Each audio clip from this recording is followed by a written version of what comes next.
never slow up, no I don't take shit. I got no love for the fakeness. If you wanna play tough and wanna hate this, I'll always show up. I don't ever slow up, no I don't take shit. I got no love for the fakeness. If you wanna play tough and wanna hate this, I'll always show up and make a statement. I don't ever slow up, no I don't take shit. I got no love for the fakeness. If you wanna play tough and wanna hate this, I'll always show up and make a statement. Everything I do so instinctive and so passionate. Every word I move so descriptive like an adjective. I got a vendetta against people who patented being negative when you should be getting after it. I got facts over tracks, this and that, spitting slow, spitting fast. I could roast, I could gas, think I'm okay at last, but I don't know if that can erase all the past and the pettiness. A reflection of the emptiness, hilarious. You think you're worth my time, you're delirious, mysterious, because you hide behind a fake exterior, inferior. You know I'll always be a bit superior. Get off of me, this ain't no humble brag. I want you to hear words, you can say them back. I want you to feel free from the chains that last, and to believe in what you got, it was built to last, yeah. Now that I've been put through hell, I never got anyone's help. I had to do it all myself. I don't ever slow up, no I don't take shit. I got no love for the fakeness. If you wanna play tough and wanna hate this, I'll always show up and make a statement. I don't ever slow up, no I don't take shit. I got no love for the fakeness. If you wanna play tough and wanna hate this, I'll always show up and make a statement. Woo! What's happening, everybody? It's your boy Leo, and welcome to the bird section. Oh! Hey, y'all already know what I need right now. You know what I'm saying? As y'all come in here, you know what I'm saying? Looking forward, been wanting to talk with y'all for a minute. You know what I'm saying? But as you come in, hit the like and subscribe button for me, y'all. You know what I'm saying? Hit that like and subscribe button. Check the channel description. You will see the people that I rock with. Their channel links are right there in the description. Just go to their channels. We got Eagles Drew. We got the Eagles Collective Podcast. You got King DV. You got Bird Gang 31. Angry Cowboy. You know what I'm saying?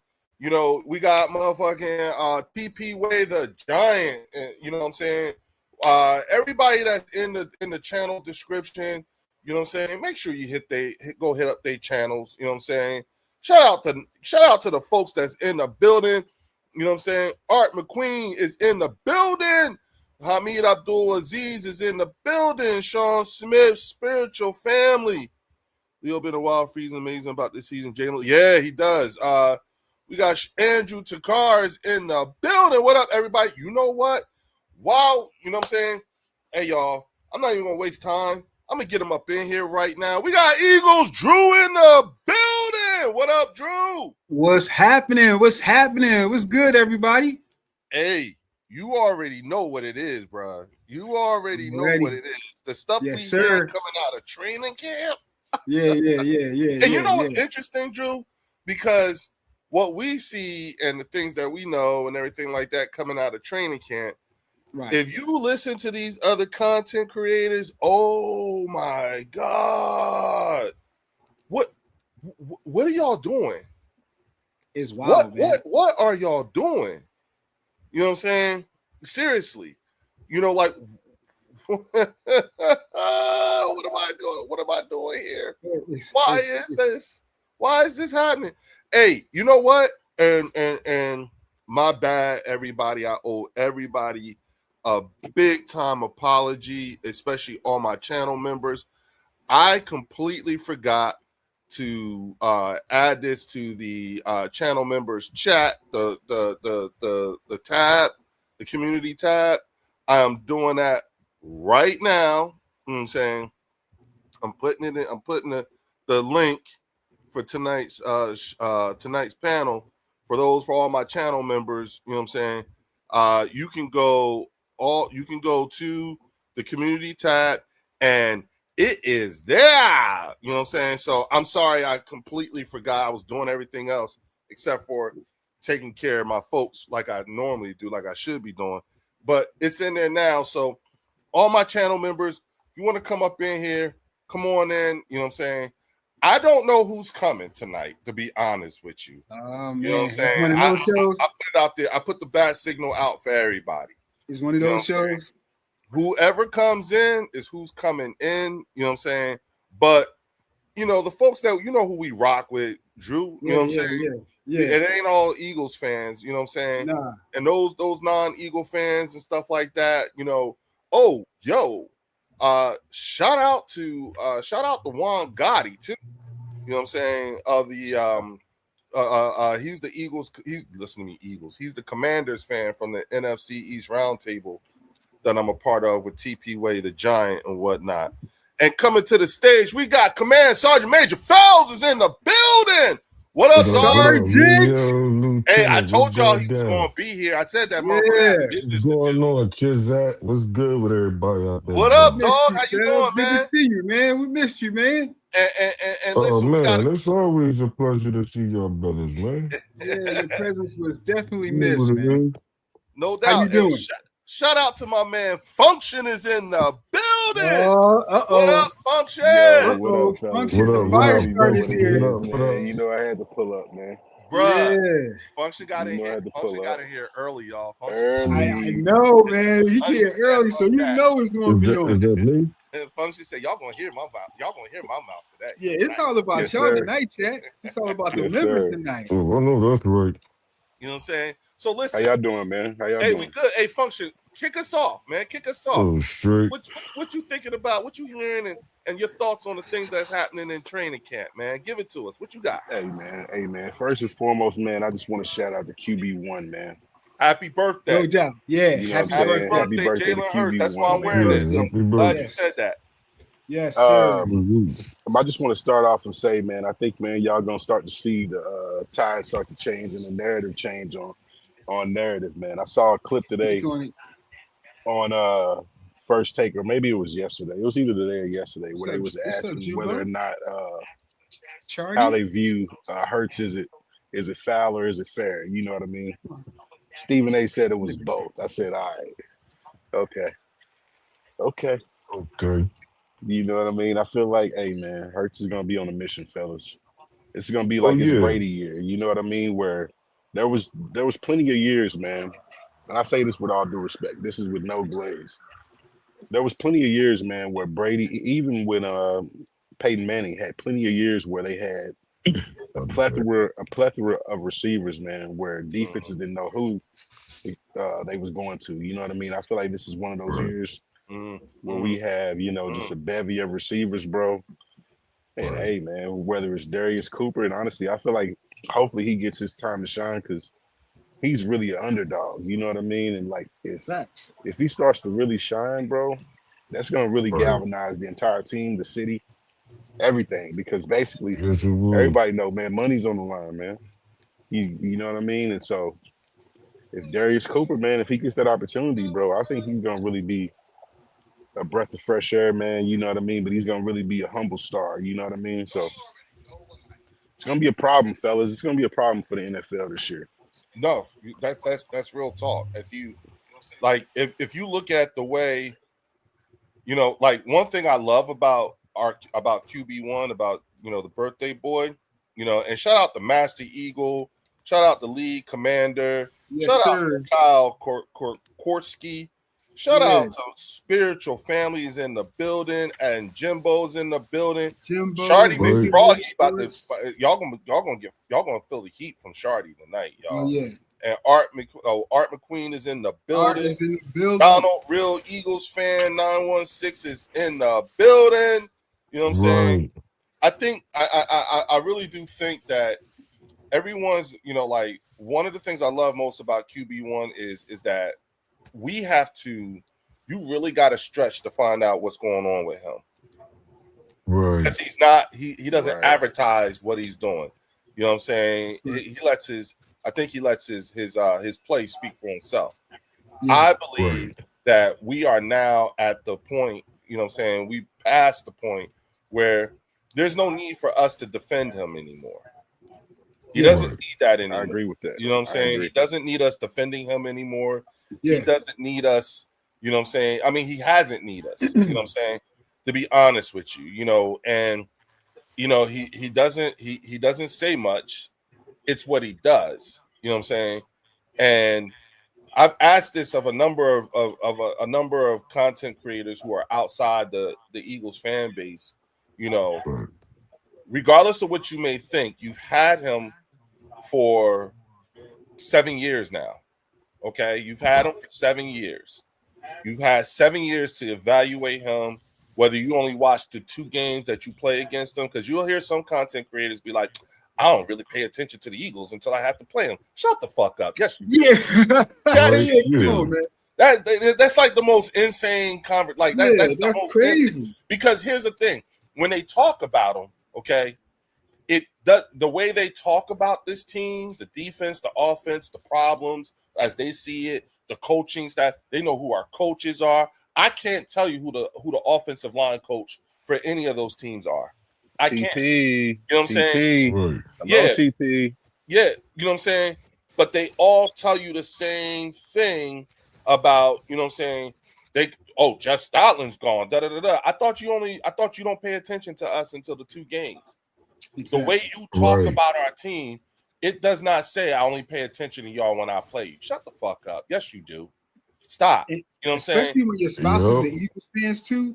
Yeah, exactly. Listen, all I'm saying is I hear what you're saying, and then I really hear what you're saying, and then I'm looking at what you're doing, and they are not matching. Nothing is matching. So stop, please stop. We're not full. Like, come on, like it's an attack on our intelligence, and it makes you look bad, whether you care or not. You're just an Eagles fan. Da da da da da. Yeah, that's all irritating sometimes. And I'm gonna pull this up because I was looking at shit, and it helped me put things in perspective in terms of, okay. So I did this thing when I looked at, because again, y'all know how I am, I'm always like, what's the data say? You know what I'm saying? Let's look at the tail of the tape or what have you, right?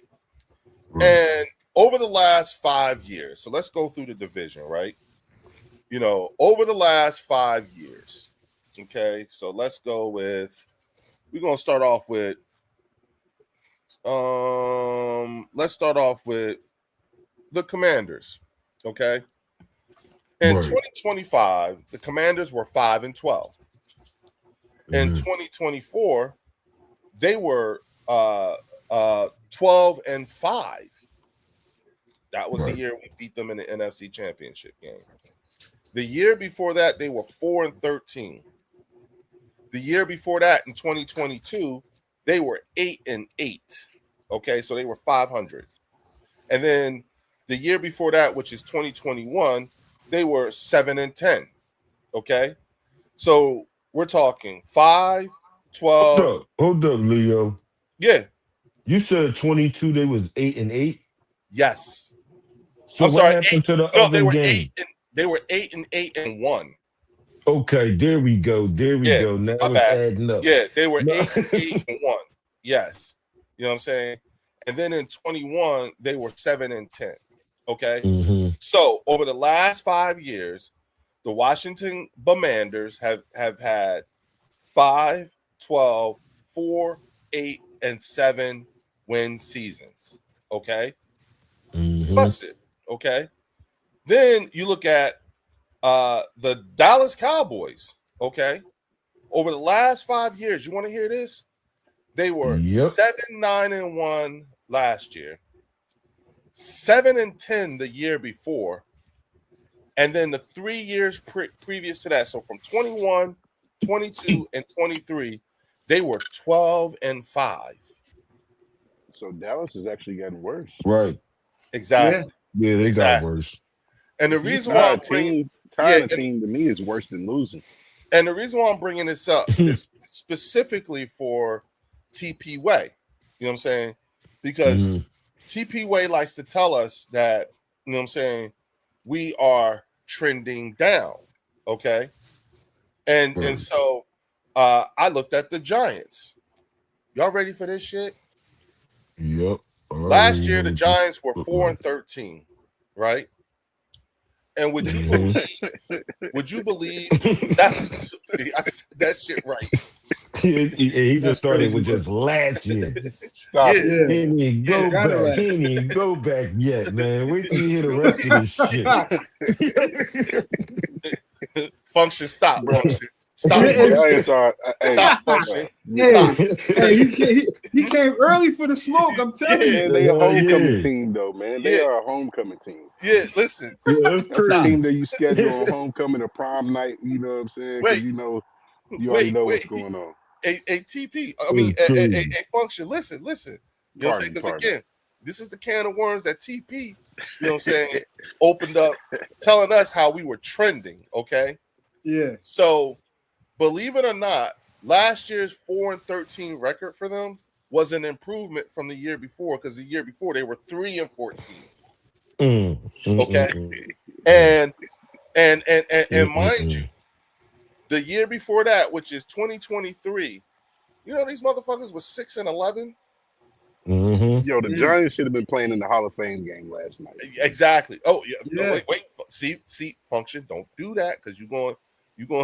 I think that would have fucked that game up last night. We're gonna stir that inner. You know what I'm saying? We're gonna stir the inner thing here, right? And then in 2022, they actually had a record. They were 9-7-1 in 2022. Okay, and they did make the divisional playoffs, right? Okay, but then in 2021, the year before that, right? These motherfuckers was 4-13. Yup. Right where they was at this year. Right. So, So we understand something, okay? 21, 4 wins. 22, 9 wins. 23, 6 wins. 24, 3 wins. And last year, 4 wins. That's a hell of a roller coaster, man. Yeah, that's crazy. Well, it's actually a roller coaster that's been going down, that's been trending down. And been skiing, this is, man. and mind you, now, of course, y'all. I can't do this without talking about my own squad, right? So last year, the Philadelphia Eagles were 11-6. Okay. Right. The year we won the Super Bowl, we were 14-3. Right. The year before that, we were 11-6. Yep. And then the year before that, when we went to the Super Bowl and lost, we were 14-3. Yep. And then in 2021, we were 9-8. Okay. Now, each of those years, we were in the playoffs. Right. And I bring this up to say it's convenient for TP Way, the Giant, to make the argument that we are trending in the wrong direction without actually providing actual context. You know what I'm saying? Because if we provide context to the conversation, you know what I'm saying? Remember how TP was letting us know, y'all ain't got nothing on Leak.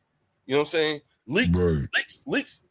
Rookie year, he set NFL records, and Leak did this, and Leak he had 8,000 yards and 42 touchdowns, and his one rookie year and half of a following year has made Leak a better wide receiver than Devontae Smith's 5 years in the league. No, he was talking about neighbors. He was talking about neighbors, crazy. but the same. I'm sorry, but everything stands. You know. Yeah, Malik Neighbors. That bullshit still stands, though. You know what I'm saying? TP in there. Come on up here, TP. You know what I'm saying? He ain't here yet, is he? Yeah, he in there. He in the chat. He in there. I just went back 5 years. TP. Oh, come on in, man. I checked. Hey, TP, check the chat.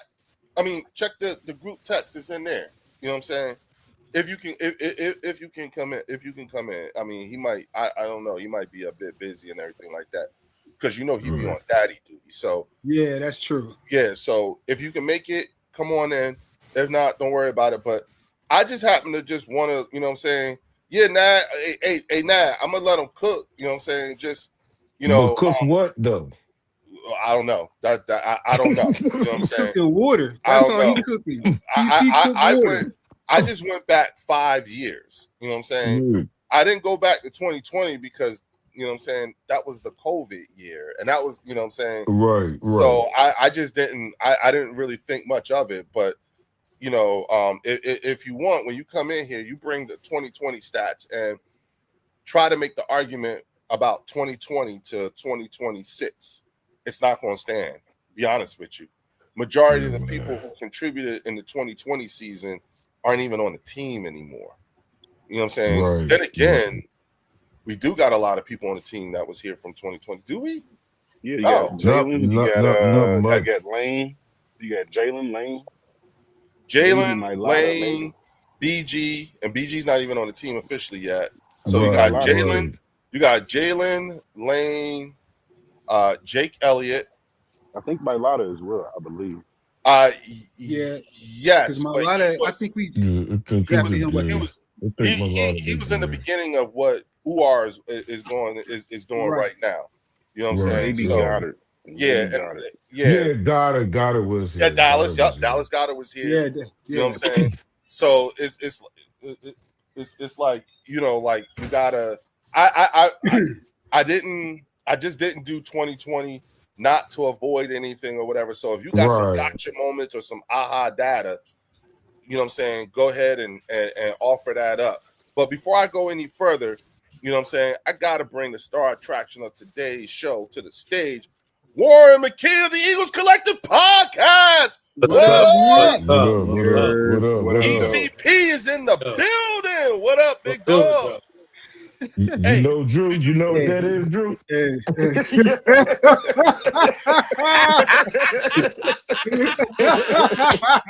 I don't know what's I got you, my brother. Oh man, I got you, my brother. I gotta take that one, man. I gotta take that. Hey, fellas, that was the alley-oop right there. You know what I'm saying? Yes, it was. You got art in there too. Okay. Yo, how y'all doing, man? What up? What's Good, brother. Good. Can't complain, man. It's all good. Appreciate y'all, man. What's up? All right. Appreciate you too, Warren is brother. the most sensible Eagle fan. Yeah, I'm the most sensible. Ops always say that. Say that, man. He only said that because he agrees with him, bro. But I feel like at the end of the day, bro, like you can only argue for so much to where it just gets redundant. Like it gets redundant, bro. Like it gets to a point to where they just not gonna get it. So it's like, all right, go ahead and grab that you've been asking about at the grocery You can't store. give in, bro. Yeah, man, it's all good, man. Warren is the designated driver. I'm a firm believer. I am a firm believer in allowing these people to dig the hole themselves. I agreed with what you said, Leo. Let them put their takes out so we can really laugh at them later. You know what I mean? I'm gonna clip the shit out of it. Oh yeah, Yeah. I'm definitely taking notes. Oh yeah. Fucking notes. I'm clipping. We got videos. When you got video evidence, there's no refuting that. You know what I'm saying? Hey, you know what I'm saying? I ain't gonna front. TP got one off on DV. You know what I'm saying? Yeah. When he told everybody, when DV said Malik Neighbors has never had an explosive play in his entire career in the NFL. I can't think of that. I'm gonna say wild though. but that's what I'm saying though, fellas. Like if you really look at it, Malik Neighbors had a better. You can only rate those two players based off their rookie career. That's it. That's the only thing you can really judge them off of. You can't. Yeah. Like that's all you really got as actual like neck to neck on, because Malik Neighbors been out for a whole season. So it's just like he's been hurt, bro. So why even put pressure on Malik like that? Why you gonna do that to him? I said that. You know what I'm saying? Yo, shut up. Yo. Is in the building. What up? What up, fellas? Yo. How you doing, man? I'm doing great. We got Jameer paid. Yo! Hey, everybody. Hold on. Wait. Before we go any further, because I want to do this. I want us to step back and allow Theo to cook. Tell us all the good and the things that are happening in Detroit Lions fan, especially coming out of camp, and the latest with the Jahmyr Gibbs news. So go ahead, bro. You got the So stage. I'll start with Jahmyr. I think it's a great contract. I'm glad that Jahmyr has finally gotten paid. You know, we can move on. He can come back training camp, get that. And them incentives is workable. Though they're doable. Yeah. Those incentives are doable. Absolutely. It's not a player heavy where we're gonna get restrained by him. It's a very even contract. I think Jahmyr absolutely fucking deserves it. There are no major injuries for the Detroit Lions during training camp, so that's something we always appreciate. Yeah, that's cool. One of the rookies, but it's a injury that keeps them out for a week. Preseason. Okay. So nothing too there substantial. The only people who are out that are substantially out are Kirby Joseph and Brian Branch, but those were from last year's injuries because obviously Brian Branch had that ACL like in week 12, so that's obviously going to keep him out for quite a while.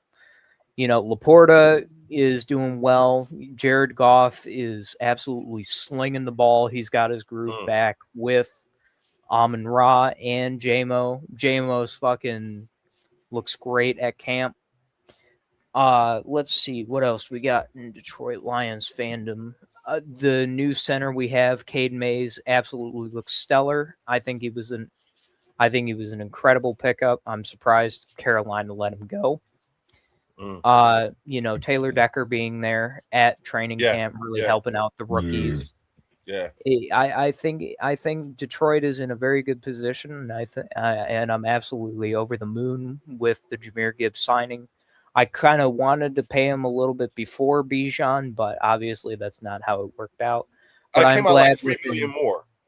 Yeah, it's literally $3 million more, and I'm glad that he got paid as soon as he got paid, because if we had held it out, it would have cost us even more money. Right. So, that was 3 days of running backs getting paid, because it was Bijan, it was Jonathan Taylor, and then it was Jahmyr Gibbs. So I think Detroit, did a smart move by saying, hey, Bijan just got paid. Let's not drag this out. Here's what we'll give you. They agreed to it. So I think Detroit's in a fantastic position, and I think Detroit is more than ready to contend for the North. And Detroit has the first preseason game, so yeah. Really? Who y'all playing? Bengals in Cincy. That's gonna be good. That's gonna be that's gonna be a good game. Joe Burrow starts out slow though, so you'll probably get that. Well, I don't think Joe Burrow's starting in the preseason. Well, I thought you were talking about regular season. Either, right, Theo? Y'all starters either like that, right? That's Thursday, right, No. Theo? Yeah, it's on Thursday. So. Yeah, that's Thursday. Yeah, I think it's going to be Teddy Bridgewater for the first preseason game, and then we're doing Luke Altmaier for the rest of the preseason. It sounds about right. Yeah, I think we're gonna have Jared for that last preseason game, get him a little practice time, start slinging. Because that was one thing for Detroit last year, is we had no starters out for the preseason, to get ready at all. So that we started slow, and it showed in that Green Bay game that first week. So, yeah, I think, Detroit's in a very good position. I absolutely love that Jahmyr's been paid, and I'm just ready to get back into football. What about with the rest of the? What are you hearing about the rest of the NFC North? You know what I'm saying? Well, I've heard from Shefty that the Bears are still taking a look at Max Crosby. Really? Yeah, they are. They've always kind of been there. Green Bay, I haven't really heard a lot from. I think they're still kind of waiting for that Micah Parsons, who, by the way, folks, Micah Parsons' first game back is against Dallas in week 6. Oh, that's going to be crazy. Yeah. Oh, really? That is his projected start time in the season. I like that. That sounded like that was set up. So there's that. I'm gonna tell yeah. I was gonna say that sounds like some NFL. That's definitely set up. Jerry Jones. Let's stir the pot and get as many people to watch the game as possible. You know what I'm saying? And I ain't mad at smart business. Say that again. It's a Thursday night game. Yeah, I believe so. I think it's the 14th. Oh yeah. And then on top of that, you know what I'm saying? They are going to Micah's going to come to fuck shit up. He's heard everything for the last year. Yep. You know and then finally we have the Purple Boys here in the North. We have the Vikings. It does sound like Kyler Murray has won the starting spot within the Vikings. So it seems that JJ McCarthy will. Hey, Joe, shoot me. Oh, wait a minute. Did he? Hey, I'm sorry, y'all. Hey, Joe. Shoot me a email. You know what I'm saying? And I'll send you the link. You know what I'm saying? Hey, you want me to send him the link? You got Joe. You got Joe's. I have his number. Yeah, send it to him. You know what I'm saying? But yeah. Hey y'all, and Joe the Pro's channel link is in the description as well. So make sure you go on over there. Yeah, subscribe to Joe. Yeah, sub up. Yeah, he's cool. You know what I'm saying? But go ahead. I'm sorry, Theo. Go ahead. Yeah, no problem. You have to get your formalities done. I don't mind. My man. Yeah, it seems that Kyler Murray's won the starting spot. I heard. It seems like Jay Jettis is, kind of excited to see what that looks like. It seems the defense is going to be a killer again this year, which is, it's always nice seeing, competition in your division, especially since the North is going to be the most contentious out of the 4 divisions this year. It's being prophesized because it seems like the West is going to be mostly Seattle and the Rams fighting for that. So the North is where all the big league competition is going to be centered this year. So, I think the NFC North is going to be one hell of a division. I think we're going to have some great football games up here.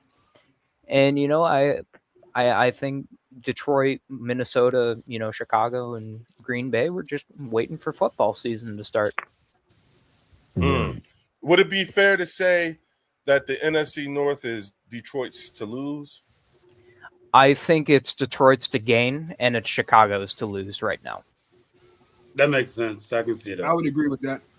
Because the North still operates off of the principle that if you won it last year, it's your division until, another NFC North team says otherwise. Mm-hmm. So it's Chicago's to lose right now. It's the Lions to gain. Okay, so it's Chicago's to lose. Yep. Got you. The Vikings I just got a question. Did Jordan Love got drafted in the first round, right? Yep. Yes. Is the NFC North the only team that has a first round draft pick quarterback starting? What about Caleb? No. Yeah, Caleb was the first round. Yeah, he was the first round. He was a high pick. Well, technically, actually, no. It would be. I think it's I think it's all 4 of us. Yeah, I was going to say. Yeah, that's what I'm saying. Yeah, it's all 4 of y'all have. Because you have Kyler, you have Jordan, you have Caleb, and you have Jared. Yeah. Was the first all pick. 4 teams. So that's probably going to be interesting to watch. I think Kyler Murray is going to do good with the Vikings just because look at who their coach had. Like he had Sam Darnold. Yeah, I think we can all agree Kyler Murray's better than both of them. So just imagine what he can do with them. So I think it's going to be interesting. Yeah, I'm definitely excited as a Lions fan for the Detroit-Atlanta game because you got Bijan and you got Jameer. Yep. On Monday Night Football. Oh, explosive! Get the parlays ready. Get the parlays ready. Yeah, so I think the NFC North is going to be a competitive division this year. I think there's going to be a lot of good football coming out of the North. So I'm just waiting. Well, you know what? And like for us, like one thing I will say is that because we sort of kind of, because we have to deal with these people within our division and everything like that. Oh, absolutely. It's like, you almost have to have conversation because you're in the division, and it's only because you're in the division. But to be quite honest with you, you know what I'm saying, for us, you know what I'm saying, especially over the last 5 years, we should not be talking to these people because they can't have the same conversations we have. You know what I'm saying? The consistency of making it to the playoffs. Well, I think, Leo, that's kind of, for me, it's an incredible privilege to be able to talk to my division rivals and have those conversations, because I can, talk shit with Packers fans, Bears fans, Vikings fans all I want, but we do have those intelligent conversations. That's why I said to Drew, like, the NFC North is not like the NFC East at all. Right. We leave our rivalry after the season's over. So right. Because listen, we're just hanging out. You know, Theo. So, so I went on to TP. I think it was TP Way's channel, or was it? I did. I saw it. Yeah. Yeah, and I explained to him because, as a matter of fact, yeah, Theo, I even said I even mentioned to you real quick. Shout out to Sean Mills with the $10 super chat. He said, "Is Kyler going to watch film now? Not sold. Bears will be back to life, back to reality." That's fair. It is a fair question. Yeah, that's fair because I think Kyler had to thing with the video games, right? I definitely think he can mature too. So yeah, the thing is he's under Kevin O'Connell now, who is a very strict disciplinarian when it comes to quarterbacks. That's why you see the resurrections of Sam Darnold, Danny Dimes. You know, he knows how to talk to quarterbacks, so I definitely think Kyler is going to improve with Minnesota. The Vikings are a threat. They're a threat, man. Absolutely. Everybody in the North is a threat this year. Yeah, you guys could. I think the North and the West, not at the same time, but either one of those teams could have 3 teams come, in the playoffs. Absolutely, very easily. Absolutely. And now, I will say for us, we could be having conversations like talking, winning football with the 49ers. Because they've had a lot of success over the last few years too, as well. Although not to the same degree, but they couldn't close the deal. Amount of success. They couldn't close the deal. Yeah. Now the problem with them is that they old as hell. Yeah, they're injured. Who the 49ers are? They're Washington last year. Mm-hmm. Well, I was telling this to people, Leo. I was looking at the 49er injury list right now for training camp, and it's like, God damn. Yeah, you got Ricky Pearsall out for the season. Mike Evans is out. Even the coach is out. Like, the coach is out in injury right now. Yeah, hey, prayers up to Kyle Shanahan. Yeah, Kyle Shanahan got in a car accident. Too. Yeah, oh, that's right. He had the accident. That's right. Yeah, prayers up to Kyle Shanahan, man. Yeah, prayers up to him. About that. Yeah, we don't. Yep. NFC, you know what? You know what? Well, you know what? Real quick. Crazy thoughts and prayers to Eric Bieniemy.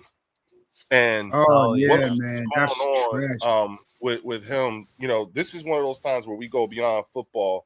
And just send positive vibes and prayers of healing and understanding and comfort to the entire Bieniemy family. You know what I'm saying? And truth be told, prayers and positive vibes to the entire Kansas City Chiefs organization. Yeah, you know what I'm saying. And the reason why I'm saying that is, what I'm saying, if there's ever organization who's dealt with some crazy tragedies and stuff like that. Warren, you went to high school with what's his name? I went to high school with his wife. Yeah, with the wife. Yeah, you know what I'm saying? The wife that was killed? Yes. Yeah. Yes. Yeah. Oh, wow. Yep. The dude that killed himself in front of Romeo Crennel and them. Yeah. That's crazy. Yeah. At the practice facility. Yeah, wow. Saying at the practice facility. You know what I'm saying? So transitioned himself. You know what I'm saying? Hey, y'all, we got us a new member. Hey, Shout we out to got Sean Mills with the Welcome to the family, newest Sean. member of the Bird section. What up, Yes, Sean? sir. What up, Sean? Oh! Hey man, you should be able to get to the community tab now. The link, the StreamYard link is in there. Come on in. Talk yo shit. And listen, everybody, definitely go and check out, like if you look, you'll see I got the products and everything like that. If you are someone who is so sick and tired of just sitting here having to listen, to all of us talk our shit and everything like that, and you really feel like you got something to say, you can find all the equipment you need just to get you started. There's cameras, there's laptops, there's stands, there's everything. You just look in the products that I have attached to this or whatever. And for all you Eagles fans, if you're looking for your latest or your newest jersey, you can find them in the products page too. So shout out to Nike and everything, and Nike and Best Buy, with their products and stuff like that. Go ahead. You know what I'm saying? This is how you get started, so if you're inclined, you know what I'm saying? Because like I said, if there's one thing I always want for my viewers and my subscribers and my channel members, is I want you to be better when you leave here than when you got here. You know what I'm saying? And so if you're someone who's looking to getting in this game and everything like that, I made it real easy for you to go ahead and get what you need, because it's all connected to the products, to all my videos and stuff like that. So go check them out. Get what you need, check, look it over, you know what I'm saying? And then, start your shit. Let me know, you know what I'm saying? Let us know, that you are here. Okay. You know what I'm saying? That being said, Warren, you know what I'm saying? Tell us, you know what I'm saying? What have you been hearing about the Philadelphia Eagles and training camp and the news and the things that interest you and whatnot? Give it to us, dog. Well, we only gonna get really pictures, so Elliot Right. Short Parks is the person we're gonna get most of our information from right now. It's a little bit of what Nick Sirianni said his first interview. Like, there's gonna be some good days, gonna be some bad days. It sounds like today was a good day for them. Lane Johnson came back in, so he's practicing. I think this team just needs to just keep meshing and keep gelling. Like, they're only going to get better the more they compete with each other. So I think we just at that, they got 1/3 of everything done of what they needed to right now. Now just the rest. I think it's just going up against other teams now is all they really got to do, so we can see what this team looks like. But Darius Cooper, Yeah. I told y'all boys about Johnny Wilson. I told y'all about Johnny Wilson.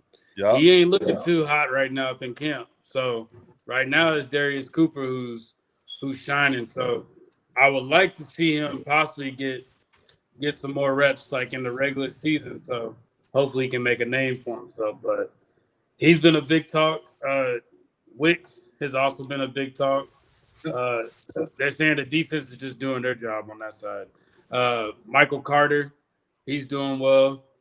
But yeah, it's really just let's just see what the team looks like on film. That's my biggest thing. Let's see what they look like this preseason game. That's kind of where I'm at with it. But we just got to see him play now, bro. Shout out to Sean Mims with the $2 super chat. He said we need a kicker, young leg. I don't disagree with that. You know what I'm saying? I don't disagree with that. You know what I'm saying? So if there's a player that I felt like I've seen with a bit of a decline over the last few years, it would be Jake Elliott. And remember, y'all, he was a youngin when we won our first Super Bowl. Yeah. And now he an OG. Yeah, fact. The best golfer on the team. You know what I'm saying? But nonetheless, still you could go get that kid from Baltimore, Tyler Loop. Save him from Baltimore. He's public enemy number 1 right now. Nah, we good. I'm right there with Rob. Didn't he miss in the playoff? Yeah, we got to do what? A guard. Yeah, a guard or a tackle. Somebody, just some depth in that lineman position, because we need somebody to plug and play if one of these linemen get injured. So, well, it was nice to see Markel Bell get those snaps while Lane was out. You know what I'm saying? And y'all know today was Lane's first day back at practice and whatnot. Yep. You know what I'm saying? So he's back in there, and it turned out to be, You know what I'm saying? A really good thing for Markel Bell, who's making the switch from, left tackle to right tackle. You know what I'm saying? Which also signifies, the succession plan being in place and currently being worked on, before Lane gets out of here. You know what I'm saying? So I think this is a good thing. I know Cam Jurgens went out of practice today or what have you. You know what I'm saying? So we got to keep an eye out for that. I think it maybe cool, just he was cool, though. It wasn't nothing too serious. Yeah, that's why I said I felt like I don't think it was all that serious, but nonetheless a reminder, and it adds teeth to Warren and Robbie's argument about adding another offensive lineman. Then again, we got how many in camp this year? 17? Something like that. We got like 17 O linemen and a shit ton of DBs too. Right? Didn't we bring in we brought in a lot of DBs and O linemen on top of the wide receivers. And I'll keep it a buck. Like when you see this picture right here or whatever, I said it earlier. The one change I think which may end up happening is looking more and more like that is Mekhi Lemon could easily be replaced with Dontavian Wicks or like you said, Warren, Darius Cooper, Hollywood's looking good too. You know what I'm saying? So it's one of those things where, like, okay, we have the right type of personnel. Honestly, with Mekhi and Smitty being out of practice, both dealing with hamstring issues and whatnot, the other guys, like when you're hearing, the offense looked good and everything like that, that was without Mekhi and Smitty. One thing I'll add to that, Leo, is I think us as Eagles fans, we gotta kind of go into it with the aspect of Smitty, of course, is number one, but when it comes to number 2 and number 3 and all that, it's gonna be wide receiver by committee. It's gonna have to. Like, it's just gonna be wide receiver by committee with this. And it's definitely gonna look different. Like we all know that it's gonna look different without AJ Brown there, but is it going to look effective? That's the thing. How effective is this wide receiver core going to look? So I think it's just going to be wide receiver by committee.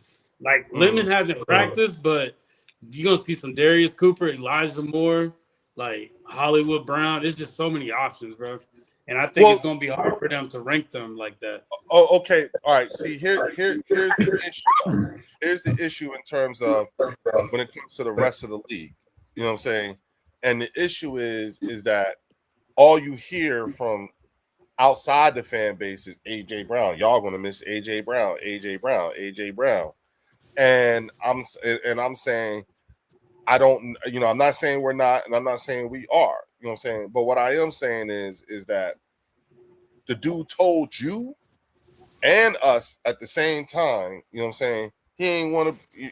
He was doing what he can.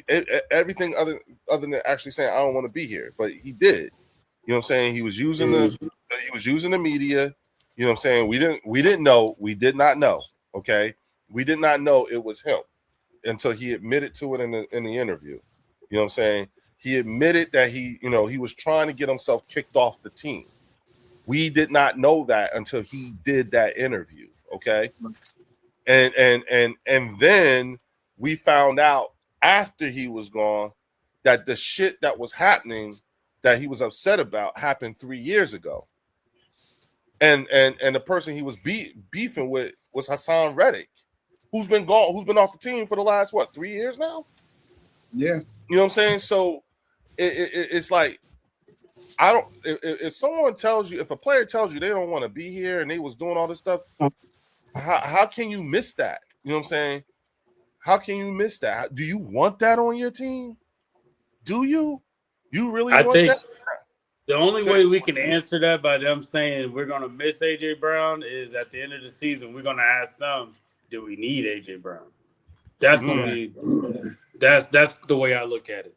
At the end of the season, and that can only be answered at the end of the season. Do we need AJ Brown? Based on what you've seen and how our production was, did we need AJ Brown? That's all it is, bro. Yeah, but then look at how many games did we not have him last year?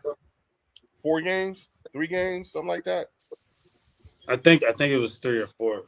Yeah. How many games did we not have him the year before when we went to the Super Bowl? He was out of games. Yeah, he was out for like 4 or 5. But the Yeah. drop off was crazy though. That was the thing. That was the issue with the last 2 years was after AJ and Smitty, the drop off was right. It was bad. We didn't use Jahan the correct way. Yeah, now we got ourselves in position to where like it can go to anybody, bro. And then you can't sleep on the tight ends.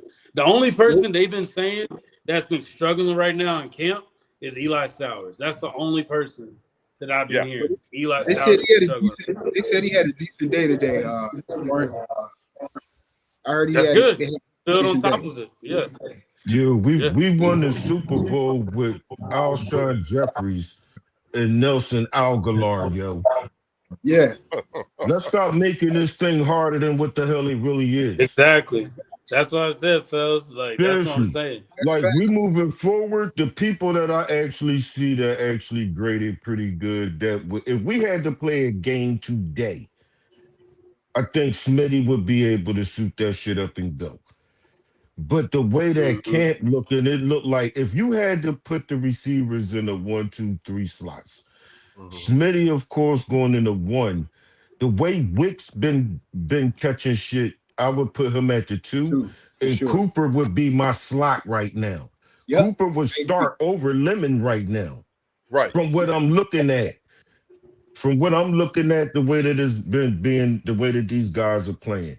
On the defensive side, it looked like Campbell having a good camp. It looked like the guy Michael Carter having a good camp. It looked like Coop having a good camp. They're all having a good camp. The defense in total is having a crazy, crazy camp.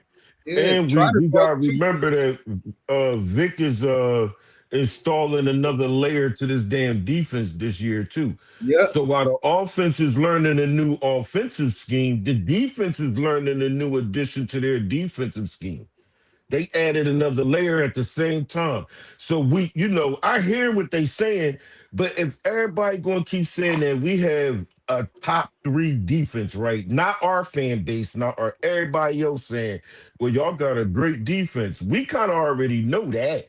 But just think about this offense is learning their system playing against this top 3 defense. Would y'all want it any other way than that? No, because you want this offense to have to play against a bullshit ass defense, and then when the season starts, oh yeah, we look good in the summertime, but y'all ain't really get touched up. But that's the Giants. Touch their ass up. I mean, I'm sorry, fellas. That's the Cowboys, not the Giants. That's the Cowboys. Hey, Leo, man, it's gonna go down. Put TP Ways up in there. He just made a statement. I'm sorry. We gotta remember that we are playing iron sharpens iron. I don't care what the other. I expect the ops to say that we not good. Listen to this. The ops. Hey, fellas, listen to this. Listen to this. What's up? This is TP, y'all. This is a like. This deserves a like. Hey y'all, this a like. Hit the like. This a like, y'all. Yeah. This a like. We haven't had one of those in a while. Because I said it. I started the channel off with this, right? TP Way the Giant says, at this point, y'all are reaching for anything to help persuade y'all that y'all are taking a decline. Okay, my friend. Yeah, that's a like. Okay. I'm not responding. I'm not going to respond. I'm not responding. I think at the end of the day, you look at it like this. With AJ Brown, we still have a top franchise team in the league. So it's like, absolutely. I get it. AJ Brown made an impact, bro. Like we'll never take that away. AJ Brown made an impact, but we got to see other players thrive, though. Like we need to see what Jalen Hurts really looked like. We need to see what Devontae really looked like. It's time to just move on now.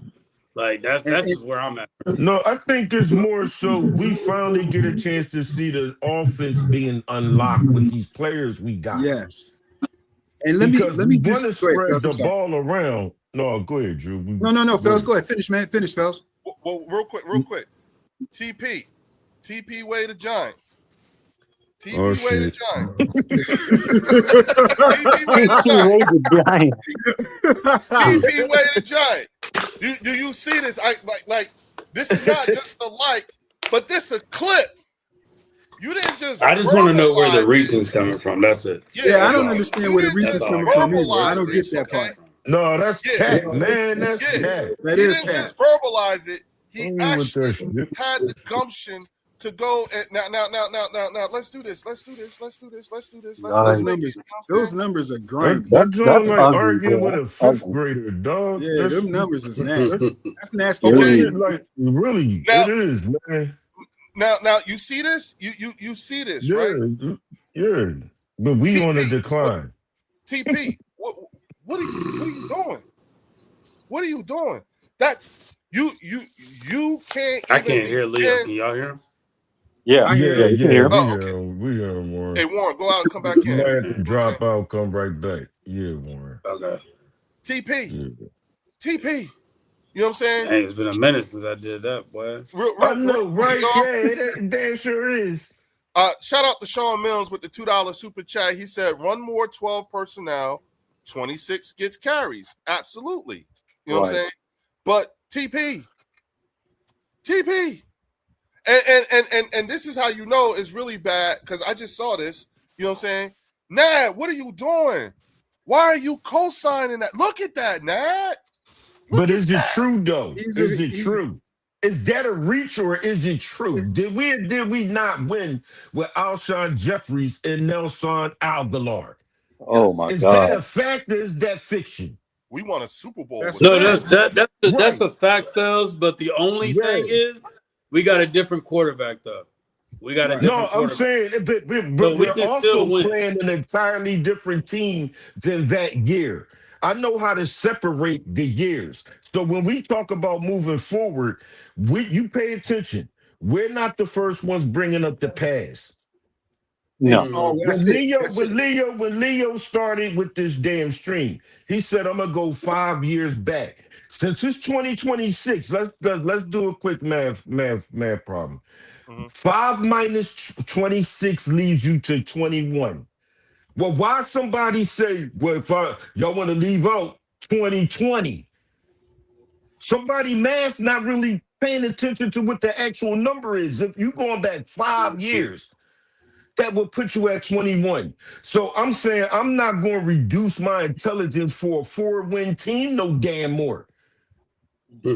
You can run for your squad. You can bounce for your squad all you want. But Yeah. what have your ownership done for you to be able to be so convinced that your team is going to surpass ours? I don't give a fuck who we got on our squad.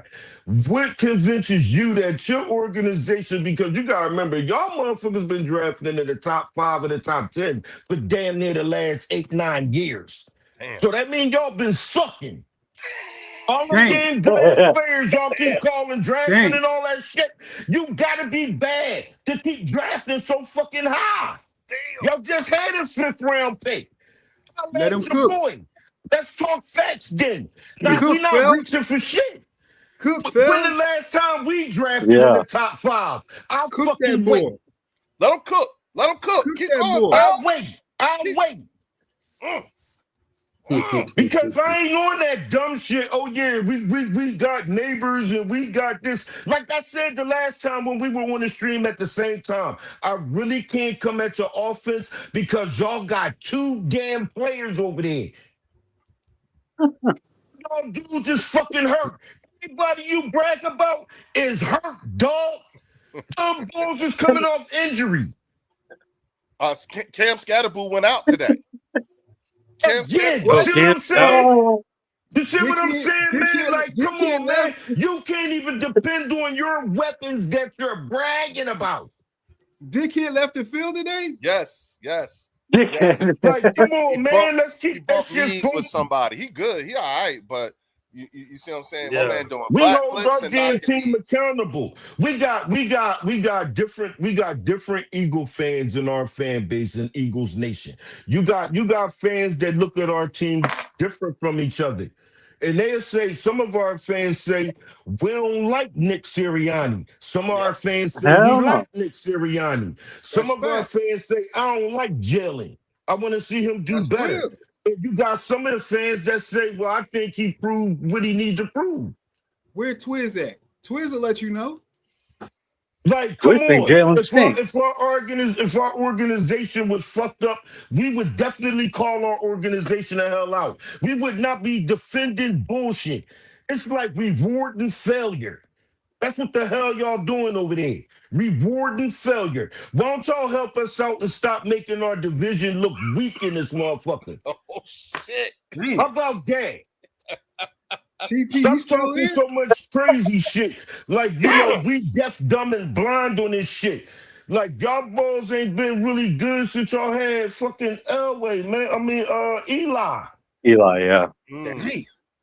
Bro, we talking about like 13 years ago, 15 years ago. Yeah, so I mean, we both can go back history shit, but y'all only want to stop at when y'all want to stop. If we count up the entire championship from the beginning of the existence of the NFL, we have more championships than y'all. But y'all don't want to do that. Y'all want to start from where y'all want to start from. No, we can play that game. They have 8. They have 8 total championships. Shit. Oh, that's good shit. Hey, let me get in here. Hook up first, dog. Hook up first. I'll take that L if they got hook up first. No, it's cool. It's cool. Hook up first. Hook up. Go ahead. But let me say this real quick, right? And I'm with Warren.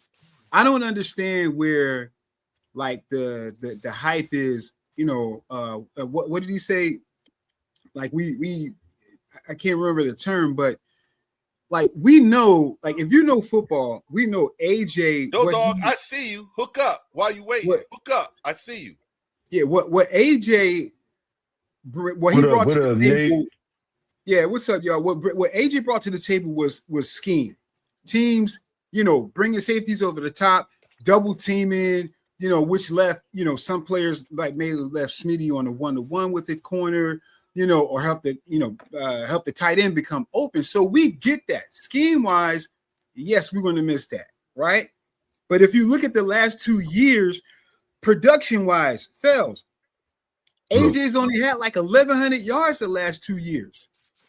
So you mean to tell me out of all the receivers and tight ends that we have, we can't make up 1,100 yards? No. Wait, wait, Drew. Wait, everybody. On, everybody. That's a good point, Drew. That's a good point.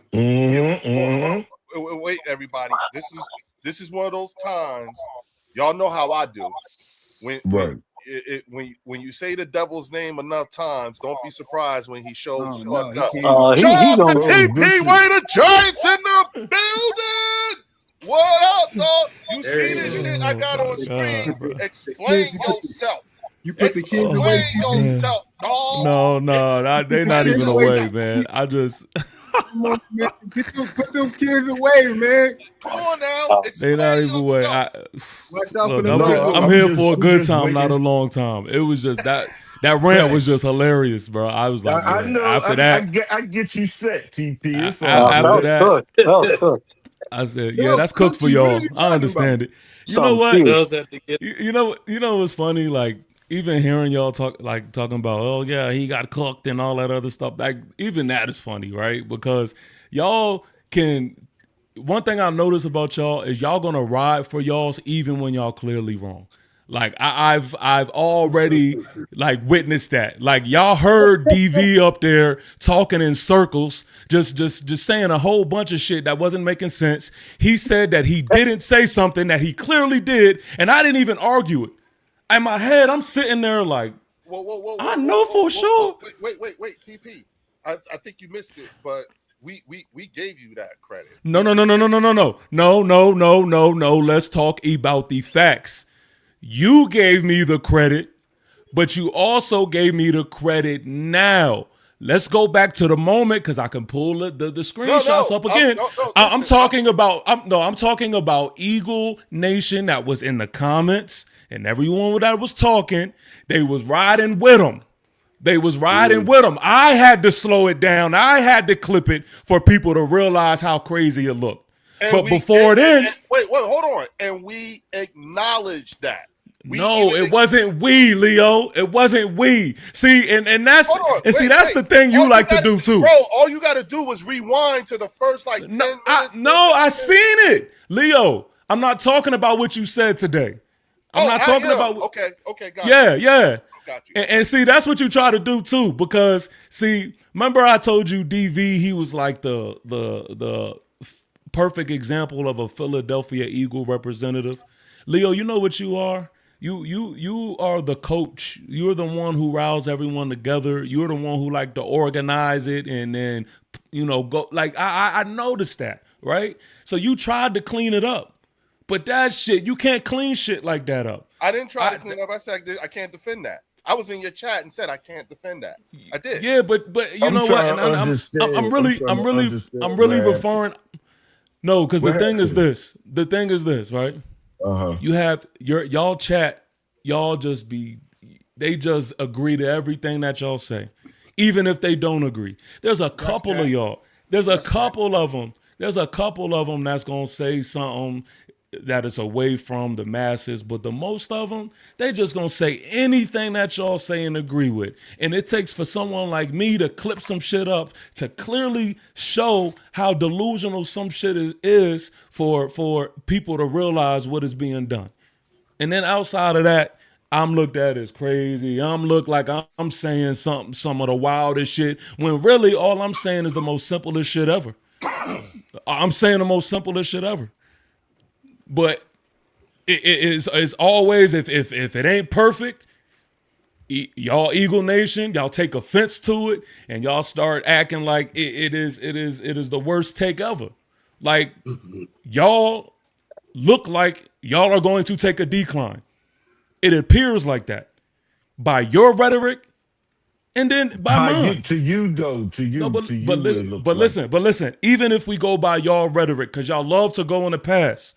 Y'all love to go back in the past. Y'all doing it now. You got your record on the board, though. Yeah, and that record don't mean shit because there's a lot of different nuances to it. Because how many years? Okay, so how many years was Coach John Harbaugh the coach of these records? How many years was he the coach? Is none of them. I'm asking y'all a question. No. No. How many coaches See, and y'all always do this shit. This is why it is comical. This is why it's comical. I would laugh it off too if I didn't have shit to say. I've always wrapped circles around y'all because y'all can't say shit but to laugh. How many times was Coach Harbaugh was the coach? Just because you get loud doesn't mean you're valid, bro. Man, y'all was just getting loud. It don't mean that you was right. Nobody's getting loud. I'm gonna tell you why. Phelps just went on a whole rant. What are you talking about? Phelps always talks like that. So what the fuck you talking about? So I'm gonna talk like that. TP and Art. Chill for a second. Just 1 second. Talking go. No. I'm not chilling on Art. I'm not chilling on Art. I'm not chilling on Art. Because you called me out my name and then you like this ignorant dumb shit. So I'm gonna give it to you. I'm gonna give it to you. What are you talking about? Yeah, I know. Clear that now. Go ahead. Yeah, go ahead. I don't know what we're clearing up, so I don't know what you're talking about. Yeah, okay. I could go to the facts like I normally do. I could go to the facts like I normally do. Bro, stop yelling like a female, man. Hey, stop. Man, I'm not yelling. Stop yelling shit. Y'all wanted me up here, now I'm up here. Hey, nobody wanted you up here. Hey, Art, stop. Man, stop fucking lying, man. My name was mentioned 100 times on this bitch, man. What you talking about? I started that. Hey, I'm talking about myself. Hey, Art, stop, please. All right, just relax for a second. Please allow Fells. Yeah, because it's not. Man, I ain't gonna let no punk yell at me. Hey, Art, stop. See what I'm saying? Call me out my name again, and now I'm crazy. See, this is what I mean. This is what I mean. You listen enough. Let the facts show. I don't gotta do much. The facts show. He called me out my name again.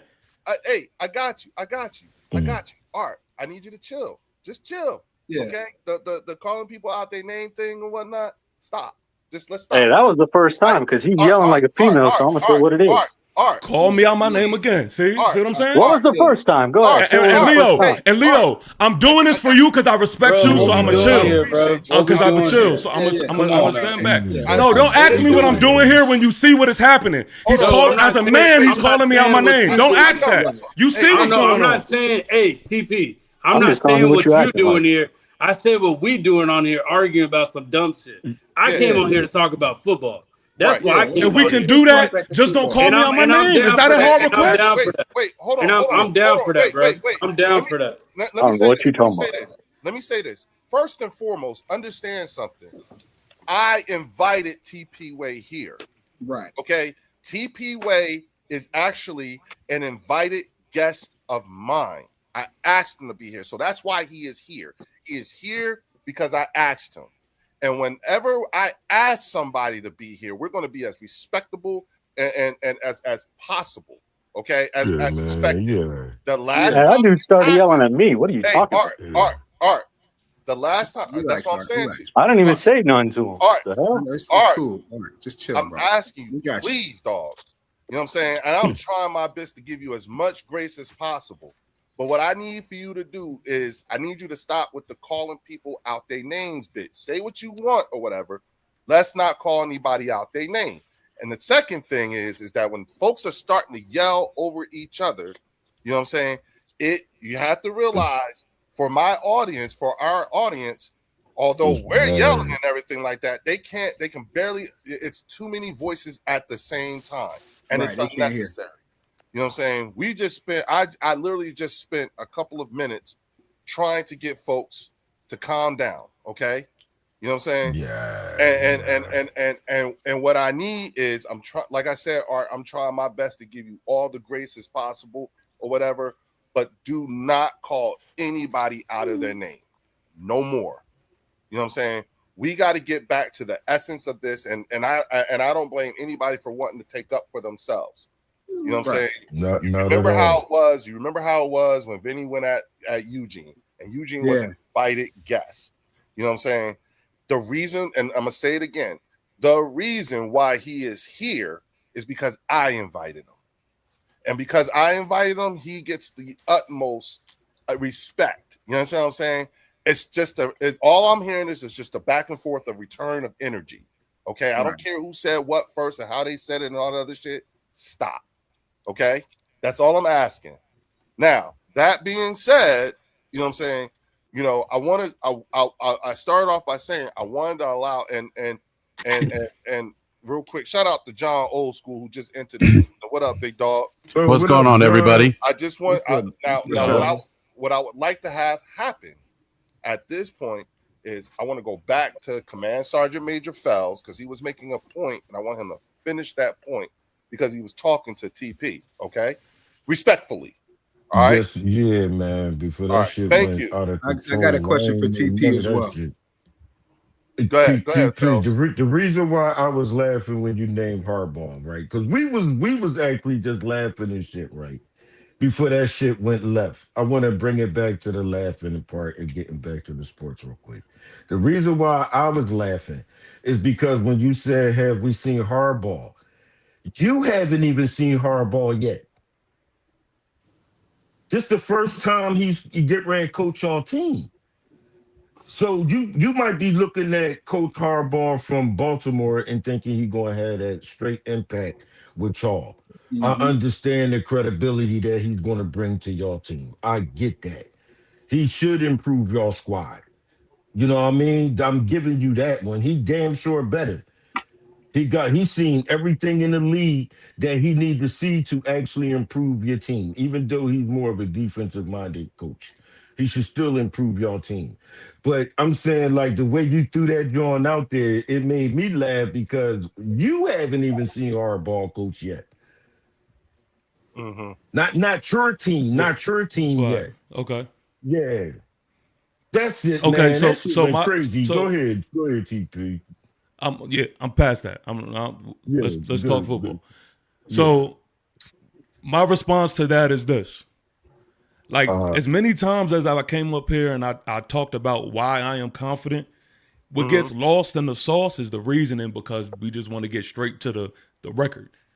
Like y'all bring up the record and I actually want to get into the nuances as to why I feel confident.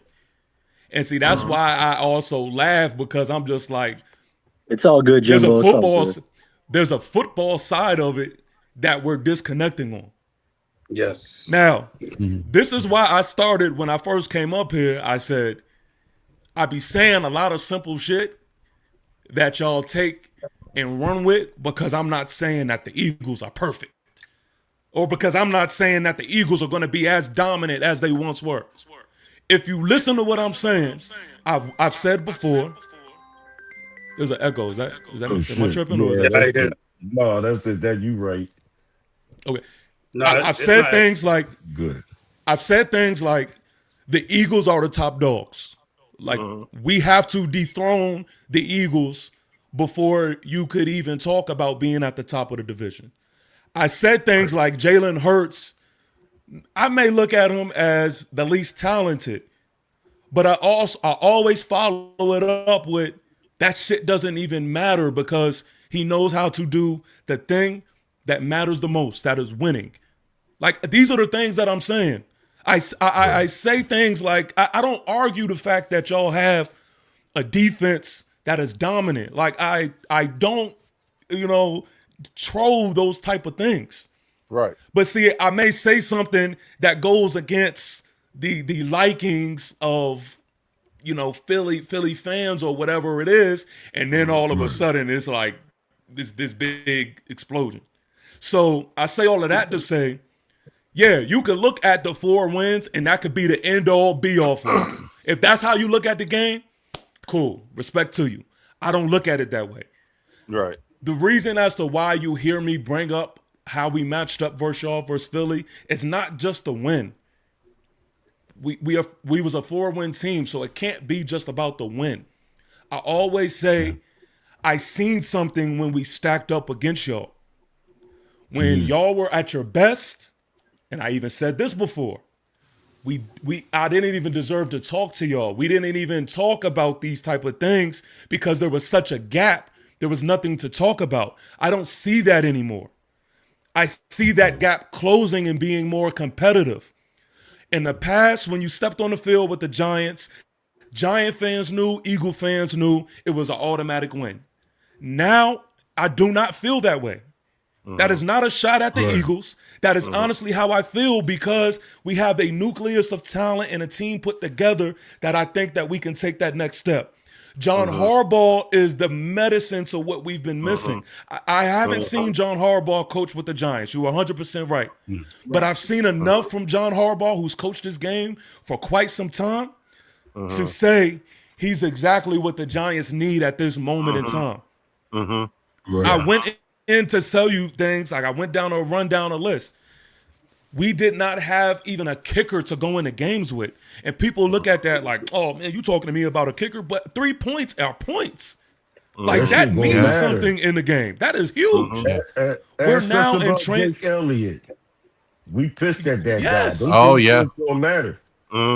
Yes. You preaching. So, like, don't get me wrong. You preaching. We hear you. Yeah. No, because I want to definitely, I want to forget the shit talking. I want to get into football talk. Yeah, right. That's what TB, I think the last time we all talked. I think the last time we all talked, if I remember correctly, because I think I had an awakening or a light bulb moment. I realized I felt, and correct me if I'm wrong, but my understanding was after you finished telling, because you pretty much said the same things. You know what I'm saying? He is saying the same things that he said from No, I'm saying it the same way. You know what I'm saying? Right. The thing is I realize what you're saying is that you guys over the last few years have amassed talent. You know what I'm saying? And you've amassed a way of doing things, and what you think you have is it went from the talent to now we need the coaching staff that will bring the level of accountability and know-how and experience to pull all this talent that we have on our team. Because listen, these guys was in the game. They beat the shit out of the Eagles, you know what I'm saying? And so on and so forth, right? And so you're thinking, it sounds like you're describing a potential. You're describing a potential for a Mike Vrabel 1-year turnaround like he had in New England. You can see that there's a very real potential. Or Dan Quinn. You could see that. You could see that kind of thing because it was the same thing. It was the right kind of football people doing the coaching and all that stuff that had y'all. It's not like you guys are devoid of talent, is what you're saying. Because Leo, in that same breath, like even go back and think about what Drew. I think it was Drew, if I'm not mistaken. He said we have two different ceilings. Like the Eagles' ceiling is chandeliers. Right. Yeah. You know, right. and the Giants ceiling. And when he said that, did I argue the point? Nope. Because the truth of the matter is that's the facts of it all. Like I'm not oblivious to the facts. Like I'm not oblivious to where we stand versus where y'all stand now. Right. Yeah, but and see that. Go ahead, man. Finish your thought. I'm sorry. No, go ahead. No, look, listen. I'm doing my analysis of the division, right? And I hear what you're saying, right? I still don't think that, although the NFC East has had, great offseason, I think every team has had a good offseason. I think you guys have had the best offseason out of every team. I've said that to you before. But when I look at matchups and I think you guys are the bigger threat than Dallas is. Okay? The only thing I say with you guys is, like, when I look at your defense, your front seven is better than Dallas's, is better than Washington's. Your linebackers are better than Dallas. On par, like Washington has some decent linebackers, right? Your corners are a little sus, but we know a good pass rush can help cure those ilks, right? So my thing with the Giants is this: I don't think you guys still have the horses in place. You've improved your offensive line. We still don't know what Jackson Dart is all about. You know what I mean? Yeah, he's tough, but I mean, tough don't necessarily win you football games. You know what I mean? That's where him and the coach are going to have to click. Him and the offensive coordinator are going to have to click. So we'll see that, because you guys have a new OC, right? You guys have a new OC. They got to do everything. Yeah, okay, so, new. You have new everything. Yeah, new right? everything. Yeah. So you're kind of at a disadvantage because you have new everything. We have a defense that's going into year 3 of its evolution. The only thing new we have is an OC and his coaching staff, right? But what he's playing with is we still have like one of the most talented offenses, even without AJ Brown. It's still one of the most talented offenses in the NFL, let alone the division. Okay. And my response to you is in your word in the chat is, I'll say this again, AJ Brown, it will be a deficit losing AJ when it comes to defenses and how they scheme against us defensively, right? They may not need to bring a safety over the top, at least right now. They may not bring an extra corner to cover, 2 of our wide receivers. So we'll miss that for sure. But my question to you is, do you think that the Eagles won't be able to replace the production that AJ Brown brought? Because the last 2 years, all he brought in production was 1,100 yards. So you think we can't replace 1,100 yards? Well, can I say this? So I look. Go ahead, TP. I'm sorry. Go ahead. No, I was saying I don't look at just like the stat factor to players. Like, to me, I look at as the football player, that defense that has to step on the field versus an offense that has a Devontae Smith, that has a Jalen Hurts, that has a Saquon Barkley, and that has an A.J. Brown. They all have to be accounted for in some way, shape, or form. So, again, let's go back to what I've said. Wait a minute, rewind that real quick. Never once said you went Darth Vader. You stuck to the Matrix. Go back. Yeah, you went Darth Vader. Okay. Yeah. It's storming outside. My fault. It's storming outside. Can you hear me now? Same here. Yeah, you're good, bro. Can you hear me? Am I good now? Yeah, you good. You good. You good? Okay. So you good. Okay. So y'all have y'all had a lot of guys to account for anytime your offense stepped out on the field. It wasn't about necessarily what they did, it's about what you have to account for.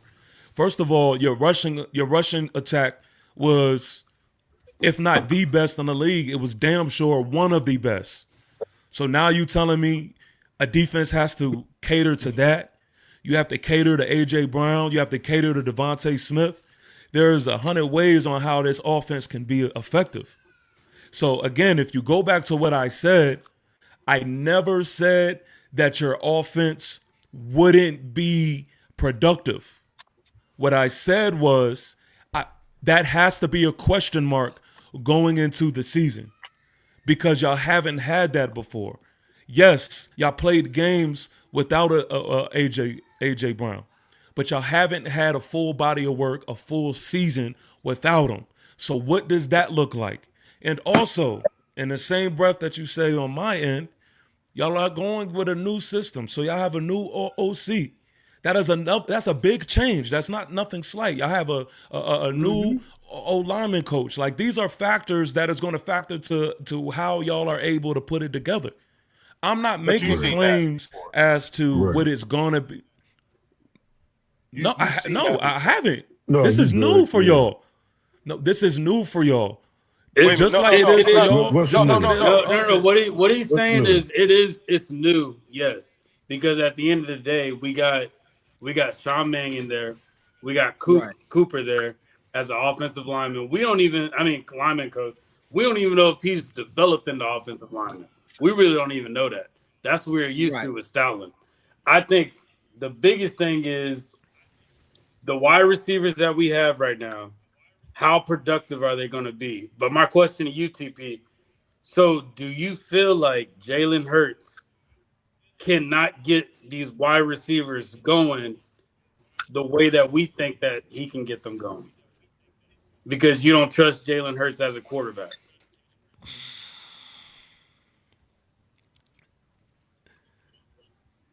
I think if he is put in the right system, he can get it going. I can't hear him. Hold on. I think he could. I can hear him. My fault. Someone must have jumped. No, it's not you. No, TP. Yeah, it's not you. Go back out. It's StreamYard. My fault. All right, because I knew it was storming outside, so I. No, so like Art went out and came in, and that kicked Warren's sound. When Warren comes back in, I'm sure that's going to kick somebody else's sound. So everybody, here come Warren. So let's see if the theory is correct. You know what I'm saying? So mic check. 1 2 1 2. What's going on, folks? Raise your hand if you can hear me. I can hear you. Yeah. Okay. Yeah, somebody must have jumped out. Yep. I would like everyone to know I'm raising my hand. Theo, you can hear me, right? Yeah, I can hear you. Okay. Unfortunately, though, I must bow out tonight. I have work at 9:00 in the morning. Damn, dog. All right, big dog. Hey, man, thanks for coming in, man. We'll see you on Tuesday. Well, actually, I'll be catching the stream on Sunday, where I'll be celebrating my 22nd birthday, along with Aiden Hutchins. Man, happy birthday! Happy early birthday, man. Happy born day. We got to give you a quick Black people, happy birthday. Happy birthday to you. Happy birthday to you. Happy birthday. Happy birthday to you. Happy birthday to you. Happy birthday. Happy birthday. He's doing the whole joint. Yeah, he's doing the whole joint. Damn. Happy birthday. Okay, that's it. Because Theo is an elder, he deserves the extra special attention, man. Happy birthday. No doubt. Hey, keep kicking ass in school. You know we expect great things from you. Thank you for the service that you are going to perform for the next generation by being a teacher and an educator. You know what I'm saying? And we hope, and that's why I did that, because it's a way to demonstrate how I hold you in the highest regards and why. So that's why you got that, big dog. Thanks. Have a good weekend too, and happy birthday again. Enjoy, brother. Yes, sir. Happy birthday. Thank you. Thank you. You know my exit I need from you, my brother. You know my exit. But before you do that, shout out to Gene with the $5 super chat. Said, "What's up, fellas? My granddaughter is trying to come into the world on BB1's birthday. You got an hour. Congratulations. She got an hour and 32 minutes to get here. Yeah, come on, girl. You know what I'm saying? Yes, indeed. Yeah, all the time. You know what I'm saying? All the time. Yep. You know what I'm saying? Congratulations. Shout out Gene Gene. Congratulations. Yeah, shout out to Big your Mama Gene. Yeah, Congrats, Gene. I'm sorry, Nana. Congratulations. Not For Pop sure. Nana. Yeah, you gonna be Nana. Yep. Oh shit. Or my mom. Or my mom. Or my mom. Yeah. One of the two. Alrighty. Damn. All right, Gentlemen, I Go must ahead, do Theo, my do your thing. outro. Yes, thank you, my brother. Right. Thanks, Theo, bro. Thank No, you, he get everybody, ready to do that, Jordan. in the chat and here on the panel. It's been a pleasure being here once again. If you haven't already, please do a good deed today. It may not make your day any better, but it make somebody else's better, and that's what we strive for each and every day.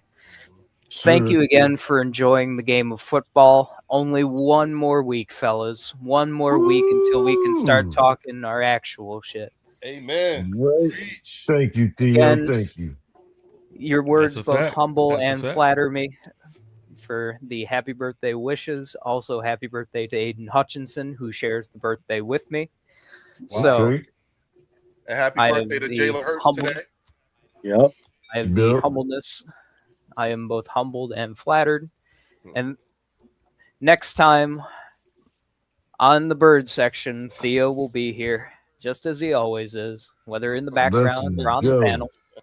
Let's go. Theo. Lions to the Super Bowl. Go green, go white. Thanks, Theo, man. Thank you. Next year, Theo. TP. Sometimes, Yo. sometimes it helps to remember. There'll be somebody here who ain't never seen this before.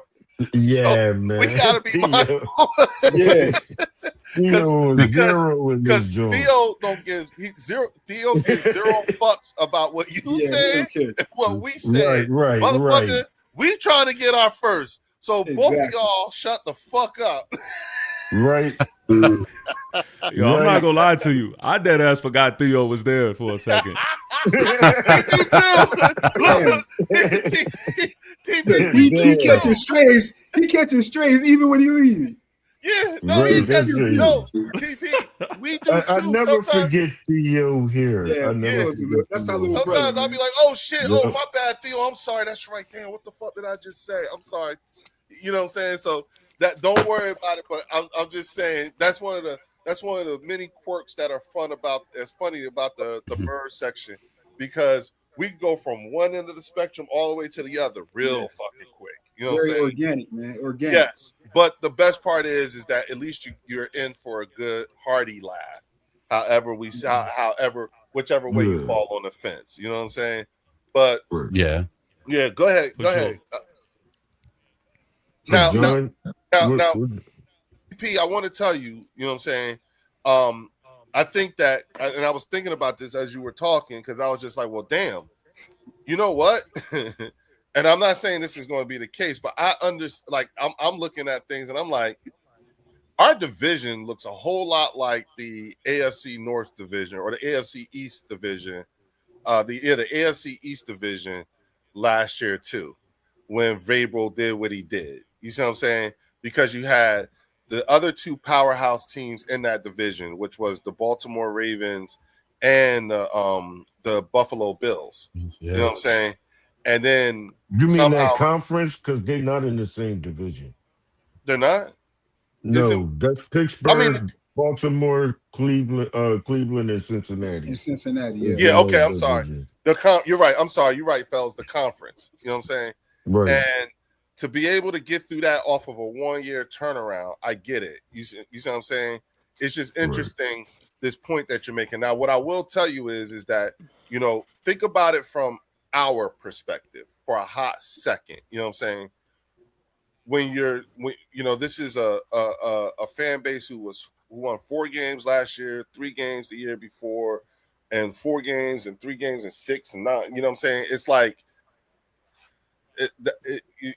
that's very, very. It's a very difficult. Leo, let me ask you: Do you think that's going to be our entire existence? Do you ever think that, like, there may be a year where those 4 games are going to turn into 8 or 9? No, I don't. This is not a think y'all forever get thing better for too. me. I don't. Yeah. You know Then what I'm that's saying? all I'm saying. Yeah, That's all I'm saying. Yeah, like, and that's that's why I I don't even understand. Go ahead. No, that's why I was saying, for us, so that's why I asked you. Think about it from our perspective. We have, someone whose team went X amount of wins for the last few years is making an argument for why they're going to go from last or next to last to first, and you're going to, and when you look back on things, like that crazy year that Malik Neighbors had, that was a 3-win year. That I'm saying, last year he only played half the year. I'm saying? Not even, yeah.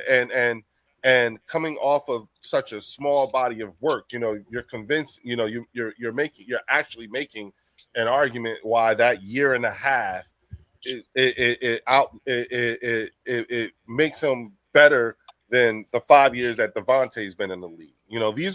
These are assertions that have been made over a period of time in less than a week that we've gotten from you.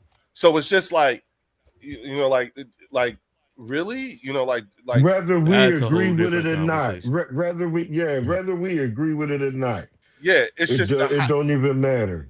You know what I mean? Yeah, your but point it's is just your point. The way you observe the way shit happening. Right. Not saying just it's just coming from our perspective, saying, and the sustained winning that we've done and the continuity and the only change. And when I said, but haven't you seen it before? What I meant was not this offense, but you've seen the Philadelphia Eagles have to take on a new offense every year for the last 7 years, 7, 8 years, like that. Yeah, so it's not like and listen, for the last 3 or 4, at least the last 3 years, 4 years, most of these guys that's on the team have had to go through a new offense every year that they've been. You see what I'm saying? Even for the last, so it's not like you have never seen this team have to go through a brand new offensive coordinator and have some resemblance of success.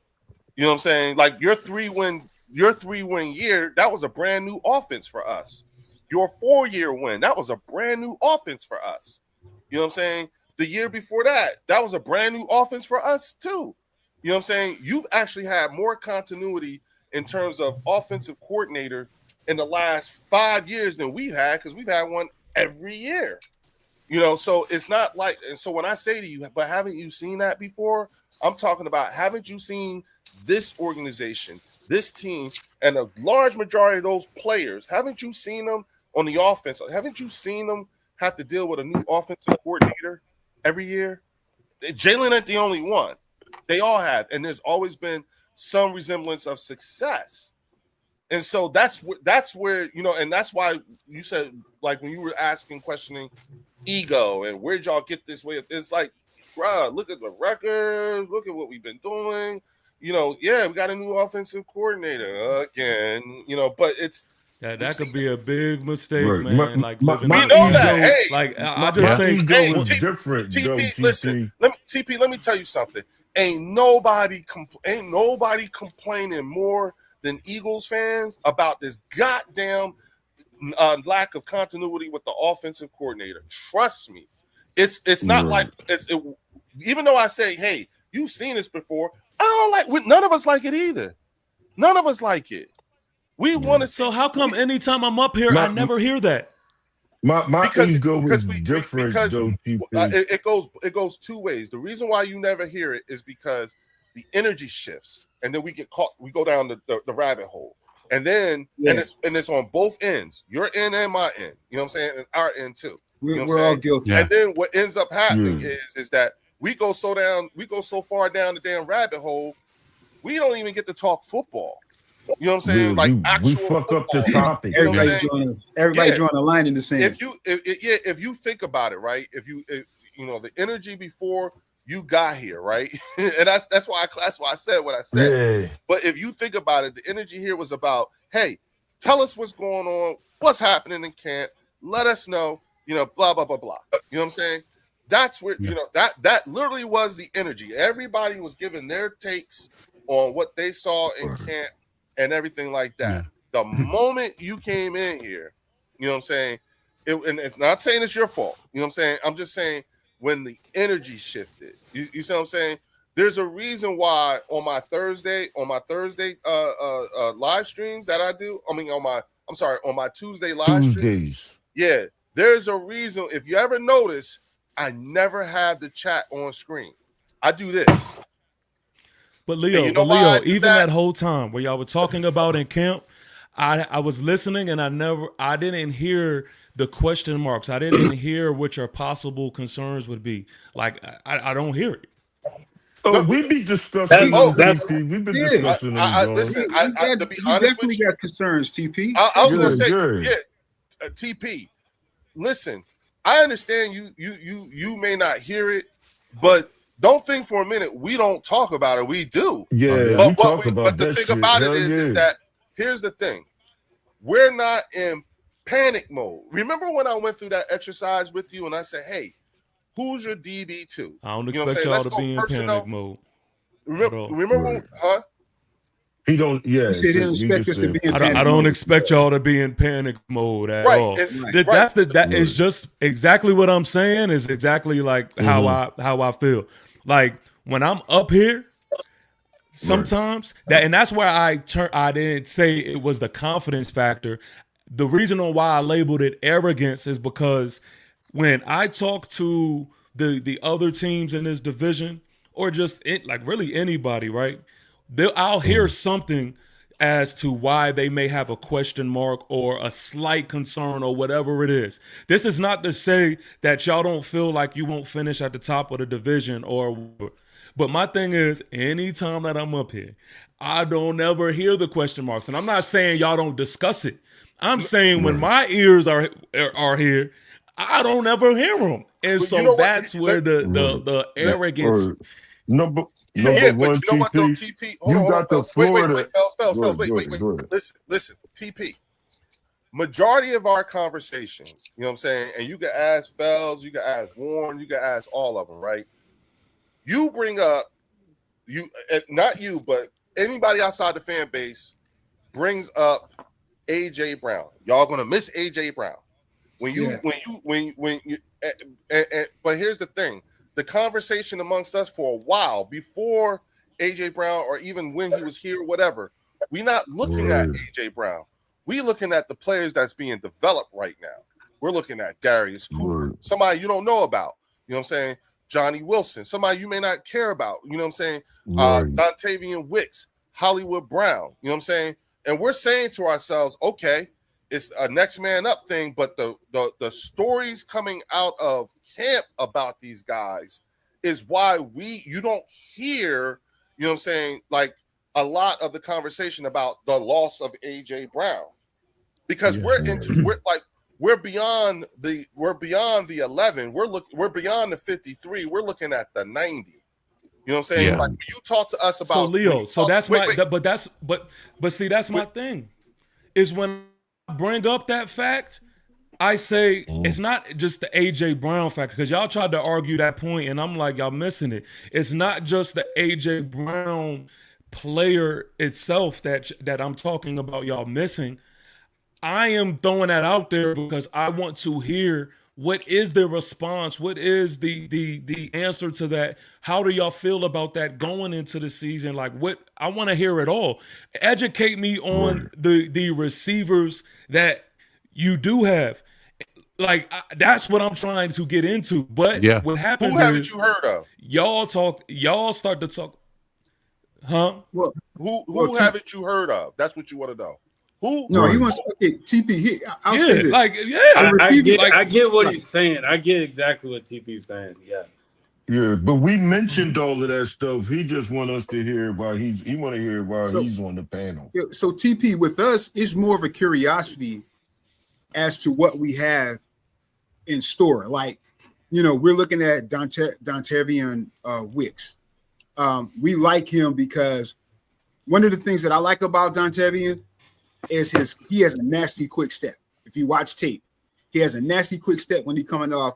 So that gives corners some issues, right? And he's a big body. The only thing that I'm concerned with him is drops. Okay, he's had a couple in training camp, but he's been shining in this training camp. He's been doing very well. Darius Cooper, undrafted free agent from last year. This kid, he's built like AJ Brown when you see him. His nickname is Baby AJ. Yeah, when you see him, he's built like AJ Brown. He's just not as big. Of course, he doesn't have the talent, but this kid catches the ball very well. He's very physical, and he's doing well. He's having a tremendous camp, right? We have Johnny Wilson, who was, I think we drafted him 2 years ago. 6'7", big body receiver. He had a good camp last year, got hurt. He actually made it to the 52. This year, he's struggling. He's not doing so well. Talking about Johnny Wilson? We were looking at him. Johnny Wilson's not making it. He's not making it, bro. Yeah. Jesus. Right, I'm just saying, but I'm just giving TP some understanding. He was more looked at as a end zone threat, right? A red zone threat. 6'7", big body receiver. He's struggling. So he may not make the team. If anything, he might make the practice squad. You know who Hollywood Brown is. You know who Drew, let me ask you this. You might not make the team either. Let me ask you this: Who do y'all have a definite two right now? Like someone who's concrete in that position, honest, or is it still a battle? I could answer. It's a battle. It's a battle. And here's why it's a battle. Who's the battle? Between who? I would say it's between Wicks. That's the unknown. And Darius. Right now. Darius Cooper's not gonna be a number 2. It's gotta be Wicks, bro. Like at the end of the day, I think it's going to be somebody else. Wicks is gonna be the number battle. 2. If I have to give you 2, then those are 2 that I would give you right now. Our number 1 would be Devontae, our number 2 would be Wicks. Right now, like we haven't seen Lemon. Like Lemon has been missing. He's been missing this whole camp. So the way we look at it is, since we don't have Lemon, what I truly think is happening, fellas, is they got Darius Cooper doing a lot of the routes that are supposed to be for Lemon. That's why we're hearing a lot about Darius Cooper being in the slot, being all over the field. That's what we're getting right now. So hopefully, if Lemon can be healthy, we can see him do those same things that Cooper's doing. But right now, me personally, I'm not liking what I'm hearing about Lemon. Like it or like contest for the 2 spot, Warren. He can play either one. Wait. I don't think Lemon's gonna be that too, bro. Like it's Warren. Like I can't see Lemon doing that. I can't. Warren. But please provide a little more context. What don't you like about what you're not hearing? What you're hearing for a first round pick, bro? Like I'll be honest. I wanted Sadiq. That's who I wanted. I wanted Sadiq in the draft. And I might be a little bit salty about it, but I look at it like this. For him to be coming here and you get a hamstring injury at rookie minicamp, and then you get another injury at camp, and then you're under a new offense. How long is it truly going to take you to be able to get meshed with this offense? The only benefit that you've had is going to Florida and going to Houston with Hurts and building that chemistry. That's the only thing that he's done. I need to see more, fellas. Like I can't sit up here and like put my flag in and say that, hey, this is my guy. Like I can't see that yet. But you're not ready to call. But you're not ready to call him a bust. No, I'm not going to call him a bust because he hasn't been on the field yet. So like I need to see what he can do. That's the talk a lot outside the fan base. A lot of that is. But I don't think people are seeing it as a bust. People want to see it. They want to see what he can do, bro. Like we want to see what this. Like you said, the return of value. I'm saying it's the insinuation, bro. It's what they're insinuating. Insinuating that? Oh, when I listen to the content creators outside of the fan base, it's the insinuation that he may be a bust. I don't know. Dontavian, he might be a bust. I've heard it a bunch of times. You mean Lemon, right? It's the insinuation of it. Yeah. So no, I get that. I don't think he's gonna be a bust, but I do think that he's just like Cooper DeJean, bro. It took Cooper DeJean a minute to get ready. Like it took Cooper DeJean a minute. Maybe it's gonna take Lemon a minute. So my thing is, this is the best time to get your reps in. This is the best time. Right. Go up against these other teams. Go up against, like, one benefit that we do have is you're going up against a top 5 defense. These wide receivers that we have, they're practicing them up against the top 5 defense. They're not going to get that from the Patriots. They're not going to get that from the Ravens. They're not going to get that from anybody that we play this preseason. Facts. But they're going to get it in practice every time. So my thing is, I want to see Lippin go up against these defenses and see what he can actually do. And we haven't seen that. Right. We need to see him healthy. Now, Warren, that is also what we're going through in camp as well. Is that somebody's echoing? We hold on. Hey, everybody, mute your mics.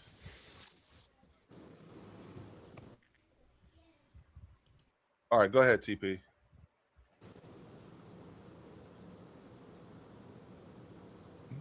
Oh, you're muted. Like no, you're muted. You good? I can. Am I muted? Yeah. Sorry, it's storming out there like crazy. So you good, bro? I want to hear what's going on over there.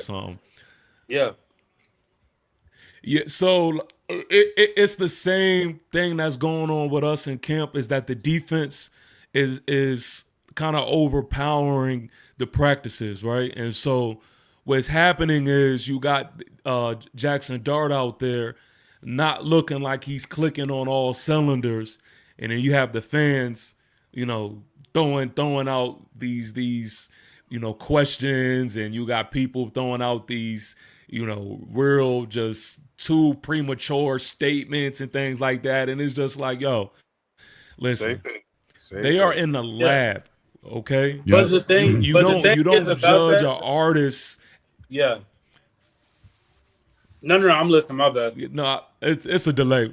Yeah, my fault. It's a delay. You don't judge an artist before he finishes his work, right? Like that's just really what is going on with like the fan base in training camp. Like and that's just basically the noise that you kind of have to block out, and you just got to know what's what, right? Some of us has been around the game long enough to know, like, come on now, like training camp doesn't tell what's going to be the week 1 product. And so I know what you're saying, in regards to that. Like, yeah. Now, one thing that we are seeing though in camp, from what I've been hearing, Sean Mannion will throw something new in. The defense won't know how to respond to it. Yep. So it looks like Jalen's doing really good. Jalen will have a good day at camp because the defense don't know how to respond to it. But what's crazy is the defense is only taking a day to click and get on point with it. So then after we notice that the defense is clicking, then Sean Mannion's throwing something new out there. Then the defense takes another step back. Then the next day they click. So it's going literally back and forth. So they said today Jalen had the best game because what they did was they just combined everything that they did, and they just played ball all game. And so like what they saw was Jalen's plays were moving a lot smoother. He was hitting his routes. He was hitting the wide receiver. He was doing everything that was necessary to have a good. We lost. He was cooking. Yeah, he was cooking. Oh, he was cooking. Yeah, he was. Hey, Leo, I'm a make my exit right here too, man, because I definitely gotta. I'm tripping right now. I'm definitely supposed to be on daddy duty right now, but I said that. I said that. I said that. Long. TP, before you go, TP. Yeah, but TP, yes, sir. Before you go, you got one job. You got one job. We accept. Bro. We accept. Okay. Yeah. You got one job. I know where you're going. Set it up, please. A lot of us Eagle fans are going to be Giant fans on week 1. That's for sure. Your business, because I think if you guys knock them off and knock the cowboy butter sauce out of them, that's going. They ain't gonna know how to deal with it, man. Y'all got one job. What up? Shout out so to TP. Gene, What who up, just Bird became a member to the bird section. Salute, Yes, Gene. Whenever you want to, the link to get up in here is in the community tab. Come on in. So TP, I just wanted to throw out there, I love your passion, man. I love your passion as a Giants fan. Thank you, man. I was in the chat last week. I didn't want to jump in because I know you were cooking.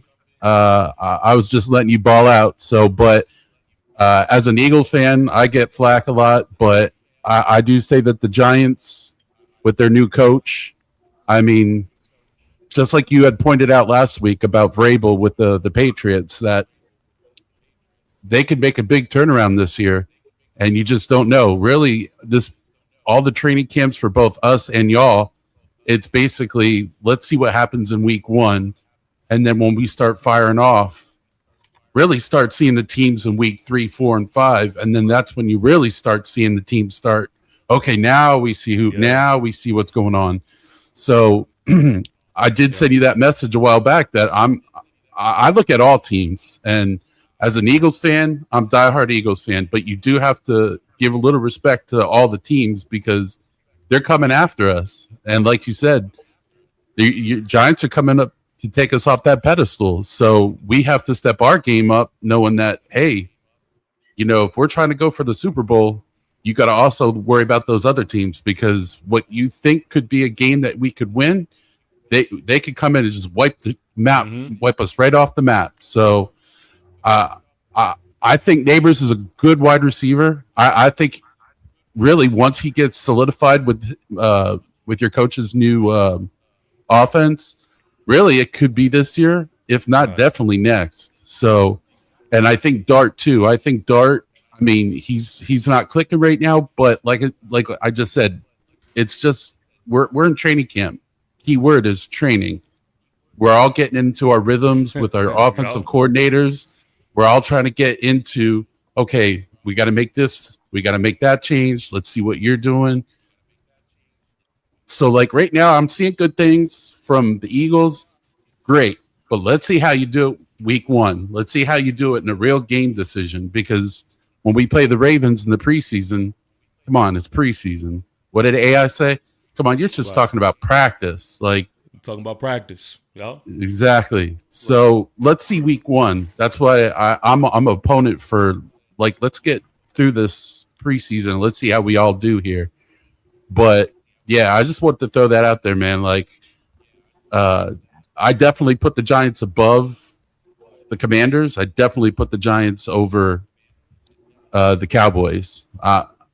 But I see the Cowboys sweeping the Eagles. I don't see that happening, but not in this lifetime, at least. But Giants is stepping up, and that's the thing. Like when Warren asked me the other day, like what was my expectation for the year, it was to compete at the top of the division. I didn't throw out anything like Super Bowl or anything wild like that. Like that's what I want to see my team do. So that's what I'm looking forward to. Yeah. And like I know we had pointed, like Leo was talking about, like our ceiling is a little bit higher than yours, but like if y'all get and maybe take the NFC East, then you get to a playoff and maybe you get to the second round. That's a win for y'all. Like you weren't expecting that. And for us, we would be like, okay, that might be it for Sirianni, because our goal is Super Bowl. But yeah, like it's going to be interesting when we play y'all. It's going to be real interesting because I'm interested to see what Scadaboo's going to do, but I'm also interested to see what our defense does to stop Scadaboo, because that boy is a recluse. I mean, he's doing backflips, and I'm like, God damn! If I was his coach, I'd be like, all right, knock that shit off. Because oh my bad. No, you good. Go ahead, Warren. No. I was going to say, I feel like TP, you got to bounce. TP. Hey, man, you got to get those Legos off the floor, man. You got to pick up the Legos. I don't see no smoke yet, so it ain't on fire. The house ain't on fire. I was trying to. I'll see y'all Sunday, man. Hey. No, go ahead, my brother. Hey, listen. This ain't gonna be my last time, and I really hate to leave because we was actually getting somewhere, but. Yo, thank y'all, man. We were talking good football for allowing me to be me. For real, we really were, man. But Leo, like always, my guy Drew, my man's Pots and Pans, Fells, appreciate you. What up? All of y'all, man. I appreciate y'all. And I'm gonna holler at y'all soon, man. And thank you for your service, dog. Yeah, you know thank you. Yeah, thank you for your service. Yes, and thank you for your services too, Fells. Oh, no problem. Thank you, brother. I never served, but I damn sure served my people. Hey, I know. You know? I thought you served. I thought you served, man. Sir, I just call him. He's the command sergeant major of the channel. That's all. Gotcha. Yeah. I'm used to it because when I lived in San Antonio, I mean, they do. Right. San Antonio is military town, USA. So right. Houston. I really adopted that from my grandfather and stuff like that. Though I was already born into respecting the veterans and stuff like that. From the yeah. It don't have to be Veterans Day for me to say I appreciate y'all service. And Shit, I say that all the time. Yes, sir. Every day is Veterans Day. Let's put it at that. If we're going to be real, every day is Veterans Day. Yeah, man, you get that up for the ones that's fighting for this freedom we got. Yep. These luxuries we got. Yeah, we're talking Eagles football. Imagine if we didn't have our military. We wouldn't be doing all this shit. Hey, with all the people we got watching right now, because we got like 88, 89 people in here watching us right now. I just want to say to everybody please, in the building. Yeah. Hey, make sure y'all are all registered to vote. I'm not going to tell you who to vote for. Hell yeah. Vote for, but make sure you are registered to vote and then that you are actively voting. You know what I'm saying? Exactly. Because that'll be the thing that, now listen, y'all, without further ado, because, here come another adrenaline shot. Okay. I ain't going to say nothing. Okay. No. It's kicking people out. But it keeps kicking me out randomly. I don't know what the hell is going on. Because someone else just came in. Go No. Because listen, I'm about to bring another adrenaline shot to the channel up, y'all. You know what I'm saying? Because this is again, but here's the thing, y'all. No. Is it SGA? No, hell no. You know what I'm saying? Oh shit! I'm just saying. I wouldn't do that to y'all. We just got finished dealing with TP. I ain't gonna do that to y'all. We can't take that. Yeah. You know what I'm saying? That's too much, man. No. I got one better. I got a better adrenaline shot than that. Bird Gang 31 is in the building. What up, Bird Gang? What up? Yes, sir. What up, Bird Gang? What's good, What's bro? up, everybody? Great work over there. Great work over there, Yeah, Bird Gang Gang. grinding, boy. Too. Bro. Yeah, he over there grinding. This Fells over here, man. I be hopping over your jaw, man. Great work over there. Yeah, Bird Gang. Hey, thank you, man. Thank you. Yes, sir. That hat's clean, though. That hat's real clean. Yes, it is. Yes, I try to keep my Philly hats in line. You know what I'm saying? Yeah. Hey, y'all. If y'all have not done so yet, take y'all asses on over there to Bird Gang 31 and make sure you sub up. You know what I'm saying? Yes, sir. Thank you, man. Thank you, guys. Man. Yeah. Give us y'all the one grinding over here. I'm trying to get like y'all, man. Like I love what y'all doing. Did you hear the spiciness? Was it getting spicy? Did you like that? Yeah, man. I heard a little bit of it before I got up in here, man. Like, yeah, let's get a little spicy. Spicy. Yeah. I like it though. I like it. Like I told him, man. Like I like the Giants, man. Too bad he got out of here because I love talking with him about that team. Teams making moves. San Francisco just got Debo back. I don't know how good that's going to help him out, but he's going to help him. Myles Garrett's going to have Aaron Donald look like. He's going to be coming back. But ain't none of these got to mess with the Eagles, though. That's the thing. Like, they're not even on that level. Like, they're still, like, trying to figure out pieces and stuff. And we, like, deep at all positions. Like, we're straight, man. I ain't even worried about it. Right. Yeah. I'm always keeping an air of caution. You know what I'm saying? Exactly. Y'all know I don't have no caution in me. I know. I'm straight up. We going 17-0 to prove otherwise. Bird.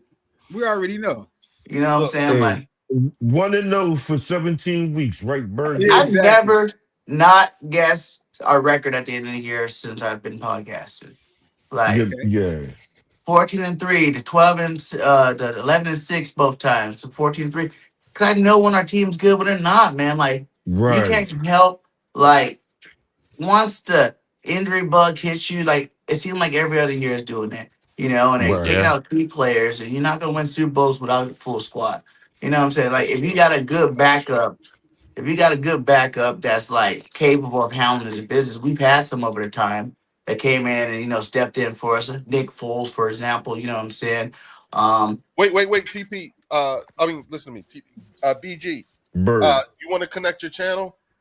Did I do it? I thought I tried to. Hold on.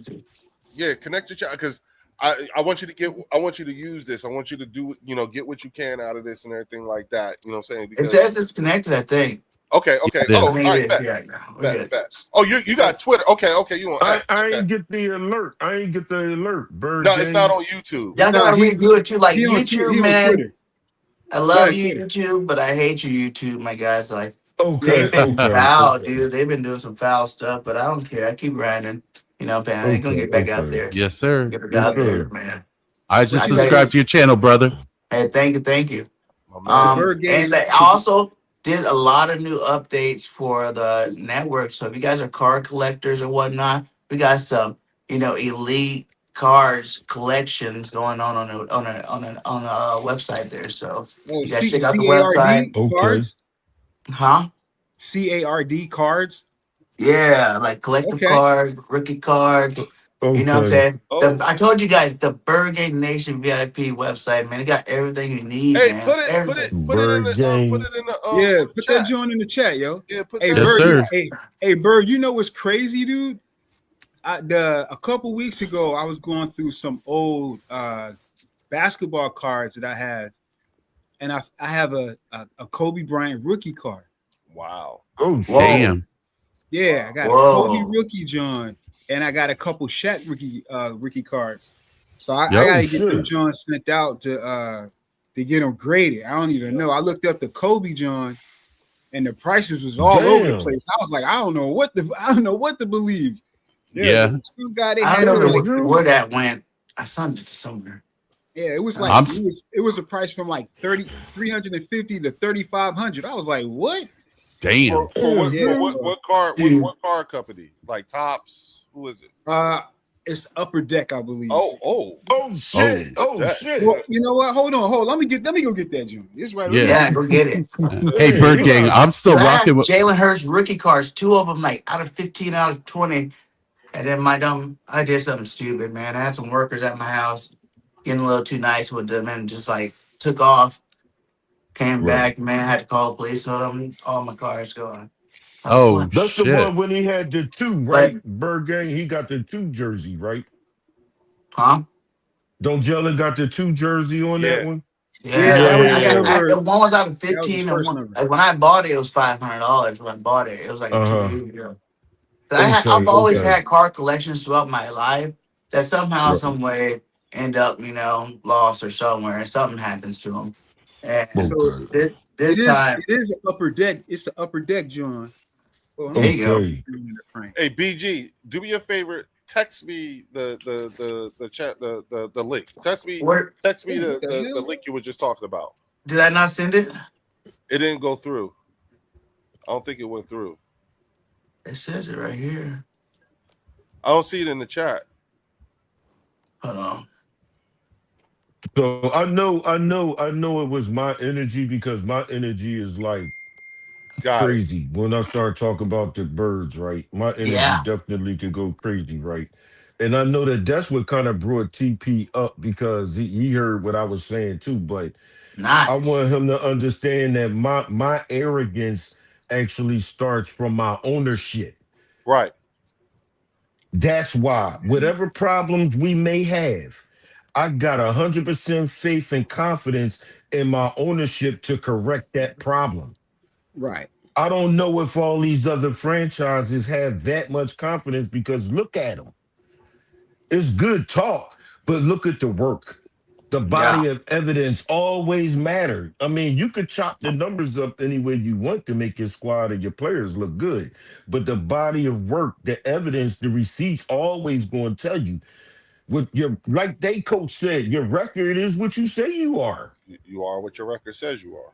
Mm-hmm. So I mean, you got to develop, get better, and you missed on a whole lot of draft picks in 8 years. When you drafting into top 10 constantly, you missed a whole lot of players that you were screaming every year. Oh, they're gonna be nice. But we should be seeing that product right now. We should be seeing that nice product right now. It should not have y'all picking number 5 in the damn draft. So No, something's what you off. saying is facts, fellas. Like what you definitely saying is facts. I just think the only thing that we gotta be okay. I think we're in that position where we will never be in a position like that because I of our agree. front office. Yes. Facts. Like look at it. Look at it, bro. We're acting like the way that we were acting after that 49ers game is like Yeah, we was I don't know. pissed. I'm echoing right now, but we were acting like we went 4-12. Shit, Right, like we man. acting like we went Boy, 4-12, but we went 11-6. Do you know and how still many was teams would pissed. love to be 11-6, bro? The New Like York how many Yeah, Giants. times that's see that true. as a successful Yeah. season, and we don't see that as success. So the way that we go about looking at things is a lot different from these other fan bases. That's why I Right. said, like at times, like you can't really argue with them. Like there's no point in No. arguing because our ceiling is a lot higher. Like we're Super Bowl or bust at the end of the day. It's Yep. Super Bowl or bust. A lot of I teams they just want to get to the listen. playoffs. So like with TP, I see where TP is coming from. And the Yeah, example I that I'll do give too. y'all is that 2021 season with Jalen. Think about it like this. That 2021 season with Jalen, what did the front office Uh see? The front office saw, okay, we got a quarterback and we got a wide receiver. We got a good O-line. Let's build around this. So they just want them to. So what TP is saying is they might have something to where their front office can say, let's lock in and actually build something with what we got. That's all he's saying. Like I Yep. get it. At the end of the day, as a fan, you want to say we're gonna lead the division. You want to say all that shit. But at the end of Yeah. the day, you looking at it as, yo, let's just see, can we build around what we got right now? Can Right. Yeah. John? Can it just be John Harbaugh? Was Brian Daboll the issue? Was it a head coaching issue? And maybe we actually do have a roster that we can build with. Real quick, shout out to Linda Kynes with the There's $2. something serious over there. Like I don't think they're gonna. What, I'm not worried about Hold them. on, Bird Gang. Like Hold I on a second. said, like in Bird Gang, terms of hold on the a second. division, Hey, what they've BG, done, hold like on. coaching wise, the culture there, the players they added to the roster, plus the players healthy from last year that didn't play. They're gonna be a nice squad. They had what 2 top first round picks this year. They're Yeah, gonna be a nice yeah, squad this year, man. For real, I ain't even stunned on them. Like I'm not worried about them, but they can. Part of winning the Super Bowl or even going to the playoffs is luck. So you got to have the right positions. Cover the right players in the right positions. To do that. And right now, they pretty much got the right players in those positions. So Real quick, yeah. let's see if shout they out can to, stay healthy.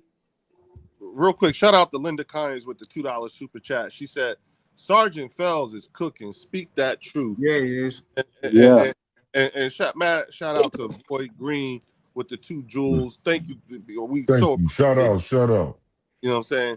But go ahead, BG. I'm sorry.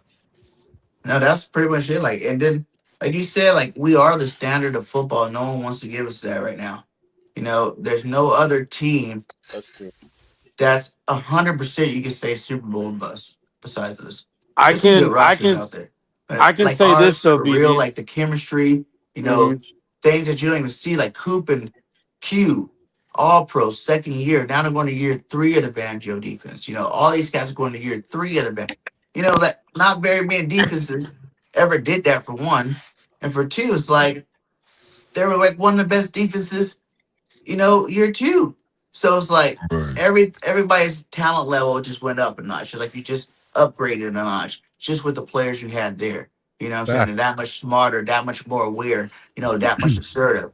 And they're gonna go out there and they're gonna wreck shop this year. I feel like, I really feel like that change of offense is something that we needed, because they were playing the same Yeah. offense all the time. Yep. But when we're in games, they were never going against that offense. They were going against what we got now. So it's like Right. it's good for our defense to kind of take that next step by having that kind of offense and that kind of system inside the locker room. I mean, inside Yep. on the field. That's what makes the point. That was what was so poignant about what Warren was saying. And it's true, especially when you look at the way training camp has been going. Vic Fangio spoke about it. He said Sean Manion's doing things with switching things up at the line of scrimmage, like they said, that they have not seen. And it turns out that was the type of stuff that was successful against the defense last year. And so they're getting that, and they're getting to see that. It's the epitome of the whole steel sharpening steel thing. You know what I'm saying? Because by the time, you don't know what, when other teams do that, you know what I'm saying, the defense is going, it's not an unknown thing to be able to adjust, because that's what they practice against all the fucking time now. You know what I'm saying? And the offense, to Warren's point, the offense gets to see, what happens when a defense does make that adjustment.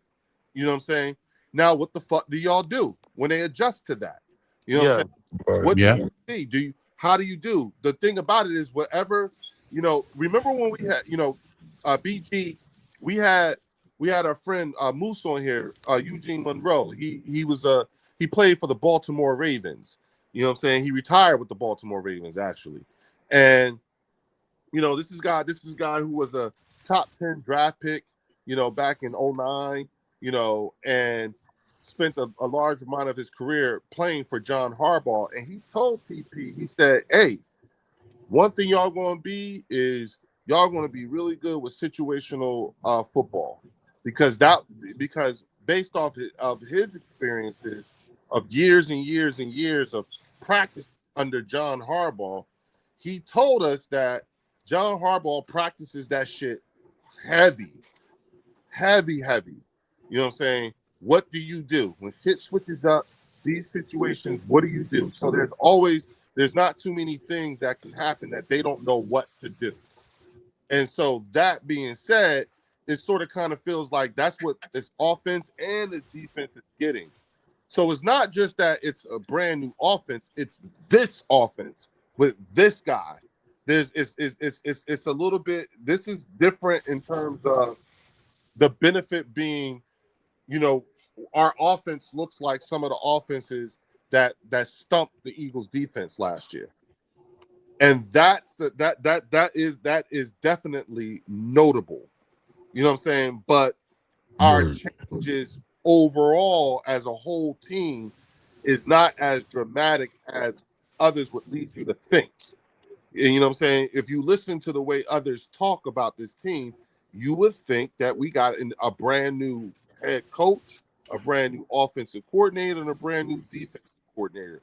If you listen to the way if you listen to the manner in which they're speaking, now I believe everybody in the NFC East got better. Some got better more than others, but guess what?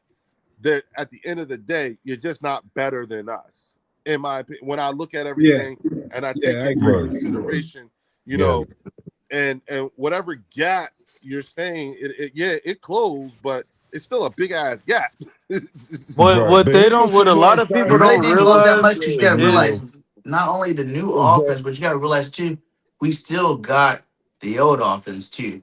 Like, it's not gonna be 100%. I think these players are hyping it up to get everybody, working on like the McVay offense, because we have a lot of money plays in that old offense. We won the Super Bowl with that old offense. So it's a combination of both. So while they're looking at one way, you know what I'm saying, we're just going to be mixing it up. And that's a whole new offense in itself. This is not, no one's offense that we've ever seen, that the league's ever seen. So as long as these guys go out there and execute it the way that I know they can, it's about to be dominated, man. It's going to be dangerous for them.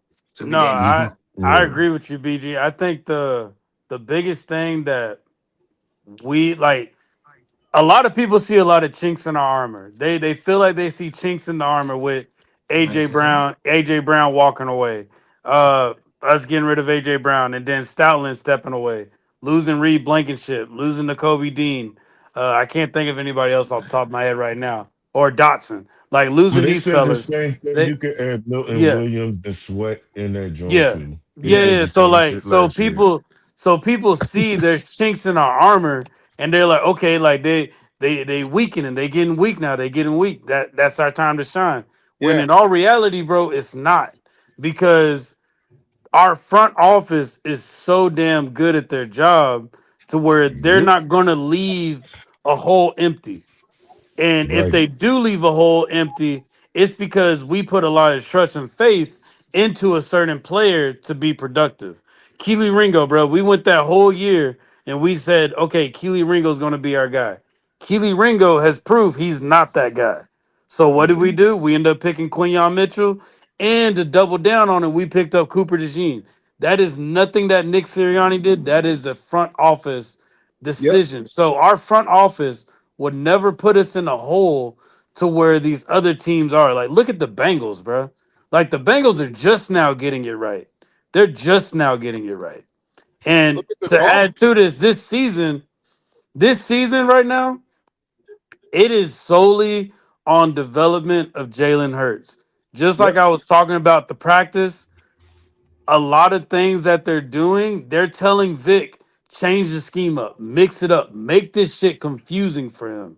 We want to see Jalen be able to read what this defense is doing, because all this is just straight up development for Jalen, bro. That's all this is. Like, we can talk about these wide receivers, we can talk about these running backs, we can talk about these tight ends, the O-line. We want to see Jalen take it another level, and now we can actually see that with the development that they're giving him, with the coaching staff that they gave him.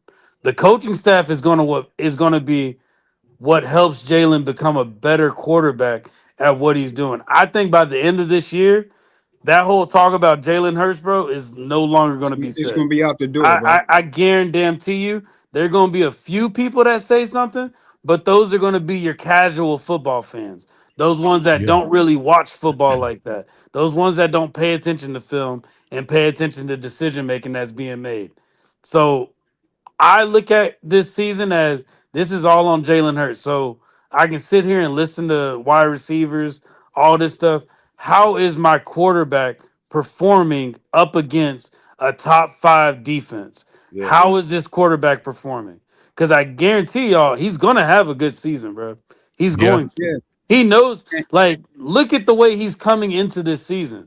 He's more outgoing. He's talking. Yeah, he's interacting. He says, you know what? We losing AJ Brown. That means I need to tighten up with the people I got. Losing AJ Brown is taking the training wheels off.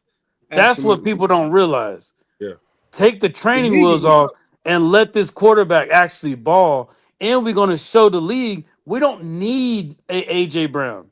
We don't need an AJ Brown. Just like I told y'all, everybody says y'all lost AJ Brown, y'all took back a step. Let's see what the season gonna look like and say, did we need AJ Brown? For how far that we went, did we need AJ Brown this season? And I guarantee you, everybody's gonna say no. Like all this other talk, bro. Like fuck all that. Like this is Jalen Hurts' season right now. That's all this is. Yeah. Well, Warren, you hit the nail on the head, and this is what I'll say. Like, and TP says that he sees the arrogance in us, and you're damn right, you're arrogant. And here's why, right? Here's why. When you look at the Eagles, like what Warren just said, it's about the development, the key word, development of Jalen Hurts. Yep. And you look at the other players that the Eagles have developed throughout the years. You know what I mean? That we've drafted and have developed.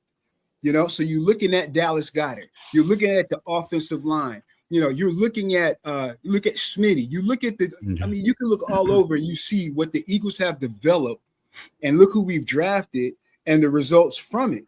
So now when you look at the Giants, yeah, everybody's improved. But who is that? Who is New York really developed?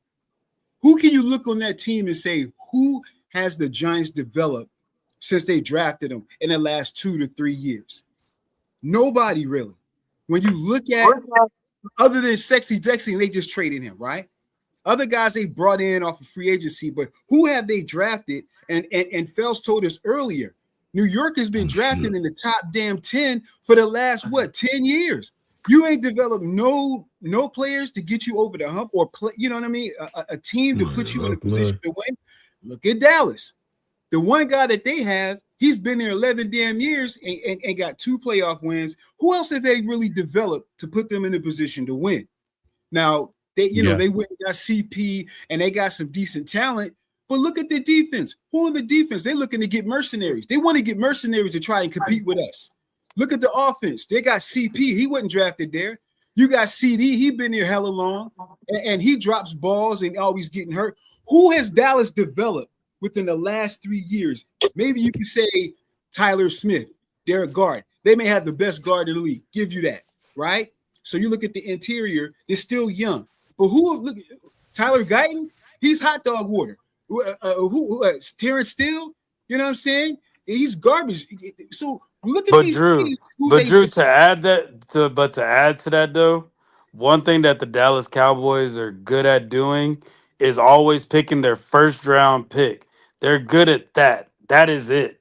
There's no one thing that I realized about the Cowboys, bro, talking to other content creators, the Dallas Cowboys want a finished product. They want finished products to come to their team. That's what they want. They want a finished product. We are willing to take somebody that isn't a finished product, see their potential, and say, "Oh, I can do something with this." Like that is how we look at Jalen Hunt.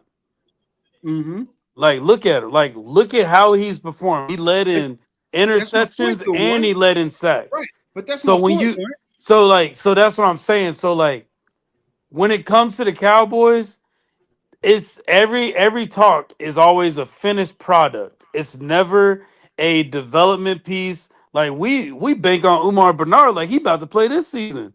That's true. But he about to play. He's not gonna play until like 3 more years. Exactly. Like, but like they said, that's my thing though, bro. Like that is how I look at certain teams. Like who is truly developing players? If they're not developing players, yes, they may get far, but they're not gonna get to that mountaintop that we're trying to get to. Yep. Development is key with this, bro. It is key. And shout out to Linda Kynes with the $2 super chat. She said 57 and 22 tells you it's confidence, not arrogance. Thank you. That's true. And one, I'll just push back. Dallas, they haven't in the last few years, they haven't drafted as well as they used to. I mean, you know, Smith. Well, who did they draft before? You know Yeah, but like, look at who they drafted though, bro. Like, they drafted finished products. Like, they drafted Buddy, the guard that they picked up that didn't get a sack, and his last sack was Jalen Carter.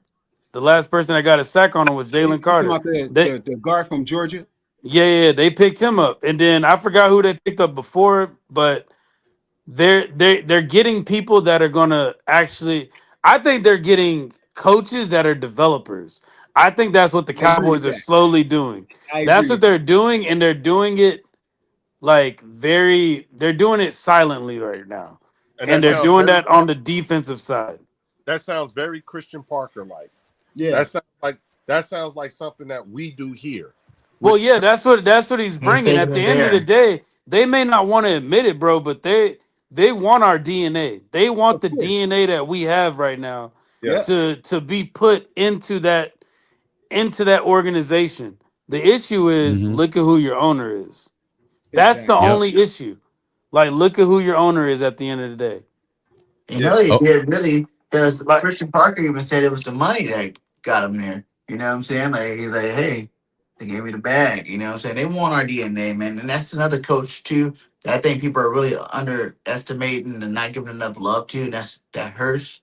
The defensive line coach, man. That dude's a Clint Hurtt. Yeah. Clint Hurtt, man. Did you see Clint Hurtt isn't going anywhere. And the way they prove that is getting Umar Bernard. That is how they prove that man is not going anywhere, bro. And making him Vic Fangio's heir apparent. He's the number 2 guy.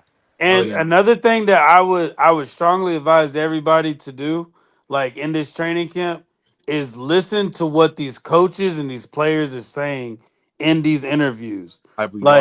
Like Nick Sirianni basically said in training camp, and what we're doing right now, it's going to be a roller coaster. It's going to be plenty of highs and plenty of lows. Yep. We got Elliott Shore Park showing us, well, Jalen Hurts didn't get any touchdowns and no interceptions. Okay, that's a low. Oh, Jalen Hurts had a good game. He got 3 touchdowns and 1 interception. Okay, that's a high. So, like, all this stuff that they're doing right now, they're just trying to get everything, like, tightened up. and they're already aligned, which a lot of teams are not right now. Like the Cowboys are not aligned right now. Like that is one thing we can all admit. The Cowboys are not aligned to what they need to do to get as far as they want. We're already aligned. We got people that's played with each other for years now, won championships together, Year 3. lost Super Bowls together. Like we got that. So there's so many. Like listen to a lot of the things these coaches are saying, bro, because they're literally telling us what they're doing. They're telling us exactly what they're doing. Now, listen, fellas, and this is for all of y'all. Okay, all of y'all. Y'all know I gotta go deal with the NFC East roundtable on Sunday, y'all. You know what I'm saying? You know I gotta deal. I got it. One guy he already thinks that they're going to the Super Bowl. He's talking Super Bowl already for the Commanders. What? You know what I'm saying? We got a taste of the way TP thinks. You know what I'm saying? Right. You know, and we've already had our interactions with Angry. With Angry TP been consistent with he's talking TP about. is consistent. I give him that. Yeah. Now, my question for y'all is, you know what I'm saying? Like, you saw the last one. What didn't I hit enough on? You know, like what points would y'all like for me to make? And I'm gonna start this by asking Art to start off, because I know Art saw that. You know what I'm saying? That NFC East roundtable. So Art, you know what I'm saying? You know, I got to go distribute this ass whooping on Sunday. You know, what part of the ass did I not, you know what I'm saying, beat up? Oh, damn, look. Pause. Tell them what you be saying too, Art. Tell them what you be saying. Don't hold back either, brother. What part? What part? Speak your piece. Hey, tell me how you want me to get to get at him or talk back at him. Oh fuck! Let me shut the fuck up. Answer it, Art. Shit. Come on. I think the main issue is that they're confused. They're saying our delusion that we have delusions, but unfortunately, the reality is that we have confidence. And why do I say that? The last 3 years, no matter who we've had at OC, we've been consistently winning. No matter what, we won 11 games. So our floor is their ceiling. Now, you've already touched on that. So that's one. The second thing is, where do they get this confidence? We just won the NFC East back-to-back. That's why we got some confidence to us. But where are they getting it from? Because the AJ Brown departure and what they think of Jalen Hurts. You know, you understand what I'm saying? Despite what our record says and despite what we've done, and this is I'm not pushing back. I'm just saying this is what they say to me. You know what I'm saying? Like when I sit there and I have to listen to this, and you know, this is what I gotta hear. You know what I'm saying? And their biggest thing is the biggest chink in our armor for them is Jalen Hurts. I mean, is AJ Brown being gone? You know what I'm saying? Can Devontae be a number one? And they think with the talent that they've amassed, the coaching that they have right now, to Warren's point earlier, that chink in the armor is much bigger than we are giving it credit for. Like in their minds, we should be. We're not as worried about AJ Brown being gone as they would if they had that. And what I keep trying to have to remind them is that you do realize we're breathing a very different air than you, evidenced by everything that, you know what I'm saying, Warren just told you. You know what I'm saying? And that part, you know, look. I got you, Leo. I can, yeah. All right, tell the truth. Tell the truth, Art.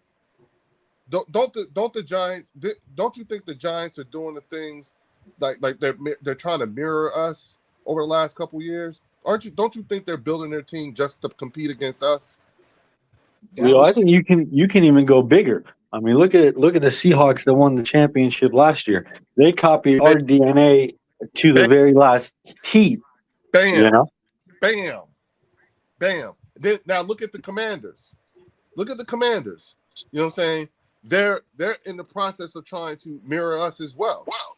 They got their perceived AJ Brown and Devontae Smith and Scary Terry and Debo Samuels. Now they got their 1 and 2. You see what I'm saying? Dallas. Diggs now. I'm sorry. Yes, I'm sorry, Tim. What did I say? Debo back with the Niners. Debo went to the Niners. I'm sorry, Terry. See how it's significant. But who cares about either one of them? Well, that's the thing. That's us. And shout out to Linda Kyers with the $2 super chat. She said, "Got him." She firing their ass up tonight. Yeah, Linda ain't playing. I think a lot of these fan bases don't. Excuse me. I think a lot of these fan bases, Leo, don't understand that we had a quarterback that wasn't developed for a solid 3 seasons. Mm-hmm. Like, wasn't developed for a solid 3 seasons, and he's already got a Super Bowl under his belt. But with that being said, that Super Bowl under Jalen Hurts' belt, he's not satisfied. Nope. No. That is where they need to understand that you should be very afraid. Yeah. Because most quarterbacks get a Super Bowl and they think, okay, I got my ring, I got my money. Like, look at AJ. Like, look at AJ, bro. Like, look at the way AJ's looking at this. Jalen was doing that shit while AJ was here. Bro, Jalen doesn't. Y'all understand? Was always on that John, man. Yeah, Jalen was always on it, but understand this: Jalen didn't even take his ring out of the case. Nope. Because he knows that this is not enough. So we got a hungry quarterback. We have a hungry quarterback. He knows there's areas that he wants to improve on, but the way our quarterback operates, if you do not know what the fuck you were talking about, I am not going to listen to you. Nope. Mm-hmm. How many times have y'all had to listen to somebody that don't know what they're talking about, but you have to listen to them? You have to do what they want. That is what Jalen Hurts is dealing with. My dad he's saying my pops was a was a coach. So I know how to respond to coaching. I know how to respond to it.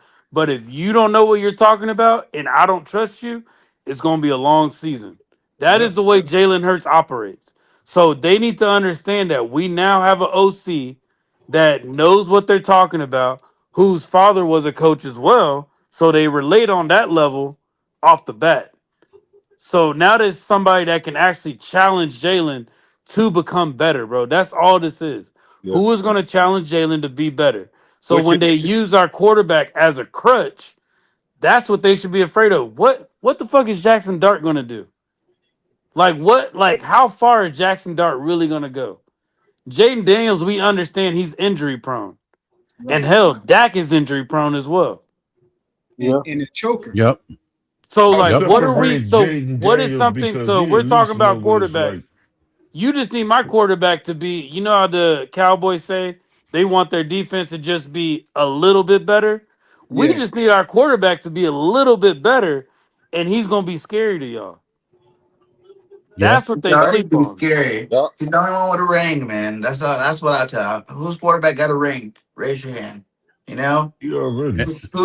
Who's been the Super Bowl MVP. You gotta realize they're supposed to be excited. They've made some moves. They had a good offseason. Tell them they're supposed to be excited. We remember those days. Remember the drought before we won our first Super Bowl? We remember every year going to all the NFC championships, even though they haven't made it there. But just the excitement, every team of getting a new coach, getting new players, that's cool. Do your thing. But don't try to talk about beating us. Come on. But fellas, one thing we do got to do is we got to graduate. We have to graduate from this Super Bowl talk. I'm about to say that too, bro. We have to graduate from this Super Bowl talk. Though. We graduate, bro. It's like we graduated with our high school diploma and we still showing it to people. We got to move forward with that, bro. We have to. We have to. Some of us are doing that. No. But I'm saying doing that. But I'm saying we can't make that be if we're trying to truly debate with other divisions, bro, that don't have it. How they don't look at that as a debate. If we show them a ring, we show them a trophy. That's not a debate to them. That's saying you're incapable of debating, so you go to the low hanging fruit. That's what they do. Yeah. So we got to talk ball, bro. That's how it is. talk ball. I Like, got a dude, point. I got like a point. take, like Have talk same without energy saying the when they Super bring up Bowls. theirs.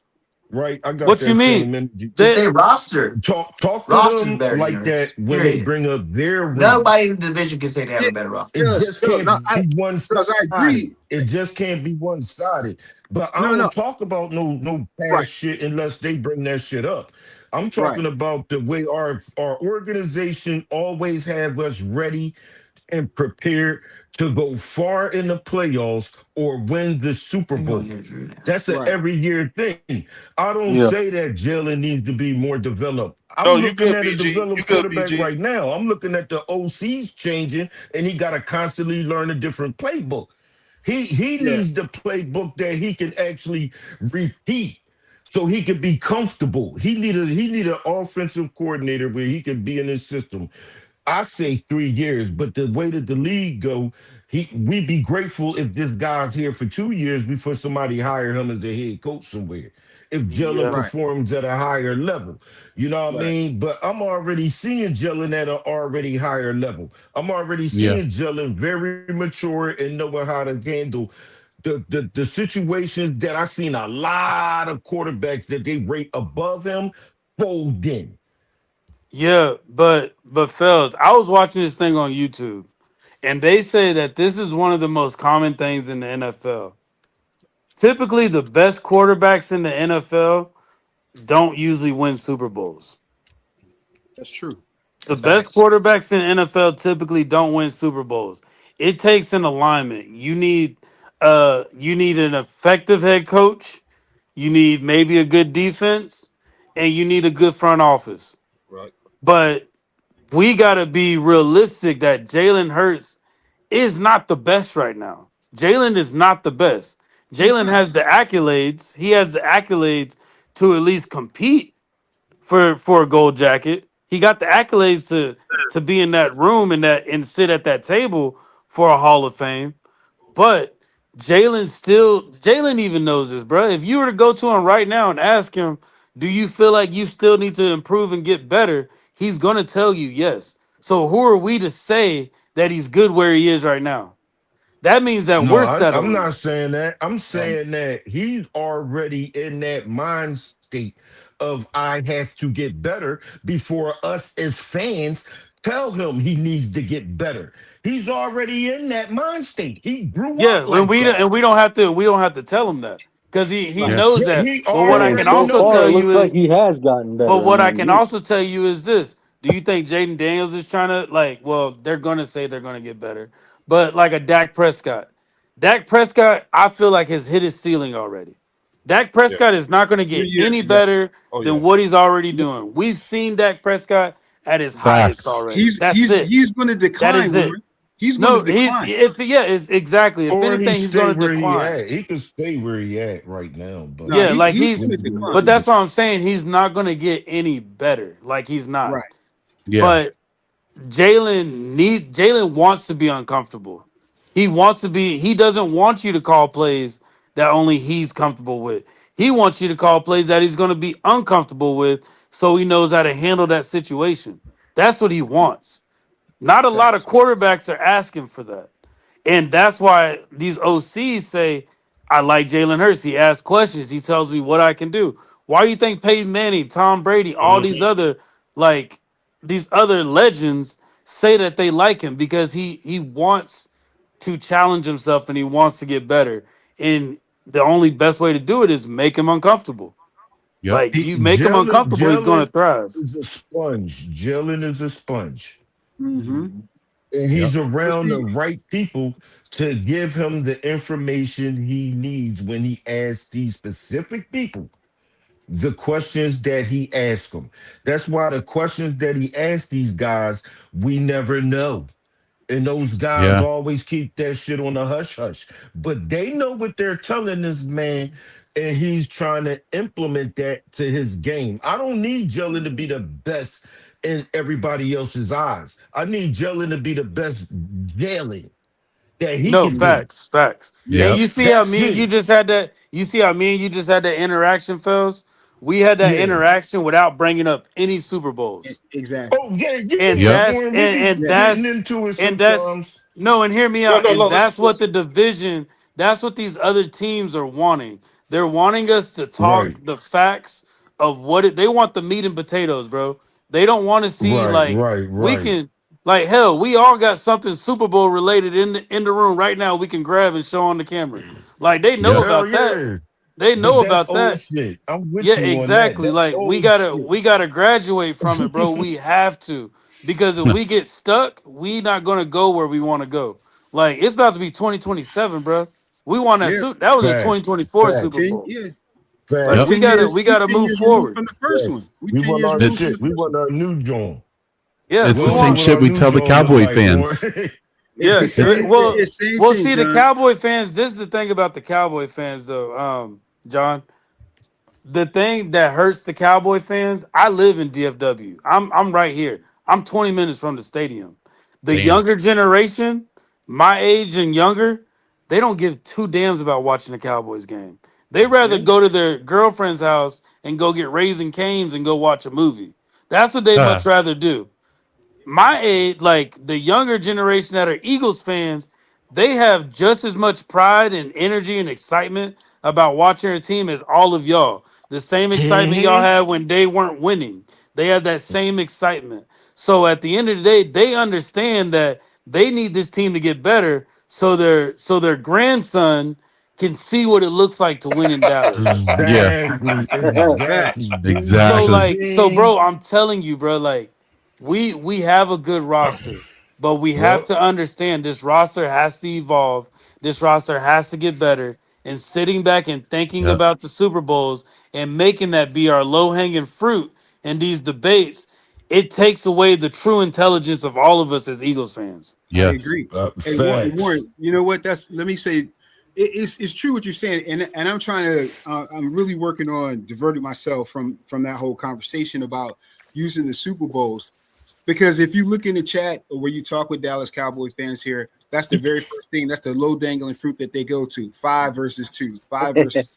And it's old. Right. It's old. Like, what are you doing now? What does your team look like now today? We're about to see Jalen Hurts get unlocked. They're going to unlock Jalen Hurts. Once they unlock Jalen Hurts and he has consistent quarterback OC, playing with this guy, and they get a camaraderie, sky's the limit for Jalen. It's going to be crazy. Agreed. It's going to be crazy what the Eagles can do, what Jalen is about to do. So, and then what are you going to say then when he's unlocked and he wins 2 more championships? You're not going to be able to say you're going to look stupid. Oh, 5 is better than 4. Like, come on, man. Like, let's talk football. Let's be real. Look, that's why I'm telling people: look at the roster. Look at the roster and compare this roster, though that's starting 22, to everybody else's. And that's the development that we have with the coach, the owner, the GM, the think tank that Jalen has around him. The Eagles are really trying to build a dynasty here. They're low-key trying to build a dynasty. That, if you really think about it, how he's trying to set the Eagles up for the next 5 years. He's trying to win a championship. At least 3 of them, Jones. The next 20 years. The next 20 you years understand what I'm saying? Mr. Lord said, Drew. Yeah, that's what I'm saying. We don't know what the rest of these teams are doing. That's why I was bringing up the whole development thing. Who are they developing? Look what the Eagles have done. You look at the last 4 to 5 drafts that the Eagles have had. It is crazy when you look at it. It's crazy compared to what everybody else is doing. Take the middle one out, Leo. I'd like to add to that, Okay, got you. I'd like to add to with the whole AJ thing. Fuck it, you was cooking. Why not? Hold on, fellas. Hold on. Go ahead. Drop a 4-minute bomb. Yeah. So with AJ being gone, that's the whole media hype from last year. That's gone. And we saw it when we had T.O. and all that media hype that he was putting up that year that we basically suspended his ass for the year, and him doing freaking bench presses out in the front yard of his house. That was just a whole damn media circus that we just didn't need. And that, I put that right back on AJ. That whole year last year and him doing that whole shit, it was just a media circus. That's gone. And now the sky's the limit. And I think that's why Hurts is coming out and saying, okay, I can breathe now. And now he's like Warren was saying, I always say this in my work life, you got to get comfortable being uncomfortable. And you always have to be that way. And when you get comfortable, that's when complacency happens. And then you start doing dumb shit where you think, what do you think Dak is doing? He's complacent because what? What is he doing? He ain't doing nothing over there. He has the money right now. He has money. Yeah, he's walking with stacks, but you ain't walking with anything but that. So at the end of the day, Jalen is trying to improve himself. I remember when they brought it up the year after we lost to the Chiefs, and he said he stood there and watched the whole thing with the Chiefs celebrating. That was just energy for him to fuel on for the rest of his career. And I mean, you can't hate on that because, you know, he's our captain, he's our quarterback, and he's acting like it now. And I think he's going to shine. I really think he's going to come out and shine. Well, you know, I've often said all you have to do is look at Jalen Hurts before the first Super Bowl, and then look at him now. And Totally different. Warren said something earlier about, you know, the way he's looking in camp and everything like that. He's noticeably he's smiling noticeably more and everything like that. And I agree, he is. But you know, I do too. He damn sure is. But the thing about it is, he still ain't back to where he was before he lost that first Super Bowl. That's the part, right. You know. So that's the part when Warren says that's scary for the rest of the league, I concur only because I always say he ain't been right since they lost that first game, that first Super Bowl. And he said it on the sidelines, even when they was winning, and it was and he knew the game was basically over. And he said losing that first one, man, changed my soul. You know what I'm saying? Right. Yes, it did. You know, and I try to explain to people like, listen, man, that's the same. That's that same shit that happened to fucking Tom Brady. And I'm not talking about the Super Bowls. Right. Sometimes people go through an experience that changes them forever. And whenever you listen to Tom Brady, if you ask Tom Brady to talk to you about his draft night, he cries. He still cries today as if it happened last year. Yes, last night there's some shit. Yeah, he still cries about it, and he still has that anger. You know what I'm saying? Aaron Rodgers, same fucking thing. I love that passion too, man. I love that shit too. Same fucking thing. Aaron Rodgers did the same thing. You know what I'm saying? He went through that embarrassment, and they all said everyone's going to pay for this. Yep. The league is going to pay for this. You are going to pay for this. I'm going to rip all of you a brand new ass. I'm going to be a thorn in everyone's side when I get my chance. You know what I'm saying? And they turn into guys like Jalen, where they hate losing way more than they like winning. Yeah. That feeling of losing is way more intense for them than it is, which is why they spend an enormous amount of time trying to perfect them. Yeah. You know what I'm saying? Let me add, Leo, they need to get on the same level as the Eagles fans. They got to feel like when we lose, how do we feel? That whole week is fucked. Yes, it is. Oh, man. That's that week is fucked. Say that again. Say it again, John. Oh, no, I said the week is fucked. So the Eagle players, I've always said this from a young age. The Eagles should always feel how the fans are feeling. When we lose, they should take that to heart and work their asses off like it's training camp all over again that week. I don't care if it's, I don't want to hear this short week shit. I don't want to hear, I don't want to hear it. You work your ass off because we're paying good money to see your asses and you're getting paid good money So you need to start feeling it. And that's how I've always felt. And it's just like, come on, man. Like, you know, the same lines that we hear, it was tough. We just got to get back to film. I'll be honest with you. I spent enough time around these players to know that when and it's true, we pay good money. The fans pay good money and everything like that. But I've been around these guys enough times, enough amount of times to know that there aren't very many things we say that they don't say to themselves already. Yeah. Especially when you're talking about, at the end of the day, everything you just said just sums up in accountability. Yep. Accountability within this organization, historically has been a thing. There's a reason why we have not used the franchise tag in almost we're going on 20 years or something like that now. Yeah, we haven't used it in a long time. It's been a while. Deshaun Jackson. Jackson was, so however long Deshaun it was when we used it on Deshaun, that was the last time we used the franchise tag. You know what I'm saying?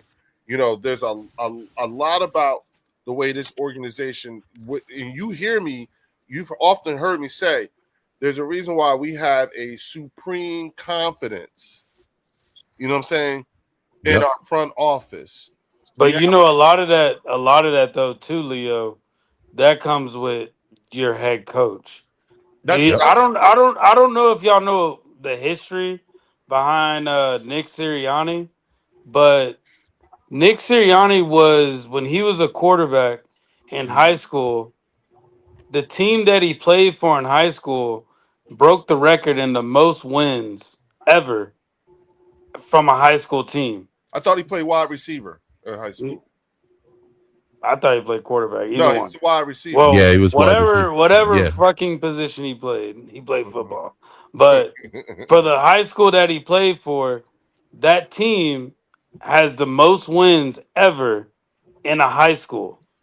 And Nick Sirianni said his mentor was that head coach of that high school football team.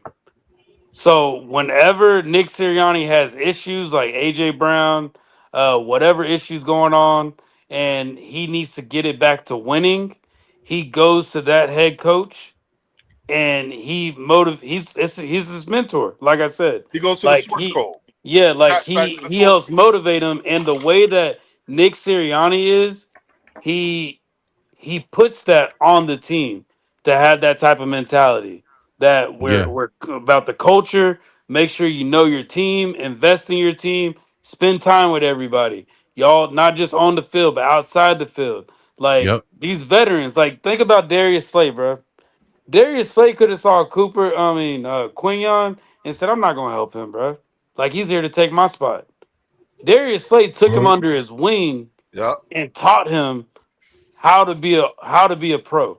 CJ Gardner-Johnson. Every vet that we've had has came in and taken a player under their wing. That's why Devin White did not fit with us. Because Devin White did not like the fact that Nakobe Dean was taking the role over him. He did not like that because Devin White felt he still had more gas in the tank. When we saw he didn't, we all saw that he didn't. Yeah. And we can't have players like that on the team. No. Now look, and you saw how we got rid of them quick. So that's our culture, bro. We don't put up with that shit. Shout out to Howie too when he switched over. Wait! Shout out to everybody. That's the viewers. We got almost over 100 people in here watching us right now at midnight, going on midnight. Yeah, you know everybody in hell yeah. So look, everybody that you see here that has a channel link, it's in the description right now. I got BG, I got Drew, I got Warren, I still got TP, I got everybody up in there. Go hit those, go to the channels, go sub up, hit the like button. You know what I'm saying? Let's get these likes up, y'all. Y'all know what it is. It's about the algorithm and all that. Yes, sir. Shit, you know what I'm saying? Sir. So let's get that algorithm going. You know what I'm saying? We are growing. Hey, y'all, I hit 1,600 subscribers a week ago? Week and a half? Nice. Like yeah. You know what I'm saying? And we already starting to knock, we already starting to get working on. I'm eyeing that 1,700. Yeah. You know what I'm Yeah, saying? Okay, here we come. Let's go. I got like 100, almost 100 people in here right now. You know what I'm saying? I know all y'all ain't subbed up. You know what I'm saying? So just there's 100. Yeah, there's 100 people in here and only 34 thumbs up. So what are y'all doing out there, bro? Let's do something. Yeah, get those likes up. Everybody's sitting there typing. Stop typing. Take that mouse and put it over that like button. Don't be fucking lazy. Hook your. If you cried when the Eagles won the Super Bowl, hit the like button. Hell yeah. Oh, yeah. Nice. Yeah. Yeah. Thank you, Drew. Thank you for that. You know what I'm saying? That was Warren. Yeah, I'm sorry. Yeah, thank you, Warren. Hey, BG, go ahead, man. You was getting ready to start cooking. I want you to go ahead.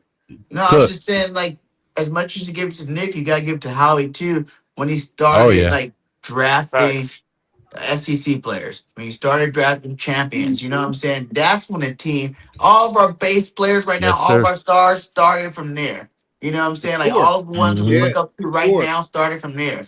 It's like that's when the Eagles team kind of got more physical, more athletic, more everything you wanted. You're tired of seeing these Pac-12 and Big Ten players on the roster. You know, how many of those guys busted? When Howie went to SEC, man, things changed for this football team because you need that mindset, the championship mindset. You want players that have already won championships. You want, like you said, people that would rather, you know what I'm saying, win or lose. What we just talked about, I'm a little high.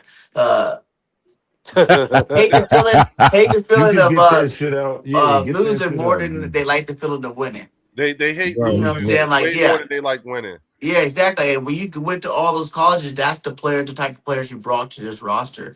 Now they're all there together. Like people say, Jalen. I think Jalen's been unlocked. You know, like you said, since his first year started, he's been unlocked.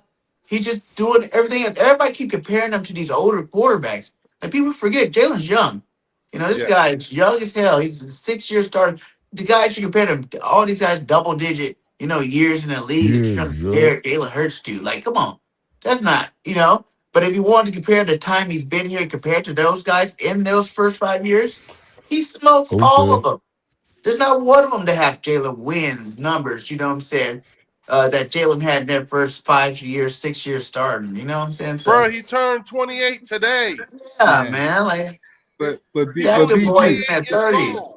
But BG, let me ask you this: do you think Jalen has hit his ceiling? Is there another level of Jalen that we can see? There's always going to be. They're young, dude. I don't think you stop. Like, especially for quarterbacks, if you're a good quarterback, you don't really stop getting better the whole time you play. Jalen Hurts, man, needs to go back. Like, I love seeing some of the clips that I see because it looked more like the 22 Jalen, where he's running the ball again. He looks faster again. People don't realize making money, changes you too. You know what I'm saying? Like, remember after you got that big contract, now you're inside, rap videos, you're on every commercial, you're hanging out, you know what I'm saying? You're everywhere. You're not training as much as you do when you're hungry. You know what I'm saying? And it seems like every other year he's out there. He got to go prove it again. Now he's proved it. You see him all off season. This year he did a lot more than he's ever did. You know what I'm saying? Than I've ever seen him do. And it's going to pay off again because he's dangerous. He's the best dual threat quarterback in the game. Well, think about how many people wanted his attention. He's the best dual threat quarterback for sure. Look at how many people wanted his attention, bro, after that Super Bowl win. Like, how many times did we see him on some talk show that he gave off the impression that he really didn't want to be there?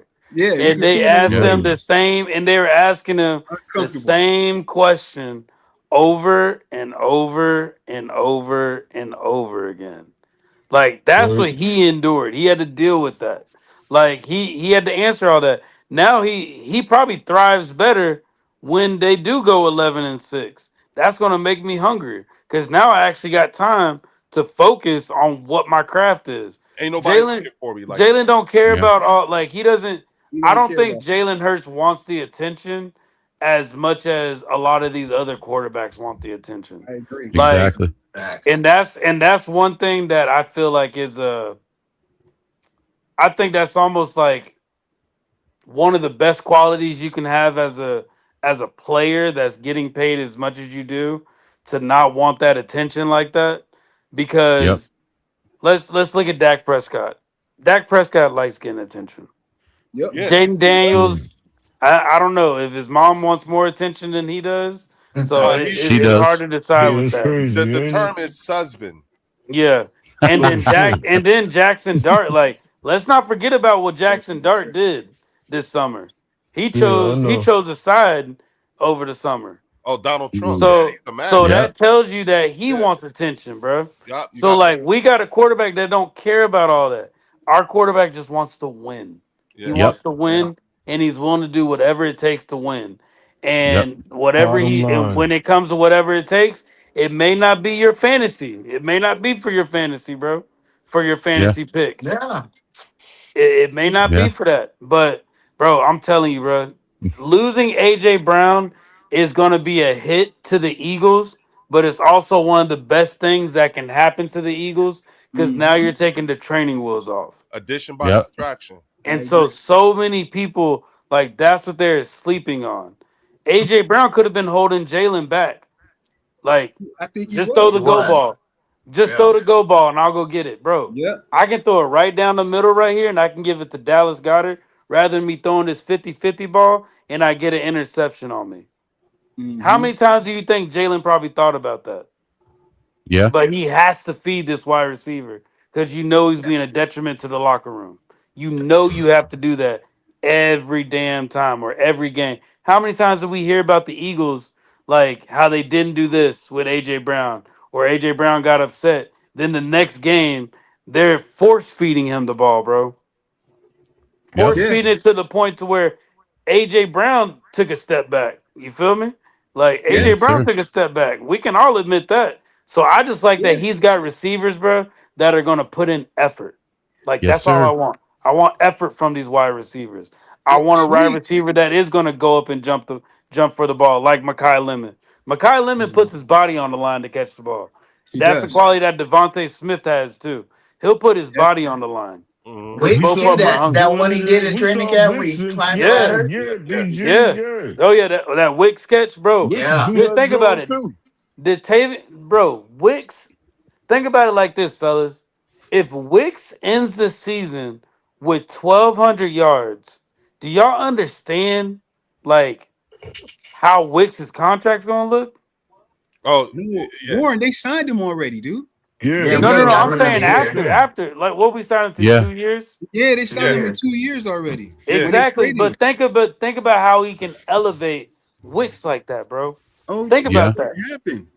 Elevate him and send him off to go get the bag, like we always do. Exactly, like you can elevate Wicks, bro, for another draft pick, and say, "Yo, let's get a first round." Y'all see what we did with Wicks? We got him 1,200 yards. You said we don't have a good quarterback, so if our quarterback's not good, imagine what your quarterback can do with him. That's how we get a first round pick. But even now, you get the compensation picks. That's what Holly gets these guys for, man. Let them go ahead and make that bag, and now give me your third rounder. Hollywood Brown, I think Darius that third Cooper. rounder. I think that second rounder. Third rounder. And what you said about Dontavian Wicks, you could also say the same thing about Hollywood too. Yes, sir. I don't think Hollywood's gonna get that much. No. I'm not talking about that high of a draft pick, but you could get something for him. Yep. You understand what I'm saying?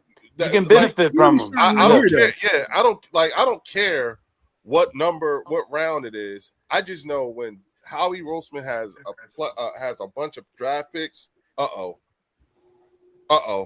What's wrong? That's it. That when Howie Roseman goes into any draft with a bunch of picks, and I don't care what year those picks are.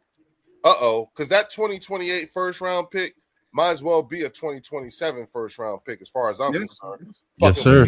Because you never know how the hell Howie be wheeling and dealing, moving around, and doing that shit. Like however the fuck he do, everyone knows whether they want to admit it or not. You know what I'm saying? When Howie got more picks than what he's supposed to have, that's it's about to be some shit. You know what I'm saying? Sir. And I'm with Drew. I want to get Jeremiah Smith, bro. Like imagine getting let's just say Mekhi Lemon doesn't work out. Let's say he doesn't work out, and Darius Cooper outplays him. Let's just say Darius Cooper outplays him. You got Devontae Smith, Darius Cooper, and you can get Jeremiah Smith. with Mekhi going into his second year. Yes, sir. Yeah. So now we're giving you the opportunity to prove yourself. And we got somebody on the team that's going to push you. I just feel like we don't need no Jeremiah Smith, man. We're gonna be great. You know, we got enough young bulls in the bullpen. You know, no, I'm talking about going to next year. I'm talking about going to next year. The draft. Even next year, you know, you got Cooper still here. Lemon's gonna be a stud. I don't care what anybody say. There's no way. I don't know. Hurt, I don't know, Lemon's BG. I gotta be a see beast, something. dude. I gotta see something. I gotta see something, bro.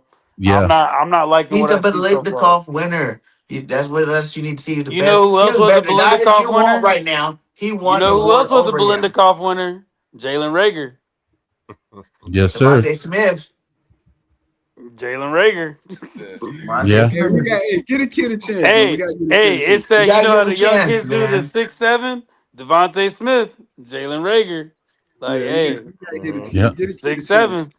So we don't know. Right. We don't know. Right. Get a kid a chance. I wanted to point out something. Look at it too. Like, he was supposed to be like a top pick. He got dropped to like the 20th pick. So now he got a chip on his shoulder. I'm telling you, I'm a USC fan. I watched the boy. He's been a legend in California for years. Yeah, you know what I'm saying? The guy's a beast, dude. Like, you got to tripping. Everybody's tripping. Whoever slept on him, did draft him, were tripping. He's better than any of those. He's gonna be better than all those guys that got drafted ahead of him. I promise you. This year, I need him to get this hamstring. You see it in practice. You see the little clips. His footwork's amazing. His separation's amazing. He's a dog. You know what I'm saying? Yeah, but bro, everybody's gonna look good in camp. Everybody's gonna look good in camp, though, bro. No, everybody's gonna look good in his camp. whole career. I gotta see it. I'm sorry, I gotta. Yeah. I even watched the highlights to even like to change my mind. I watched the highlights. I was like, yo, he's a dog. Like, he's balling. But why you keep getting injured, bro? Why you keep getting injured? Soft tissue, man. Yeah, like. And is he really getting injured over and over again? You hear not injured, that they went Lane Johnson and gave him a little time off. It's like, you don't want your first round who did get his hamstring pulled. Devontae Smith pulled a hamstring. Everybody pulled a hamstring. We've always used injuries to give players extra time off, man, and to make you think about things like that. The soft tissue injuries is just going to plague players. Yeah, especially they don't practice as hard as they used to. No more. And they linger. Yeah. They lingers. Hamstrings linger though, bro. Don't forget, Bruce warned us about that with AJ last year. Remember? Yeah, but he's not it. This guy's not an injury-prone type cat. You know what I'm saying? Like, that's the thing. He's not that guy. So it's like, everybody know when you're a rookie, you spend all these months getting ready for the combine. You know what I'm saying? Like, that's a whole nother. That's not football shape. That's like physical shape. You know. Let's get a kid a chance. When he gets healthy and he's able to spend time with it. I'm gonna give him a hard time until he proves me wrong. I think he's gonna be started. I think he's gonna be the number 2 receiver by week 5. That's equivalent to Art staying on Nick neck until he sees something different. Yeah, facts. Shout out to Melvin Gilmore with the 440 joules. Uncle Alert. You know what I'm saying? Alert. You know what I'm saying? Appreciate you, bro. So appreciate you. You know what I'm saying? Look, I wanted to go back to something BG pointed out. Let's compare apples to somewhat apples. Let's look at the draft, the quarterbacks that were drafted in 2020 above Jalen. Number 1, Joe Burrow. All right, he's a good quarterback. Still hasn't been proven. I mean, he's getting there. Number 2, we've got our favorite. I'm gonna probably catch some flack from it, but fuck it. The Miami's retard Tua. Now I'm gonna say this. I bumped into. I met Mekhi Becton on the flight down to Miami, and he was sitting in first class. We were talking shit, and I said, Mekhi, I hope you're not coming to Miami because no lie, Tua's one hit away being a full fucking retard. So he's like, oh no, man, I'm trying to stay in Philly, but obviously he didn't. But back to it. 3, Justin Herbert. I mean, the Chargers look good, but is Justin Herbert looking good? And then number 4, above Jalen, Jordan Love. And then now you got Hurts. I mean, and none of them are really like Joe Burrow. Maybe the only one that's showing flashes of somewhat greatness, but Jalen is firing at all cylinders, and like I'm with BG. Like, why are we comparing like Jalen Hurts to like a Tom Brady or like I haven't heard like a Jalen Hurts to like a Montana, but like why are we comparing Jalen Hurts to somebody far back like that? Like, do we have to break out a history book to keep going back to let's compare Hurts to freaking Terry Bradshaw? Come on, man. Well, you got to remember though too. Jalen Hurts Jalen's play style is a rare thing though. And also you got to understand, it's not a comparing them to Tom Brady. Yeah, no one's comparing Jalen Hurts to Tom Brady. I'm saying there are certain attributes about Jalen Hurts with Tom Brady that actually had nothing to do, but everything to do with being on the field. You know what I'm saying? Yeah. They've all had a traumatic event that lit a fire in their ass. That no matter how much money they make, they don't care about that. You know but then I agree with that. I totally agree with that. But then you got the people that are trying to, let's look at Hurts's numbers. Okay, well, no, it's not. No, because even people in the league right now, Matt Stafford, Goff, all those cats are old. You know what I'm saying? Like those cats have been in the league for years, and they always like, Matt Stafford won MVP. You know, Jalen Hurts against Matt Stafford. No, you don't do that either.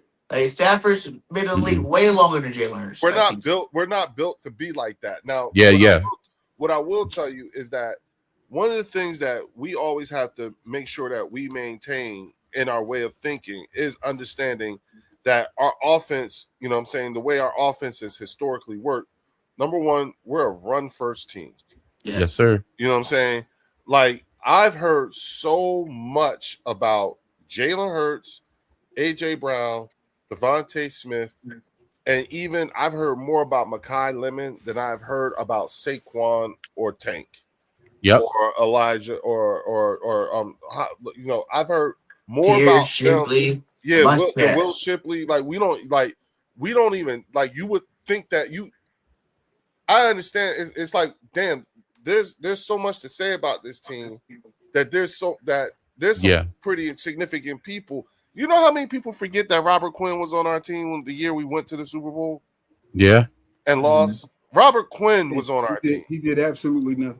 And did nothing. Yeah, exactly. But I'm just saying, but what I'm saying is that there was so much going on. There was so much. We didn't even need him to do any damn thing. Yep. And we're forgetting about Jalen Hurts' legs. It's like everybody's focused on their first superpower, and we should be worried about our second superpower, the passing game. We had Ndamukong Suh on our team. Yeah, who was the other Linval Joseph. Joseph. You know what I'm saying? And that squad was threatening to break the record for the most sacks in the year. You know what I'm saying? It's like when, you know what I'm saying? Yeah, like even we forget some of the shit that was going on with this team in terms of the level of talent that's been through these doors. I feel like this is reminiscent of like those Patriot years when people who had a little bit left in the tank would go sign with the Patriots because they had a better than average chance of winning the Super Bowl. And I feel like we're getting that. We've definitely become the farm system for the league when it comes to defensive ends and all that and defensive players and stuff like that. We've definitely become the farm league for that. But now it's like you got these guys who are coming here, you know what I'm saying, that like think that, you know what, I got a better than average chance to cap off my career. You know what I'm saying? With a Super Bowl ring if I come here. You know what I'm saying? Yeah.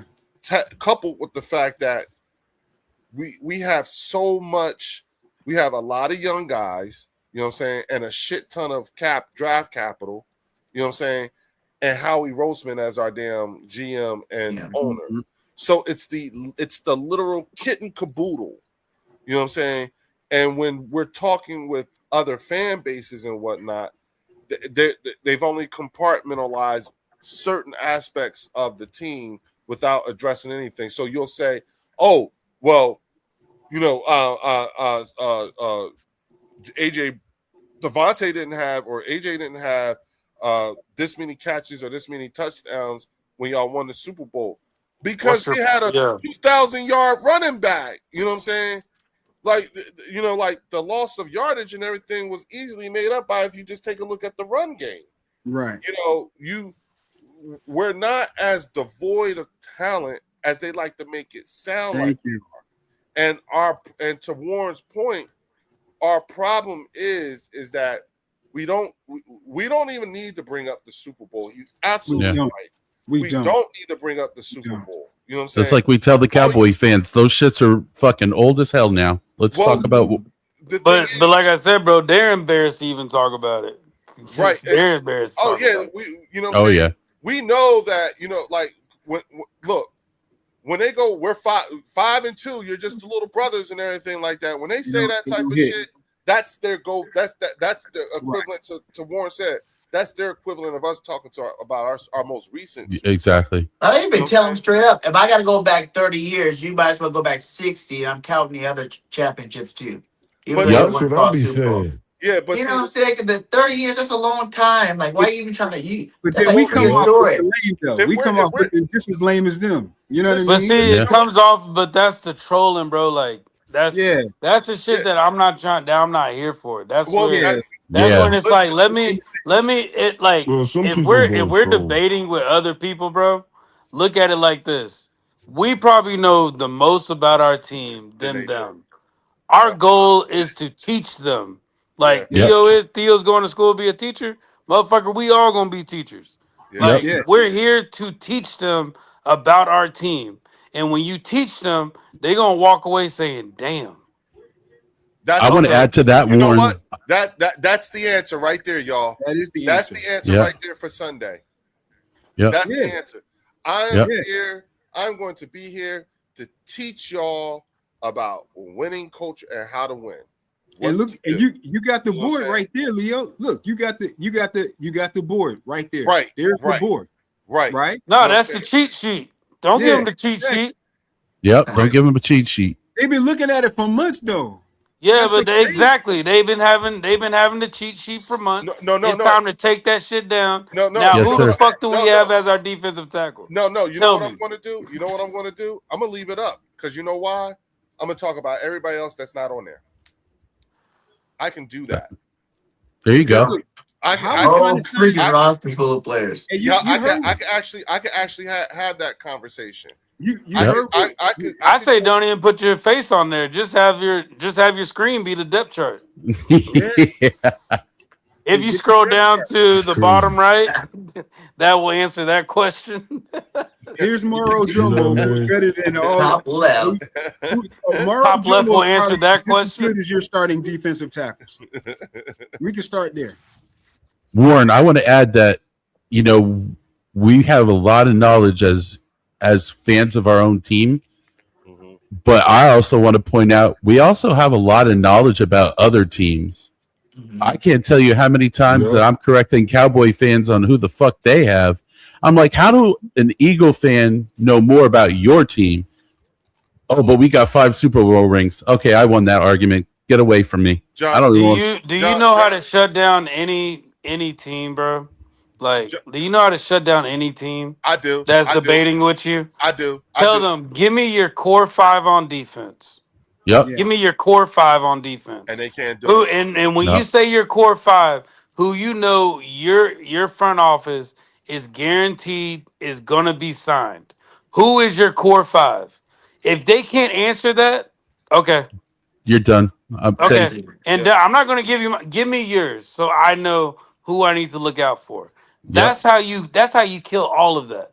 Yes, sir. Or say 4, 5, 7. Yeah. That's it. 4, 5, 7. I'm listening to 4, 5, 7 tell me how shitty my team is. But remember, that was the past though. There's so many changes have happened, like you said, activity. So with all this activity, who is your core 5? Yeah. Give me your core 5 right now. But that also name off the top of your head on defense. Who is your core 5? And that gives you a chance to know who you're dealing with. Because just like you said, Warren, you're in DFW, and these young cats don't know what's going on. So they're just out there trying to wild out, getting that Whataburger in and some Raising Cane's. Okay, well, give me. It's not even that though, John. They don't care. They just don't care. Yeah, they don't care. Like then, I got a dude that was like telling me, he was like, "Oh yeah, Dak Prescott, yeah, like he's good."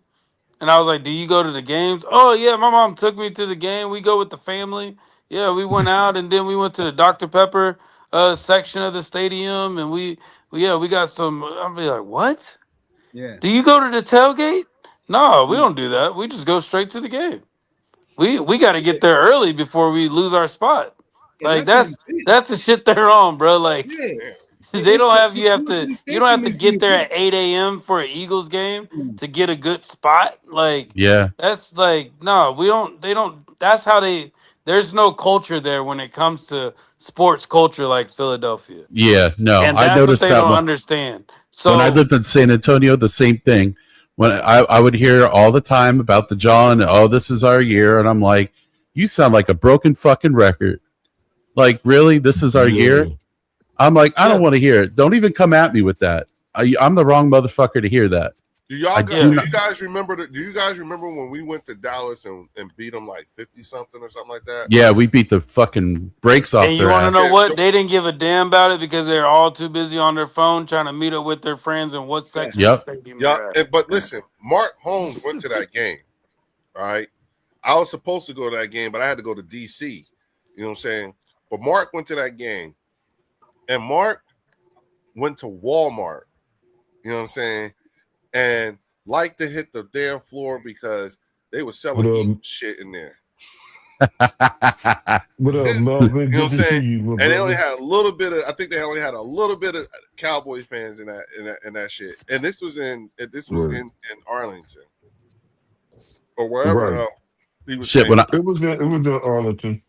When I walked into Academy in San Antonio, that's like the equivalent of a Dick's, but that's low key Texas thing.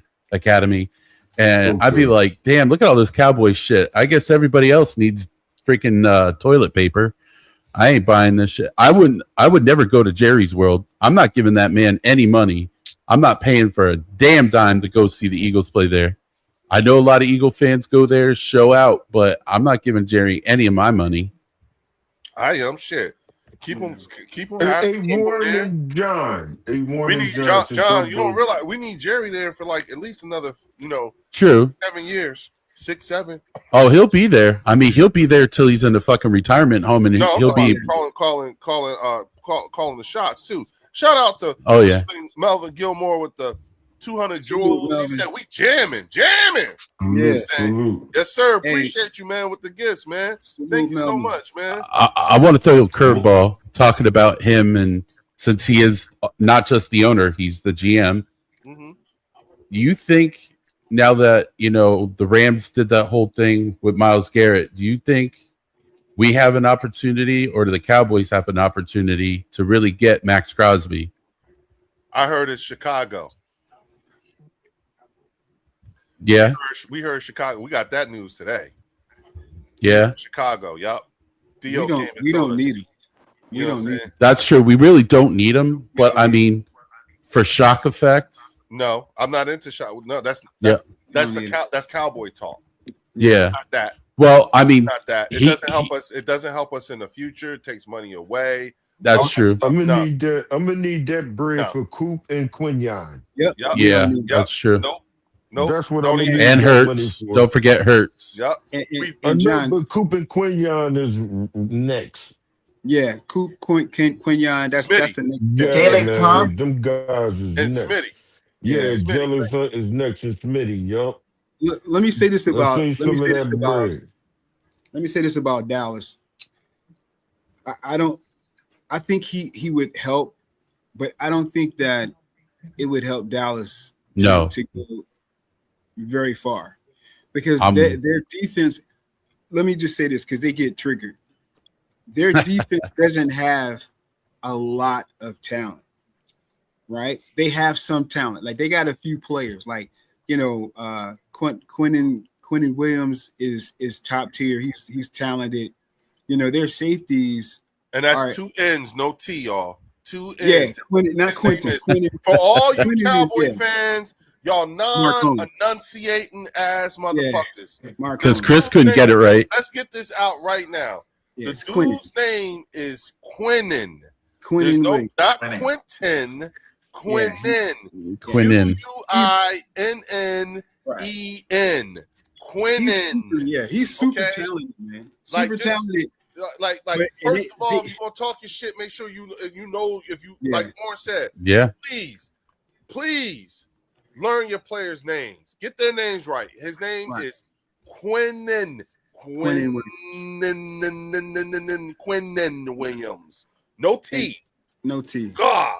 And I think and Warren brought up a stat which I thought was brilliant, where Kenny Clark, his numbers were equivalent to Amaro Jomo's, but Amaro had more sacks than he had, and I think he had more sacks than Quinnen had. So our third string guy coming off the bench is just as talented as their first string guys, right?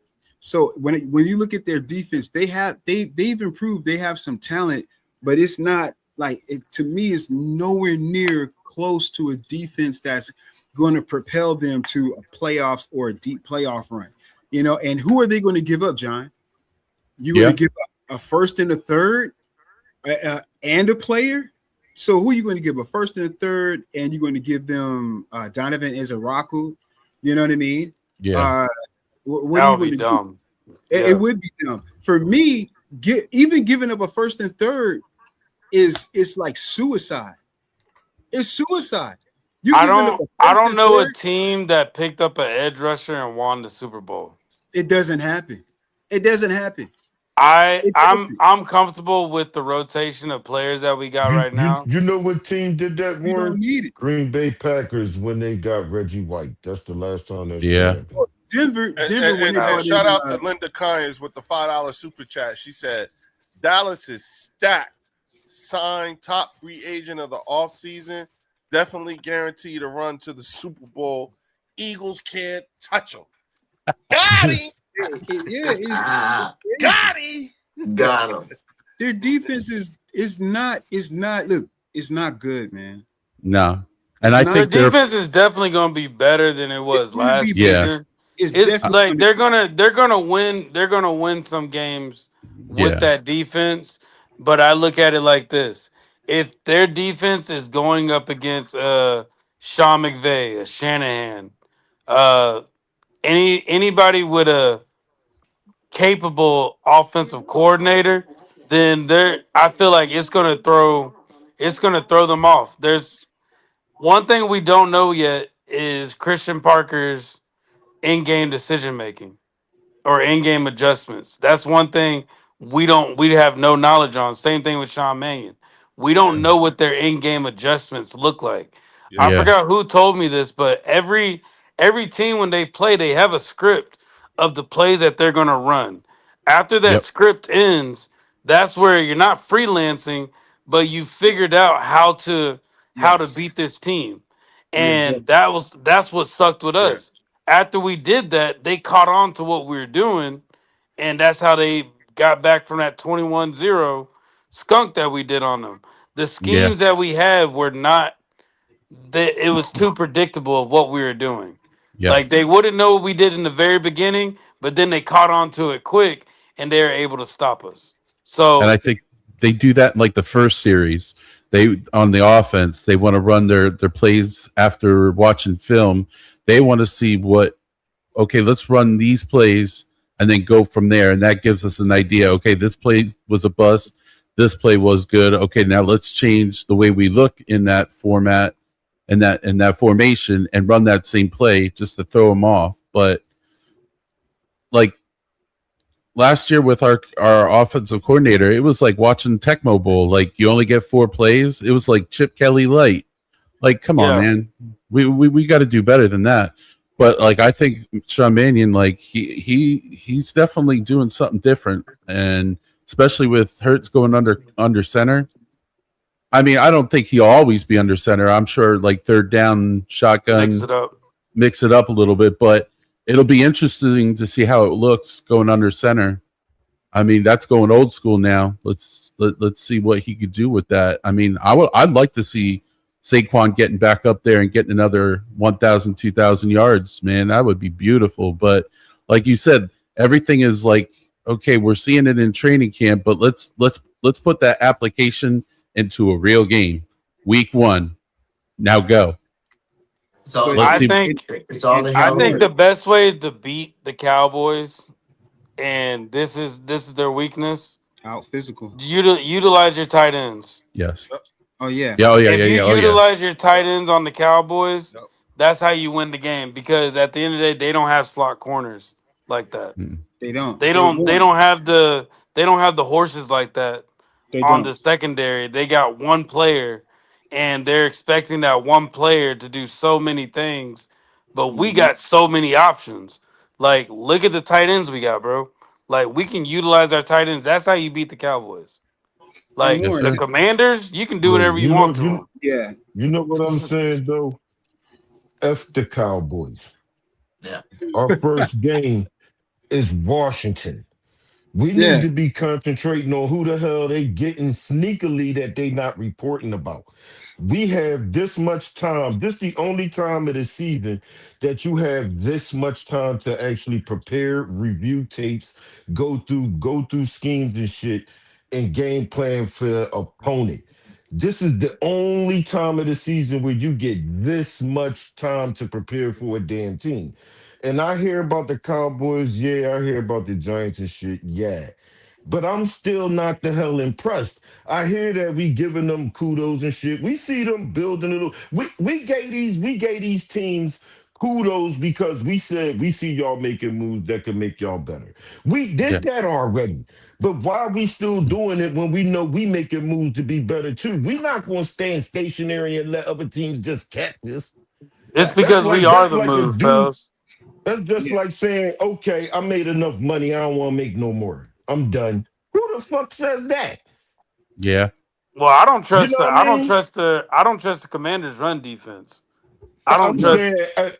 I see holes in their run defense.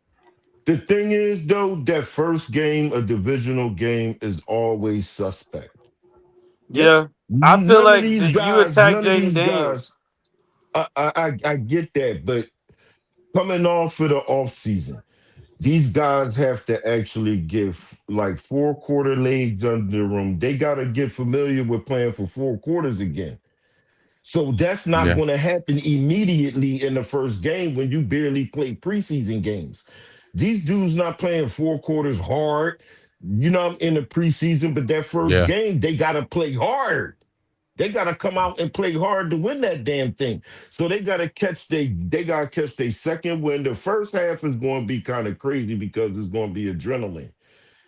We don't know exactly how that game's going to unfold, but we just want to come out with the W. I don't really give a fuck how that game turned out. Like I said before, I don't need Jalen to throw for 5,000 damn yards. No. I don't need Saquon to run for 2,000 yards. If I want our running game to be efficient, a combination of Saquon, Bigsby, and Hurts when he have to. Right. Yep. I want the ball offensively to be spread it around so it keeps the defense off guard. They really don't know who's going to get the damn ball.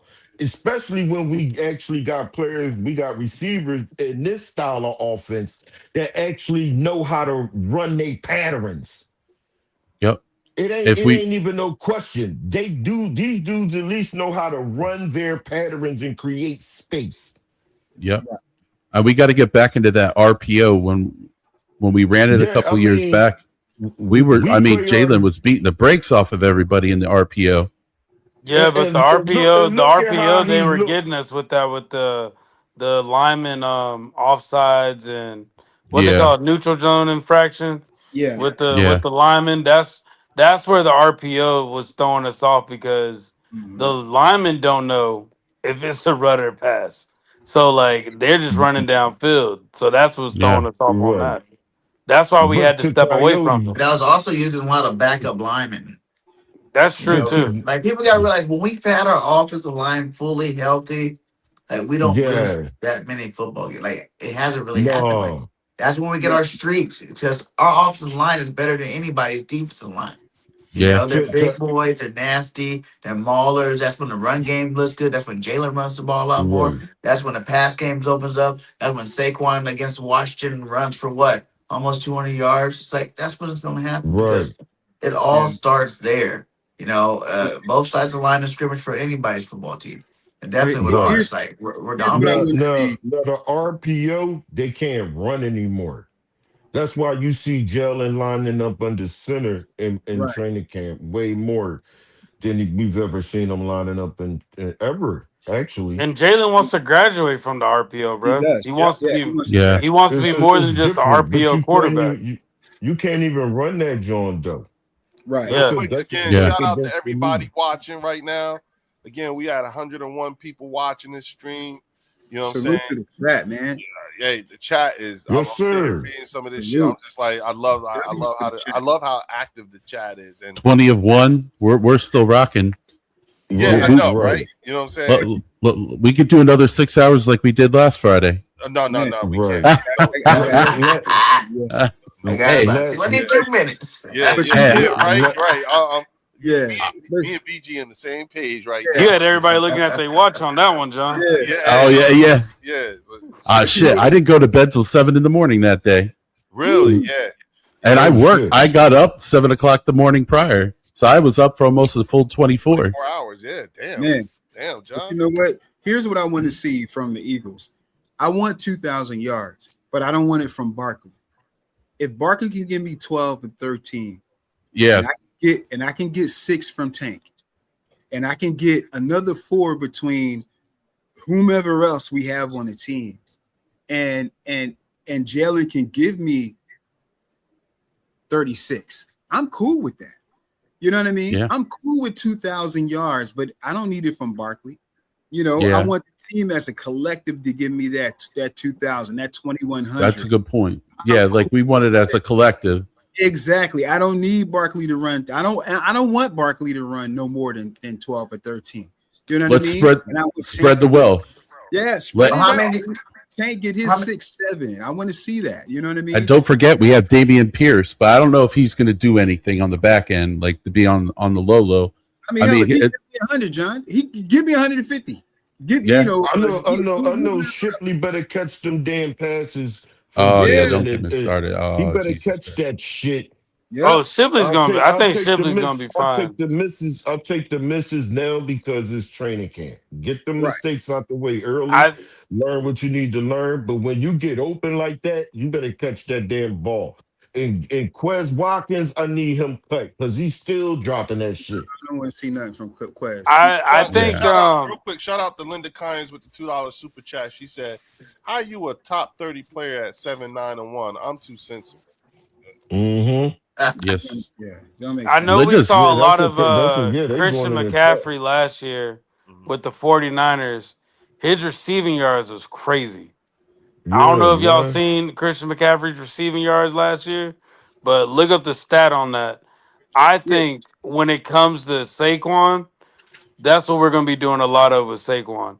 He's going to get his rushing yards, but he's going to get a good amount of receiving yards going into this season.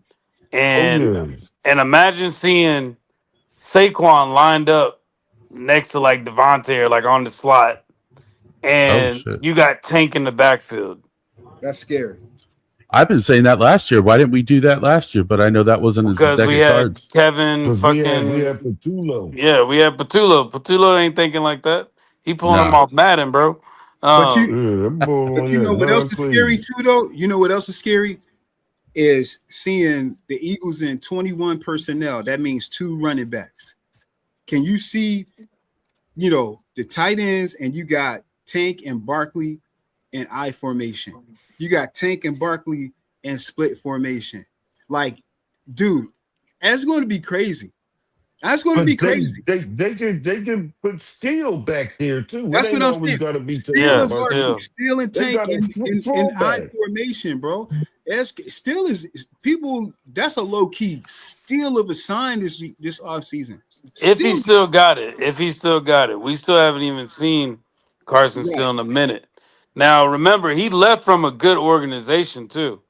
Like, you can't sleep on the Chiefs, even though they didn't have a good season. You can't sleep on them. They don't just give up good players like that.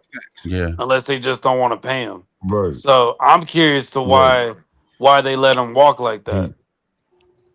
That's my only thing. We only need him for a few plays. We only need him for a few plays. Listen to this. Listen to this. At the battle through injuries over the last several seasons, Hollywood Brown says the joy is back. The veteran receiver believes he's healthier and faster than ever as he begins his Eagles career. I'm faster than I've ever been. I feel like I'm playing that way, Brown said. The former first round pick credits a fully healed Liz Frank injury and an offseason focused on recovering for helping him regain his explosiveness. Now in Philadelphia, Brown feels the Eagles' versatile offense is the perfect place to showcase his full skill set. Rather than focusing on targets or statistics, Brown is embracing his role in one of the NFL's deepest receiving rooms.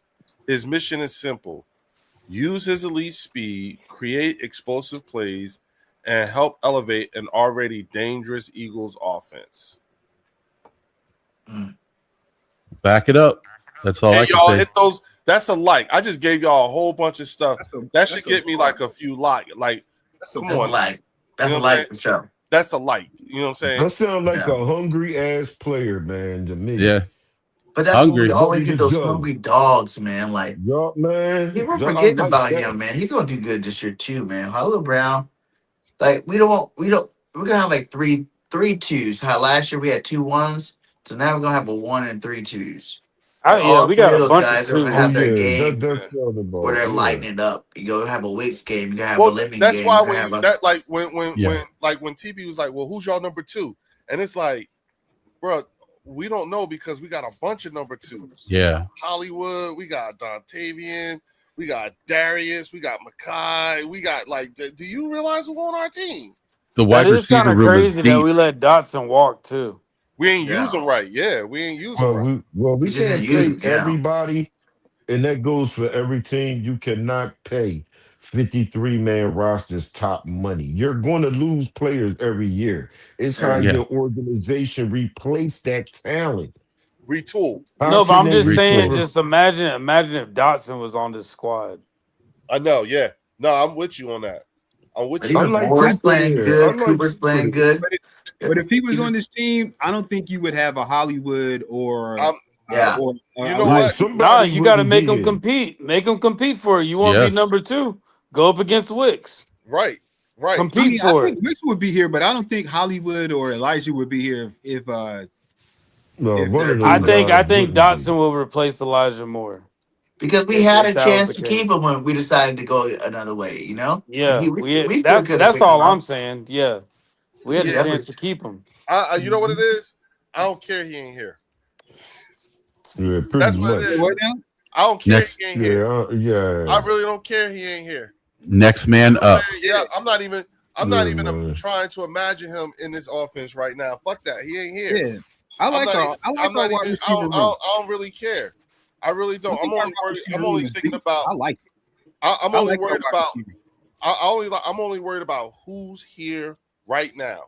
I'm not even going to play the speculation game of what Jahan Dotson would look like in this offense. Fuck that. He ain't never been in this offense before.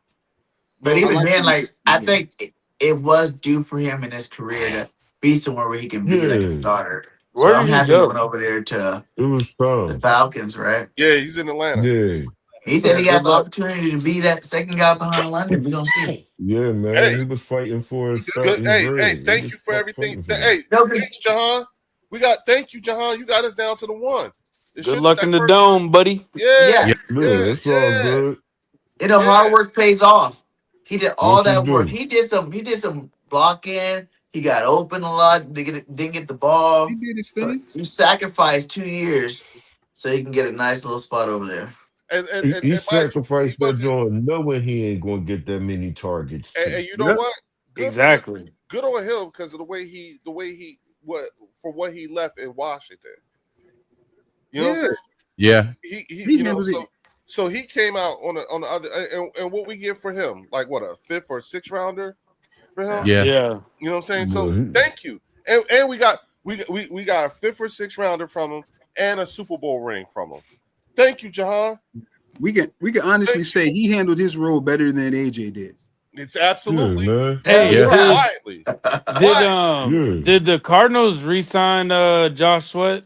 Did they give him more money to stay? They haven't. I didn't hear anything. So we might. So that could be a move that Howie might make. Just bring in Sweat. Sweat might be that move. Like, don't give up anybody. Just bring in Sweat. They can have. I'd give him Nolan. Yeah. I'd give him Nolan. Nah, I'm keeping Nolan, bro. But Nolan's hungrier than ever, bro.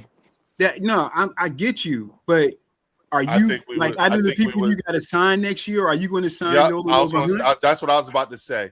But you got it. But it's to that point to where it's like Nolan knows he fucked up, and I think Nolan knowing that Nolan might take less money just to stay on the team.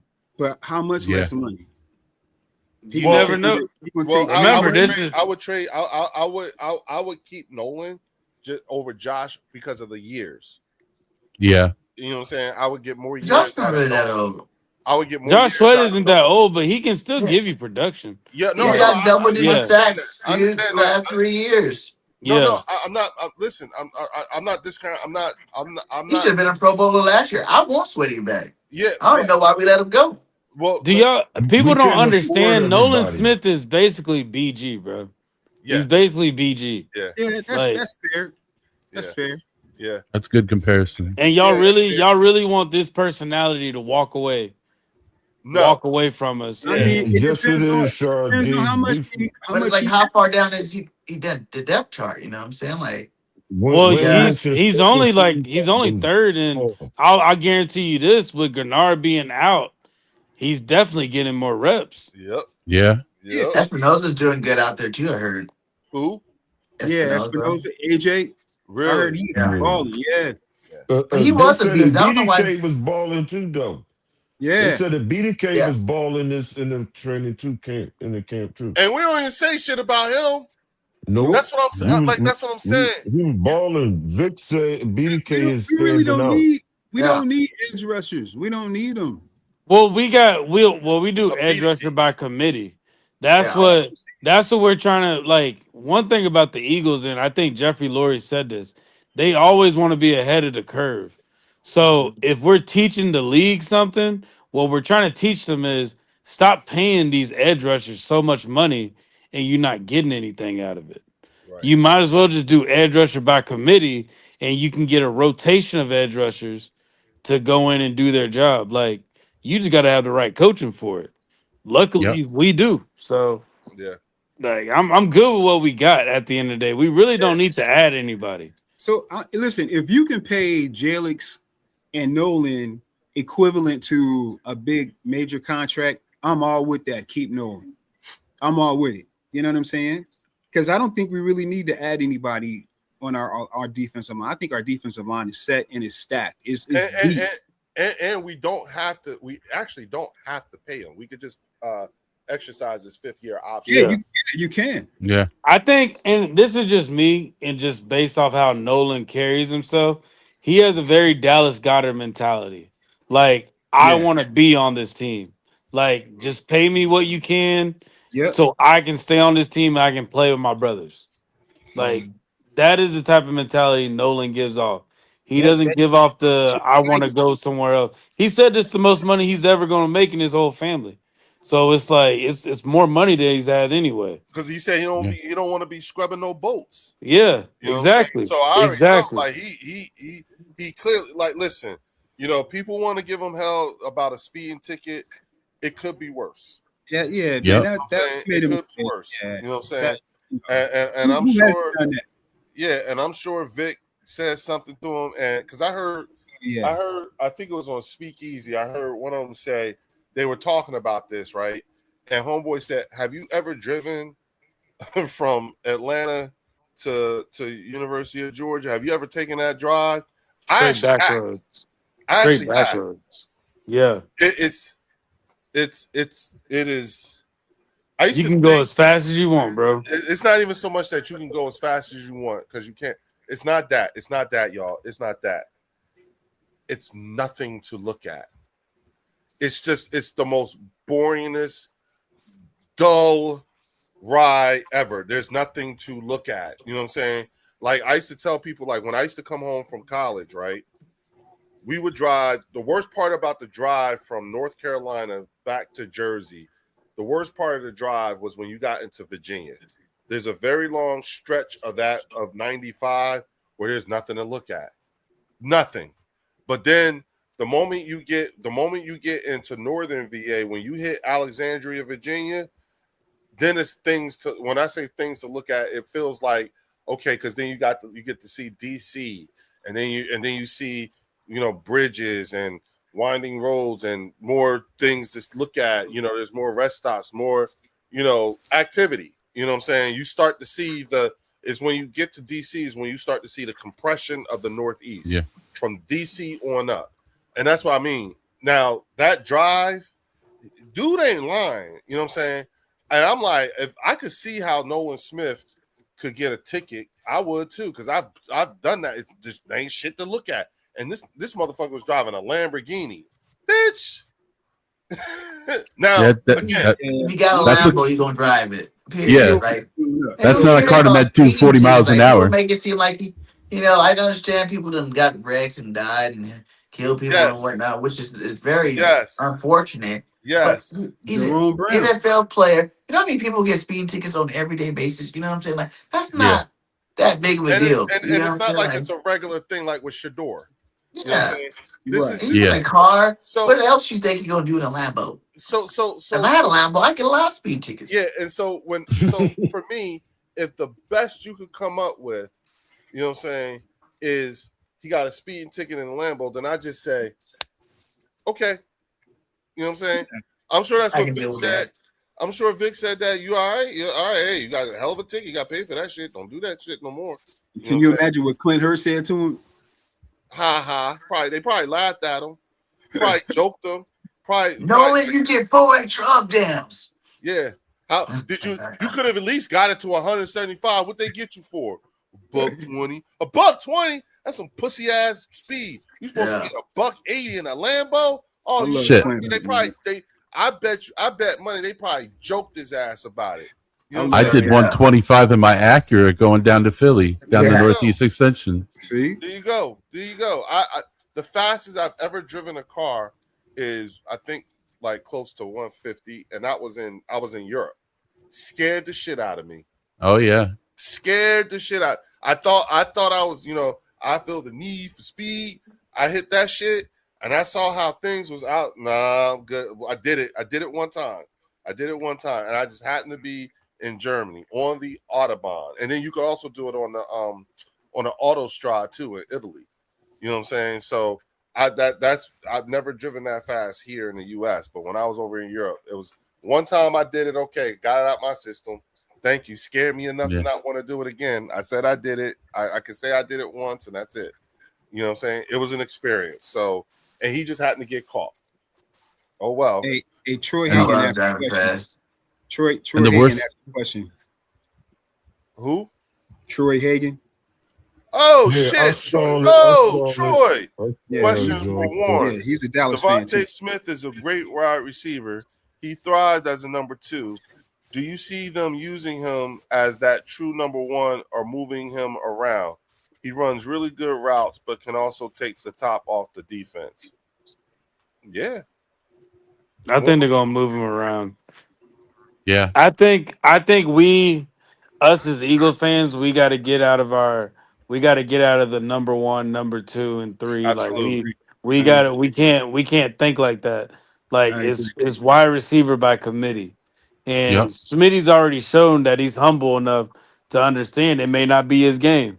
Mm-hmm. So I think Smitty's gonna be everywhere, bro. I think he's going to be lined up everywhere. So that's what I'm at with that. If you look, he's been the number one the last 2 years, man. Like I people tripping. think Like that's wrong his from numbers. the door because no, go ahead, BG. Go ahead. I was gonna say his numbers, the big plays, the lack of drops, the 100% going 100% the last 2 years when AJ's been kind of slacking off. Like Smitty's been our number one. I think there is still a number one. Like Smitty is still gonna get featured in this offense this year. Like he will have the most yards, he will have the most receptions, he will have the most targets. Period. They already said they're gonna reward him for that, and they should. He's a homegrown draft pick. Yeah, he waited his time. It's time for him to shine. Yep. No, definitely. But I do think they're gonna move him around. I do think with moving him around makes the offense more of a threat. I agree. Right, but we never considered their team last year. The last couple of years, they haven't had a number one. It was a collective, and they have some really good receivers. So I think if you look at how I'm saying that exactly, but how they did wide receiver by committee, I think that's what the Eagles are going to be looking like. Mm-hmm. Right, well, but they never called Smitty a number 2. They always said AJ was 1A and Smitty was 1B. Yeah. So he was never considered a number 2 wide out in the first place. Facts. That's facts. Yeah. Look, before anything, because it's that time. It is. It's starting to get to that time. It is. But I just want to put this out for everybody. What do you know about the Washington Commanders? See, and that's the point. Jaden Daniels has a backpack. That's the quarterback. I know that. Did they get a new running back too this year? His mom. No, they still got the same one. I think they still got the same one. But they added Diggs. Yeah. Diggs made a good point, but I think Diggs is. Yeah, they got Diggs, but this is true. I don't see any. They lost Frankie Louvu, right? Did they? Yeah. No, Bobby Wagner. They lost Bobby Wagner. Yeah, no, Bobby. Yeah, Frankie I thought they got rid of Lubu too, though. Luvu's they kept Luvu. They released Bobby Wagner. Yeah, Luvu's still there. But I just didn't they get another veteran linebacker too? I think they might have. You might be right on that. I don't know about those guys. Like, I don't think they can. That's some homework to do, so we can. But I think that they are like they're trying to build up something there to give us a challenge. Maybe us not knowing them is the threat, and that's it. It's too quiet. It's too quiet, and that's it. It's too quiet, but we're gonna realize why it is quiet because there's nothing going on. Diggs is mid. No, I got that. I'm with you with that, boy. Hey, shit going on over there, boy. Yeah, I'm just saying. You know what I mean? I'll never underestimate my opponent. That's facts. Hey, you can underestimate them, bro. I'm sorry. I'm sorry, bro. I don't see the Commanders doing anything. Yeah, I say that because they put all their eggs in one basket for Jaden Daniels. They're gonna try to make Jaden Daniels the highest paid quarterback. Yep. And they're gonna treat him like that because everything's gonna go around him. You stop their quarterback, you stop the team. Shout out to Melvin Gilmore with the 2 jewels. Thank you, bro. Appreciate you. I just want to let everybody know that so Trey Amos, Dorrance Armstrong, and Tress Way have passed their physicals and been removed from the PUP non-football injury list. You know what I'm saying? So we do know that. Good shit. Of course, who are those people? Tress Way, Trey Amos, and Dorrance Armstrong. Commanders. Yeah, this is for the Commanders. Oh, these are players. I thought you were talking about people in the chat, bro. I'm sorry. No. Shit. They all passed their physical. Damn. Yeah. Well, Dorrance Armstrong is a former Cowboy, and Trey Amos, I just remember him getting cooked by AJ Brown like 2 years ago. It was bad. I felt bad. I know we were talking about trying to pick him up, though. I do remember us like a lot. There's some Eagle fans trying to pick him up. No, that boy is trash. But like that's why I said just air the ball. Like this is actually the best team to play up against, so we can really see what Jalen looks like when utilizing the wide receivers. Yeah. This is the perfect team, bro. And you know Perfect. So this would be what Leo would say is the tune-up team. Yeah, it's a tune-up team. Well, see, that's when they get mad when we do. Yeah, but it's true, you know what I mean? So what though? Look, here, Fells, they get mad because they have to agree they fit the description. It's true. But Fells, you brought out a good point, bro, a couple weeks ago where you said that this first game for the NFC East is a twofer. Yeah, it's a 2-for-1, John. It's a twofer. So if you win, you win. That's you the dude. win That's twice. the running back. Bill. Yeah. Bill Krosky Merritt. That's the dude. That's the running back. They running back room is decent though. I ain't gonna hold you. And think so? Yeah, they running back room. Decent. And then defensive tackle Javon Kinlaw. Yeah, Javon Kinlaw. Yeah. But is there anybody on that running back team that you would bring to the Eagles and replace them with? No. Okay. I would have to do some more homework to really answer that. Merritt is decent, man. Merritt he's good. I mean, I would definitely have to do some more. So you would take Merritt over Tank? I would think about it. Merritt is. I nice, might take him over Shipley though. Yeah, I take Eckler over Shipley. I definitely take him over Shipley, but you know what I mean? He's nice, man. They running back. I'm not going. They also picked up Rashad White from Tampa Bay and Jerome Ford from Cleveland. They drafted the kid too. They drafted the kid. Katron Allen. Is nice, man. No. I'm just saying, like, let's just be prepared, like we supposed to be. Every opponent, we gotta line it up. We gotta make sure, because I think our team is already locked in. I think they upset about getting eliminated by San Fran, just like we are. No. Yeah. I think they pissed. I think Vic and them is pissed. Yeah, they gonna come out in the trajectory, though. The trajectory, we said this shit last year.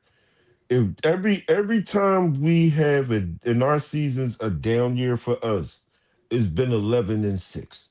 That's our down year. That's a down year, yeah. Right? With injuries, poor play calling, it's a collective reason why we in our point of view, Sonny Styles. They got Sonny Styles Sonny too. Styles. You know what I mean?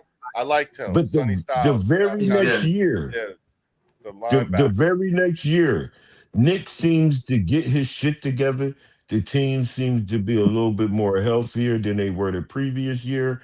And they always, in that same way that everybody say we look like we're making a down slope. If you actually look at the record since they say 11-14, 11-14 and shit like that, well, then don't that actually mean that this is a 14 season? That's the trend that I see. If you go on that rotation, doesn't that actually mean? Because if you look at it, even if you don't like Nick, even if you don't like Jalen, look at the trajectory that they have shown. Their track record shows they make up for the previous year. Super Bowl is where they reach, whether they win that joint or whether they lose that joint. But the other year, they always seem to get their shit together. I don't care about who they say, oh, y'all ain't got no receiver. I don't care. Long as them dudes catch the damn ball when Jalen throw that shit to them.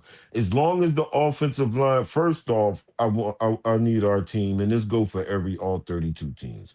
We need everybody as healthy as possible coming out of training camp first. Because we can't show our true skills if y'all main players are down or our main players is down. I don't want to really see that. If you get banged up, I hope it's not a season ending type of thing. But it's going to be people that get banged up. But I would want to play the teams that we have, I want to play them at full strength. I want them to be full strength or as full strength as possible. Because I'm tired of the yapping. Everybody talk about like we wasn't a target. Last year, we were the defending champions. So every single team, every week, 17 weeks, them dudes was giving us their best shot because we were the defending champions. And the NFL fucked us when they had every other game on the road. We ain't had no back-to-back home games last year. So we got fucked that way. They never made a Super Bowl champion schedule like that. You know what I mean? So I'm saying, like, yeah, but our team is built for it, though. In the year. Because they have shown that we're built for that. We're exactly because we built like that. That's why we get to talk our shit. What's important is that we never even bring that point up, and we don't. That's some of the stuff that Warren is telling us. Like when we say we gotta move on, it's like, look, when you make these points, it's like you know, again, context. You know what I'm saying? You're right. 11. We were 11-16, who had 0 back-to-back home games last year. Yeah, you know what I'm saying? Things like that. We had players missing. We had guys that didn't want to be here who was intentionally trying to sabotage the team. All that shit. Yeah, you know, man. And we didn't even know all that. This is the thing too. When people use that, oh, you don't have AJ Brown. Well, do you even have the corners to slow down the weapons that we have as wide receivers now? Do you even have the weapons? Do you even have the horses? Yeah, that's the real question. Because I don't see a secondary better than ours. I am a little bit, Linda. I am a tad bit, but that's why I said the first thing I hope for is that all the guys are healthy. Yeah, Cam Jurgens, Yeah, that's the first thing. Yeah, Linda, we brought that up early. We brought that up at the beginning of the. I think he'll be good. And we are concerned, but not entirely. You know what not I'm saying? really, but what we are doing is we are paying attention to these youngins we got that came in that got a chance to play. You know what I'm saying? To get play, but get some reps. Now look, y'all. You know what I'm saying? It is now. It's 1:08 in the morning here. You know what I'm saying? And would y'all believe we still got 100-some people in this? We got 101, 100-some people rocking. You know what I'm saying? So listen, we about to shut this down, but I want to give everybody an opportunity to give their last words and whatnot. And as y'all leave, and I'm not talking about the panelists, I'm talking about the people that's watching. On your way out, hit that like button. You know what I'm saying? Yes, sir. That's the tip jar. You know, and I want to give Art the opportunity to kick off the last word. So go ahead, Art. You ain't really said a whole lot. Yeah. Man, I'm excited. I got a lot of confidence in this year. I think the improvements we had to make for the players we've lost, I think we've made them. Now, we haven't played any actual games with real opponents yet, but that's going to come in time. So yeah, I'm confident in those guys, and that's all I got to say. Go Birds, man. Go Birds. Go Birds. All right, John, go ahead, man. John, old school knocker, give us the word. Yeah, I love talking with you guys. It's always fun talking with y'all. I like talking with TP. You know, because you're going to get that. He's as passionate about his team as we are passionate about the Birds.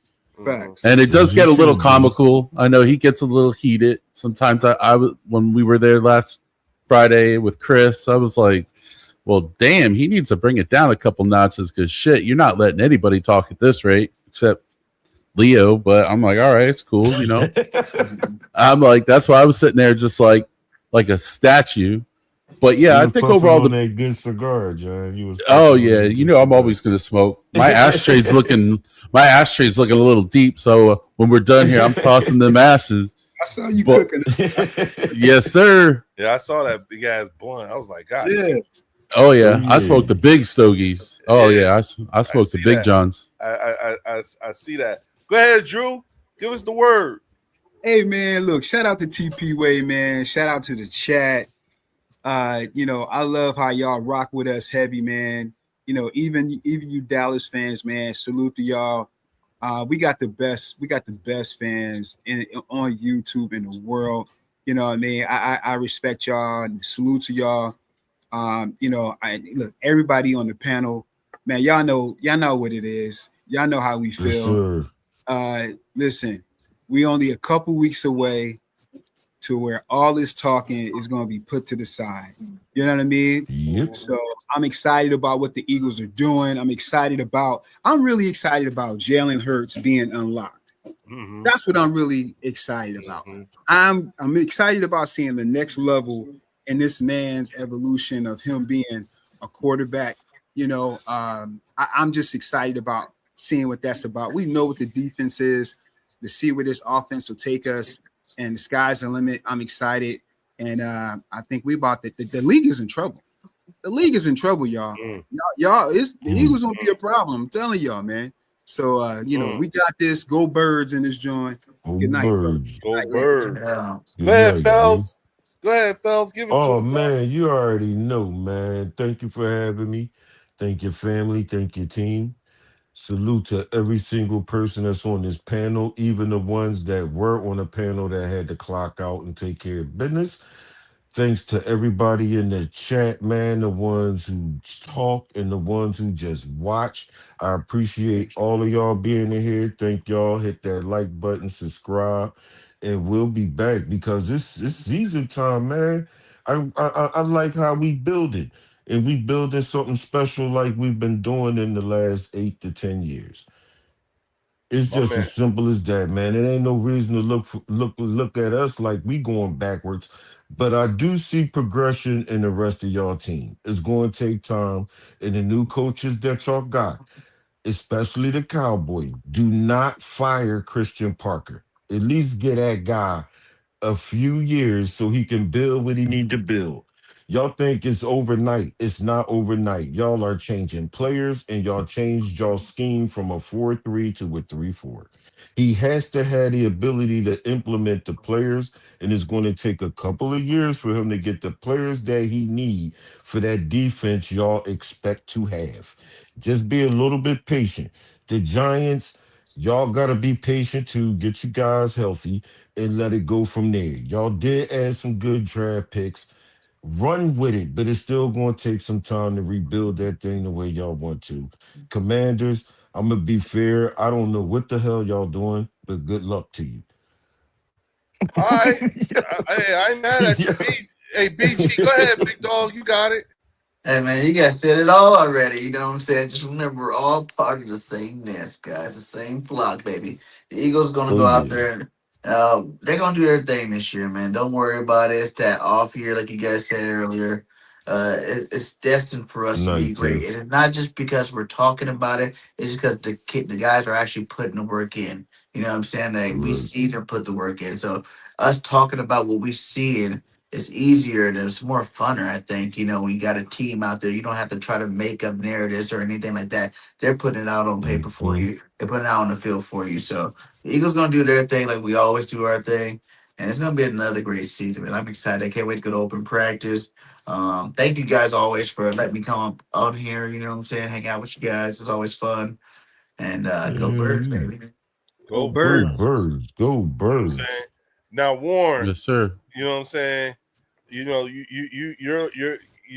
got your and first of all, before Warren gets talking, I want to say make sure y'all go over because I got everybody's channel link in the description, but I also put BG's merch link in the chat. So go ahead, tap it up. Make sure y'all go over there, get y'all shit. Hook my man up. You know what I'm saying? I want let's bless that. Let's bless that merch shit and get him absolutely on. You know what I'm saying? Because it helps fuel him getting out there every morning to get that footage for us and everything like that. He's like the on location reporter for everybody right now. So he be hooking us up. This Sunday, we're going to be out on Broad Street, I think. We're going to be on Broad Street talking to the fans, talking to people, doing some things out there. So, real quick, how's it been for you, man? You know what I'm saying? Because, hey, y'all, if y'all don't know, BG's now in market. He's in market. He's new to the market, but he is in market, and he is having a ball, as y'all can see. Been in Atlantic City, been in Philly, I've been all over the place, man. Yeah. Like it's been BG, man, come on up here man. BG, come up here to the Lehigh Valley. I'm up here in Easton. Easton? Yeah, that's like Northeast Pennsylvania. That's like Allentown. Yeah. Allentown, I just Bethlehem, went Easton. to Allentown too. That's crazy. Dorney Park doesn't count. Shout out to Void Green with the shit. He said where don't count? Dorney Park don't count. Oh man. Yeah. He said, I know that's right, Joe. Yeah. But yeah, go ahead and hit his spot up. You know what I'm saying? Hey, y'all, make sure again, everybody's channel description, including the Eagles Collective podcast and such, is in the channel description. So make sure y'all sub up. We need that. Go ahead, Warren. Take us out. The sous chef is in the house. Cook us up. Right, cook it up. Yo, shout out to everybody on here. We all got our doctorates in bird talk. Let's just make sure we educate these other fan bases so they actually know what they're doing. So we teaching them. But yeah, shout out to all y'all on here. And hey, it's always good talking birds. Shout out to Antoine, Scott, Jay, all members of the Eagles Collective podcast. We will be going live for the first time this season, August 18th. So yeah, it's gonna be good getting the guys back, and we be talking bird talk. We like to argue, but hey, we argue with the same goal. But yeah, that's what I got. Facts. My man. Go birds, Warren. Well, first off, I want to give a shout out to the chat. Y'all been going at it. I love it. Yeah. You know what I'm saying? Keep it going. Make sure y'all keep that energy. Keep bringing it. You know what I'm saying? Want to thank everyone who sent the super chat or a sticker or Jim or Jewel or whatever. Thank you. You know what I'm saying? It's always it's humbling when you get those kinds of confirmations that you are doing something good. You know what I'm saying? And your presence, it's 1 o'clock. It's almost 1:20 in the morning. It's 80-something people in here watching us right now. You know what I'm saying? Y'all could have been anywhere, but y'all were here with us, rocking out with us, and I appreciate you. You know what I'm saying? Also, you you guys will start. There'll be some more things coming down the line as we get closer to the regular season. So stay tuned. We got some major announcements coming up pretty soon. I'm looking forward to, doing this season with Warren, with BG, you know what I'm saying, with everybody, with TP Way. Shout out to TP Way for being here. Make sure y'all follow me, y'all catch me, y'all can find me on Sunday, you know what I'm saying, going to NFC East Roundtable. You know what I'm saying? I'll be going over to TP Way, the Giants channel, but of course I'm going to be live streaming it here. You know what I'm saying?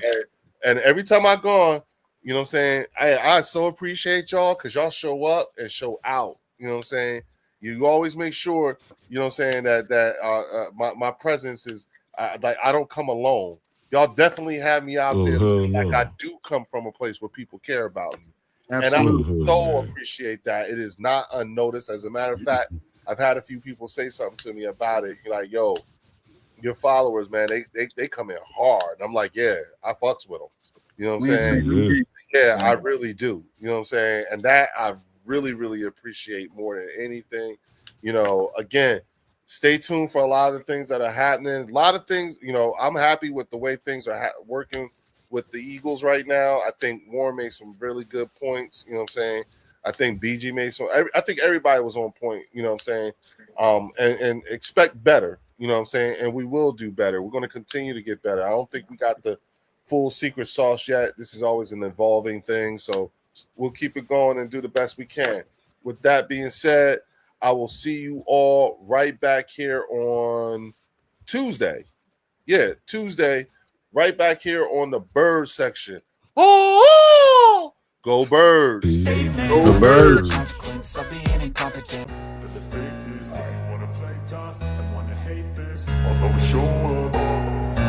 I don't ever slow up, no I don't take shit. I got no love for the fakeness. If you wanna play tough and wanna hate this, I'll always show up and make a statement. I don't ever slow up, no I don't take shit. I got no love for the fakeness. If you wanna play tough and wanna hate this, I'll always show up and make a statement. Everything I do so instinctive and so passionate. Every word I move so descriptive like an adjective. I got a vendetta against people who patented being negative when you should be getting after it. I got facts over tracks, isn't that? Spitting slow, spitting fast, I could roast, I could gas. Think I'm okay at last, but I don't know if that can erase all the past. And the pettiness, a reflection of the emptiness. Hilarious, you think you're with my time, you're delirious. Mysterious, because you are behind inferior. You know I'll always be a bit superior.